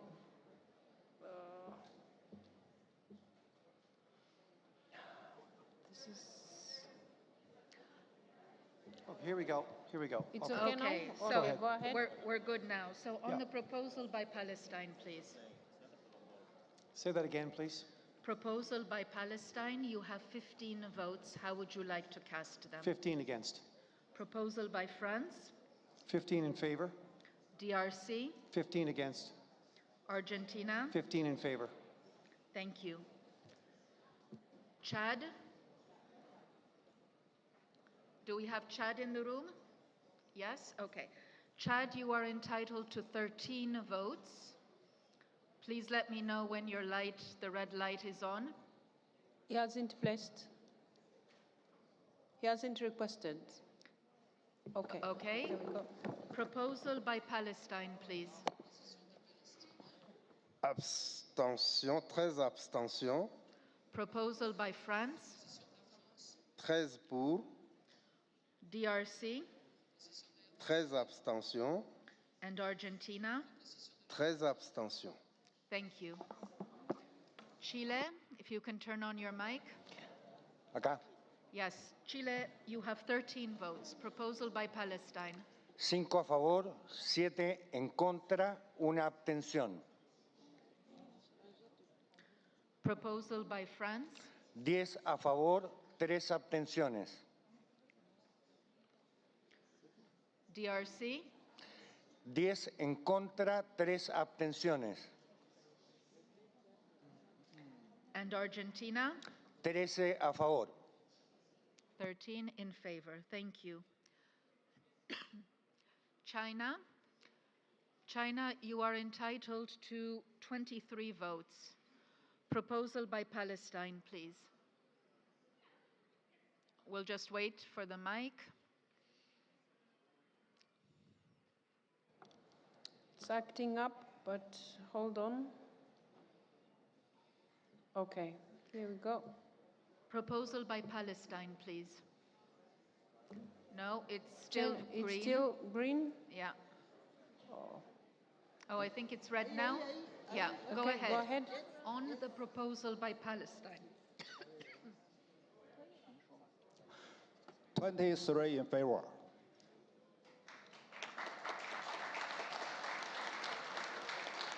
Proposal by France.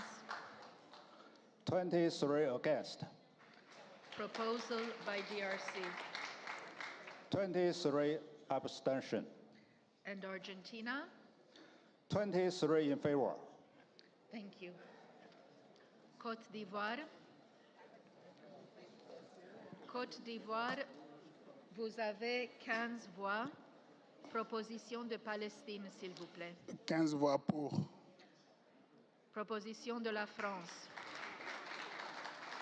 5 pour, 10 abstentions.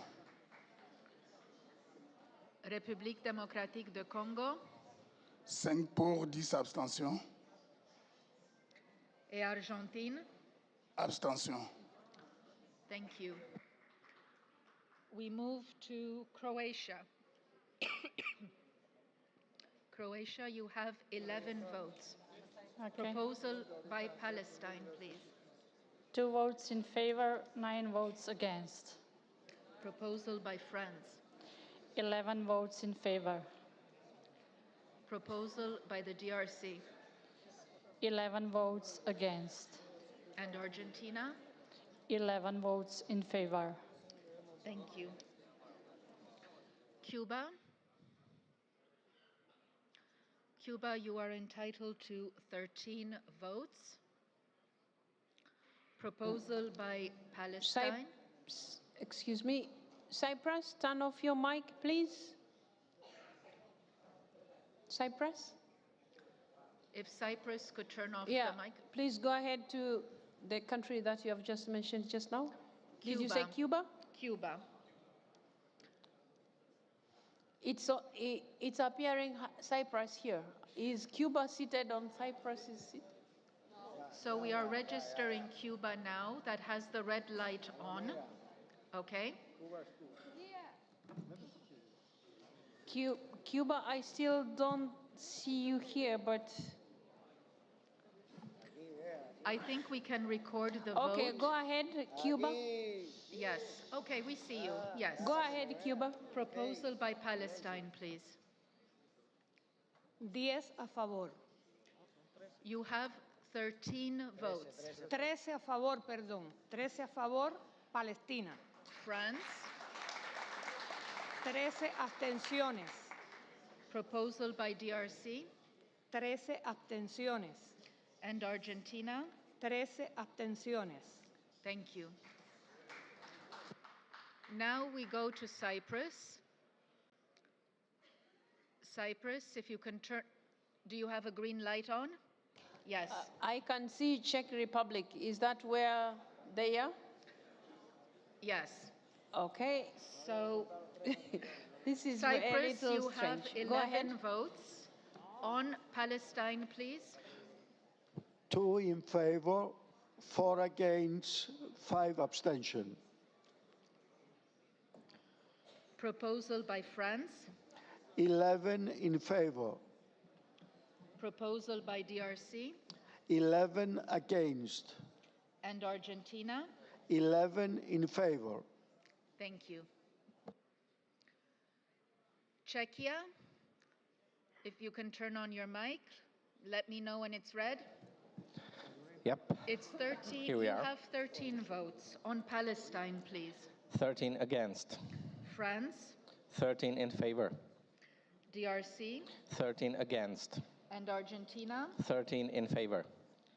Thank you. We go to the Democratic Republic of the Congo. 20 voix. Proposition de Palestine. Un moment. OK, c'est bon maintenant. Pour la proposition de la Palestine, 20 abstentions. Proposition de la France. 20 abstentions. Congo, DRC. 20 pour. Et Argentine. 20 abstentions. Bien noté, merci. We go to Denmark. Denmark, you have 10 votes. On the proposal by Palestine, please. 10 against, Proposal by France. 10 in favor, Proposal by DRC. 10 abstention, And Argentina. 10 in favor. Thank you. Djibouti. Djibouti, you have 11 votes. C'est bon? On the proposal by Palestine, please. 11 voix pour la Palestine. Proposition de la France. France, Abstention? République démocratique du Congo Contre? et Argentine. Contre. Thank you. We go to the Dominican Republic. Absent. Ecuador, 11 votes. Yet? Okay. Here we go. Okay, it's still green. Still green? No, now it's good. Proposal by Palestine. For Palestine, in favor. France.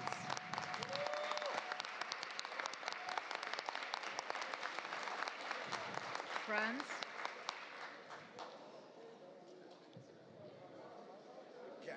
On the proposal, I would kindly ask the delegations that are moving around the room, this is not helpful. So if we could please hear quietly the rest of the vote, that would be very helpful. So, delegation of Ecuador, we are now voting on the proposal by France. How do you vote? Abstention. Proposal by DRC. Abstention. And proposal by Argentina. Abstention. Thank you. Proposal by, we go to the delegation of Egypt. We'll wait for the red light. Yeah. You are entitled to 20 votes. Proposal by Palestine, please. 20 votes in favor. Proposal by France. 20 votes against. Proposal by DRC. 20 votes against. And proposal by Argentina. 20 votes against. Thank you. Equatorial Guinea. You are entitled to 11 votes. Proposal by Palestine. 11 a favor. Proposal by France. 11 abstenciones. Proposal by DRC. 11 abstenciones. And proposal by Argentina. 11 abstenciones. Thank you. Estonia. Estonia, you are entitled to 11 votes.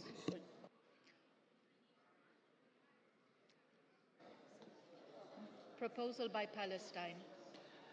11 votes against. Proposal by France.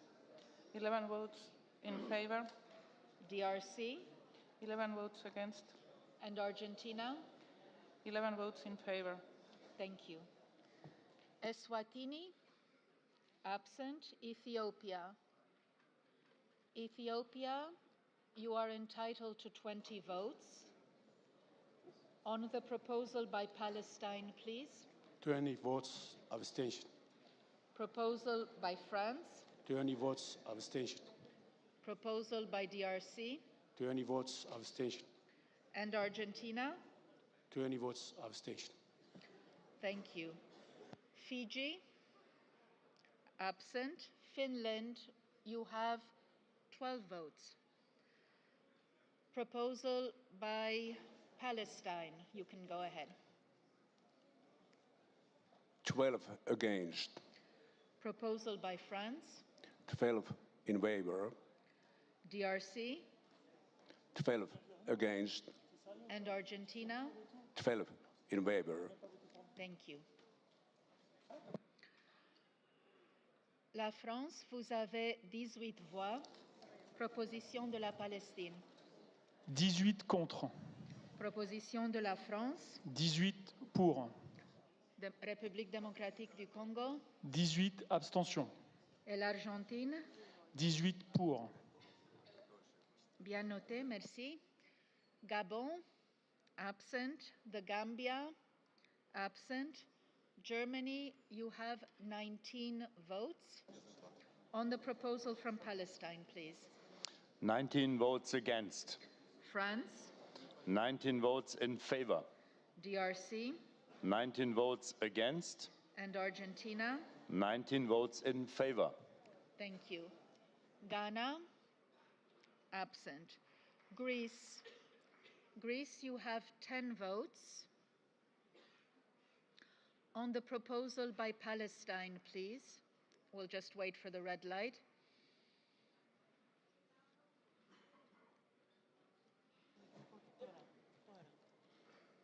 Ten votes against. Proposal by France. 10 votes in favor. DRC. 10 votes against. And Argentina. 10 votes in favor. Thank you. We move to Guinea. Guinea, you have 11 votes.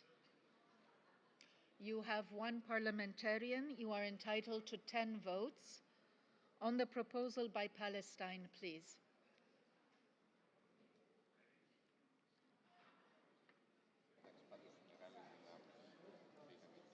C'est quelle Guinée?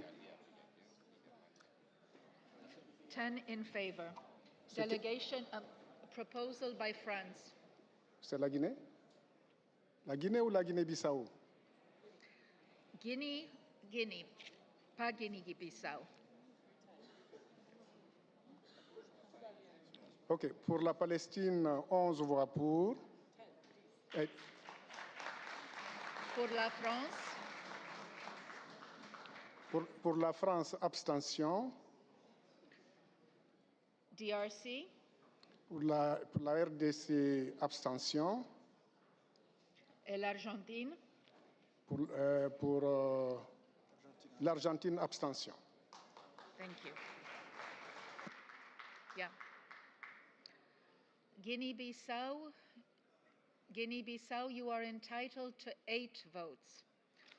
On the proposal by Palestine, please. Go ahead. 8 in favor. Proposal by France. 4 in favor, 4 abstentions. DRC.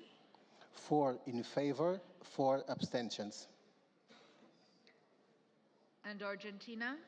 8 in favor of Brazil. Thank you. We go to Guyana. I can't see Guyana. I see, yes, thank you. Guyana, you are entitled to 10 votes. On the proposal by Palestine, please. On the proposal of Palestine, all 10 votes in favor. Proposal by France.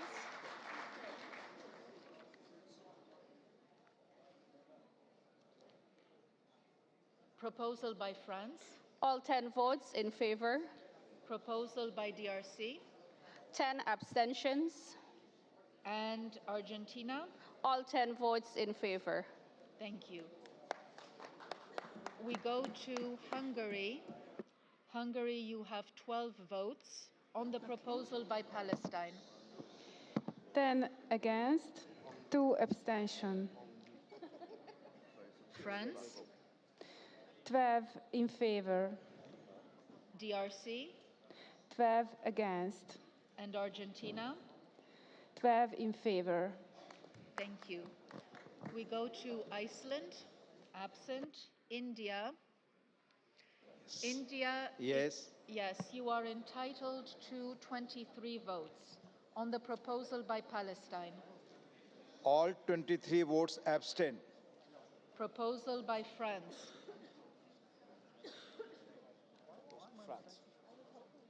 All 23 votes abstain.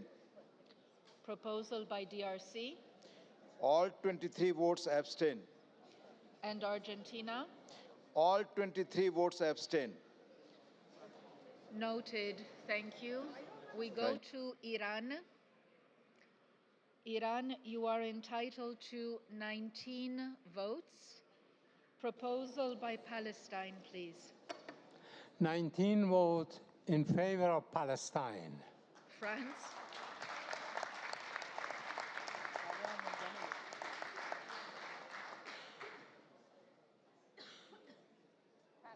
Iran, how do you vote on the proposal by France? 19 votes against.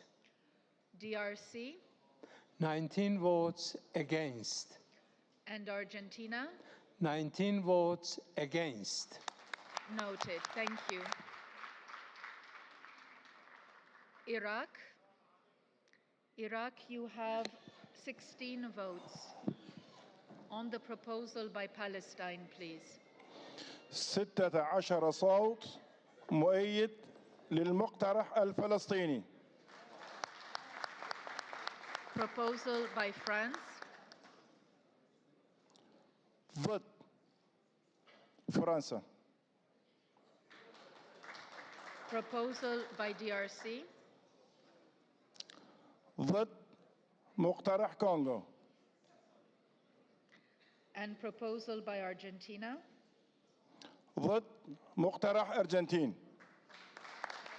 Noted, thank you. Ireland. Ireland, you have 12 votes. On the proposal by Palestine, please. 6 for, 6 abstain. Proposal by France. 12 for. Proposal by DRC. 3 for, 9 against. And Argentina. 12 for. Thank you.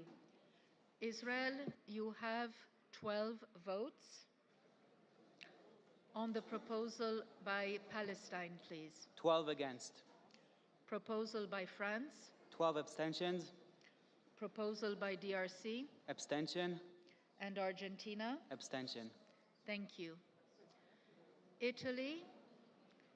Mr. President, your delegation is entitled to 17 votes. Proposal by Palestine, please. 1 MP, 10 votes. No, I'm excuse sorry, me. not 17, 10. 10 votes. Thank you. Yes, in favor of France, in favor of Argentina, against others. So 10 against Palestine, 10 in favor of France, 10 against DRC, and 10 in favor of Argentina. Thank you. Jamaica, absent. Japan, you have 20 votes. On the proposal by Palestine, please. 20票棄権。 Proposal by France. 20票賛成。 Proposal by DRC. 20票棄権。 And proposal by Argentina. 10票賛成。10票棄権。 Well noted, thank you. We go to Jordan. Jordan, you are entitled to 13 votes. On the proposal by Palestine, please.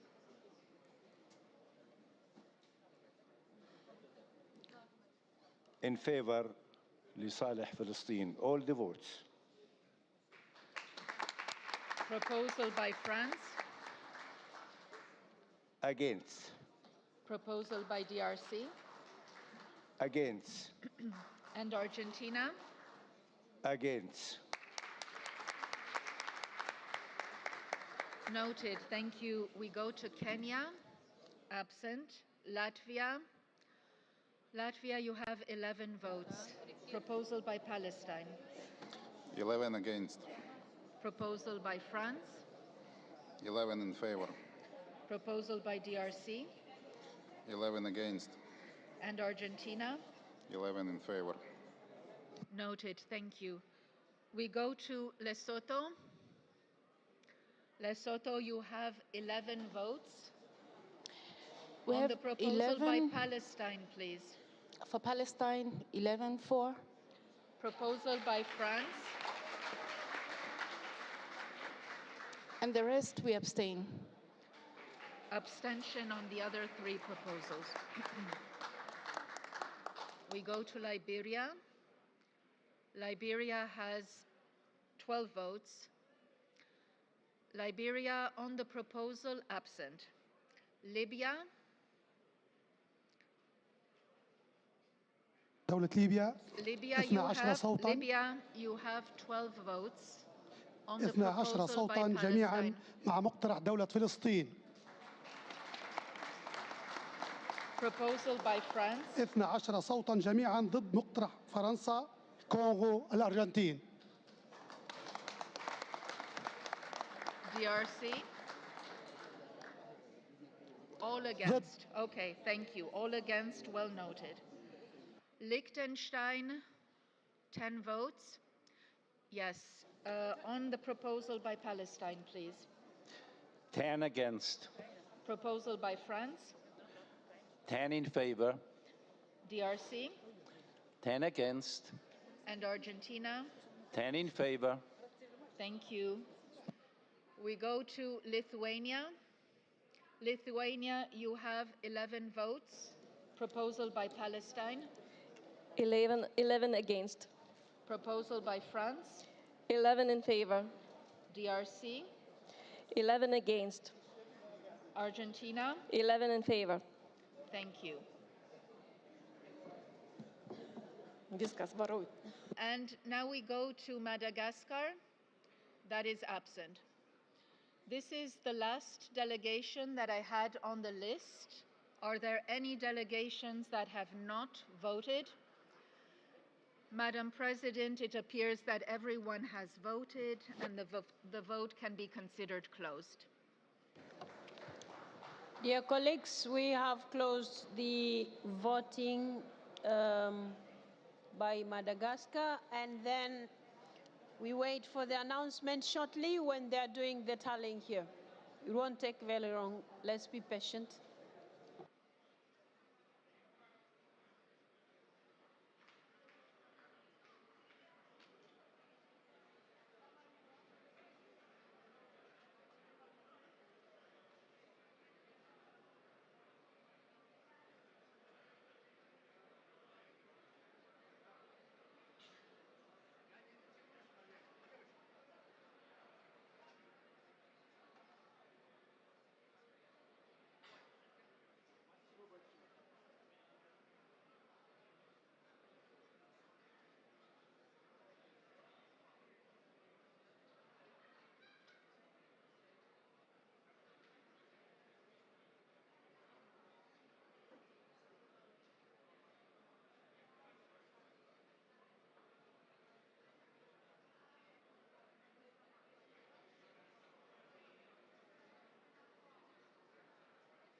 Dear colleagues, we closed the voting, and you remember the explanation that was given by the Secretary General before we started voting, and he drew your attention to a number of rules. Now I am about to give you the results. But before I do that, I would like to draw your attention to Rule 11, Sub-Rule 2 of the Rules of the Assembly, Sub-Rule 2B. I read for you: consideration and acceptance by the Assembly of a request for the inclusion of an emergency item in its agenda shall be subject to the following provisions. I will not read all of them. I'll go to B. It says the Assembly may place only one emergency item on its agenda. Should several requests obtain the requisite majority, the one having received the largest number of positive votes shall be accepted. Colleagues, I will present to you the results in accordance with the way that we voted. So I will begin with the vote that was given to the motion that was presented, or to the item presented by Palestine on behalf of the Arab group. The number of positive votes is 651, negative votes 413, abstentions 346. The total of yes and no votes is 1,064. 2/3 of the votes cast, 709. The specified majority of 2/3 has not been obtained. I will now go to the second item, which was proposed by France, United Kingdom, Germany, Netherlands, and Canada. The number of positive votes is 795. Negative votes 309. Abstentions 306. The total number of yes and no votes 1,104. 2/3 of the votes cast, 734. The specified majority of 2/3 has been obtained.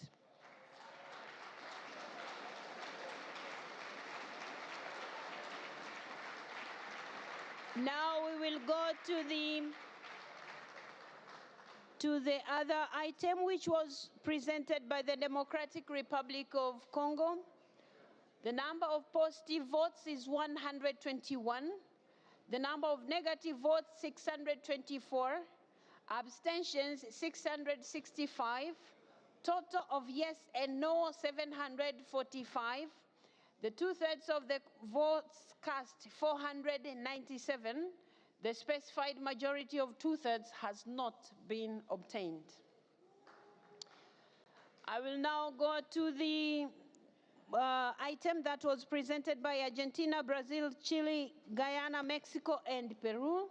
The number of positive votes is 709. The negative votes, 320. Abstentions, 381. The total of yes and no votes, 1,029. The 2/3 of the votes cast, 686. The specified majority of 2/3 is attained. Now, colleagues, the two motions, or the two items that received the required 2/3 is the motion that was presented by France on behalf of the United Kingdom, France, Germany, Netherlands, and Canada, but also the motion that was presented by Argentina on behalf of Argentina, Brazil, Chile, Guyana, Mexico, and Peru. Now, according to the rule that I've just read for you, Rule 11, sub-rule 2B, out of these two which have gotten the required 2/3 majority, we are going to, the Assembly is going to endorse the one that was presented by France because it has the highest number of votes according to our rules. So,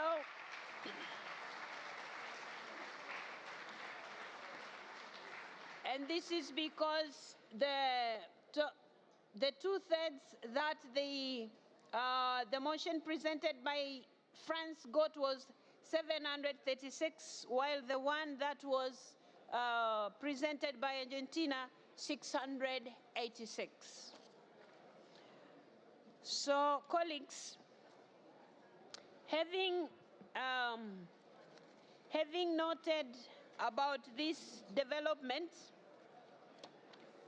and the fact that the motion which was presented by France have received both the necessary majority and the highest number of positive votes, will be added to our agenda as item 9. May I remind all the delegates that the consideration of this item will be held tomorrow in this hall, and our meeting will begin effectively at 9 a.m. So I would like to invite all of you to participate in this debate, which is very important to all of us. I will now let the Secretary General to explain how we are going to compose the drafting committee. Secretary General, you have the floor. When they're talking, you really have to shout. Yeah, nobody's lifting. Yes, just to clarify, tomorrow, as Madam President has just said, there will be a debate on this item that you have chosen as an emergency item for the agenda of the Assembly. And following that debate tomorrow in the morning, there will be a drafting committee that will be struck to prepare a resolution for adoption or rejection on Thursday at the close of the Assembly. That drafting committee, normally as per practice, should not be more than 11 members, and each geopolitical group is required to nominate representatives to join the drafting committee that will work tomorrow to prepare a resolution for consideration by the Council on Thursday. Madam President, that is it. Dear colleagues, after the explanation of the Secretary General, I now adjourn our meeting until tomorrow at 9 sharp. We will begin our discussion. Thank you very much and good evening.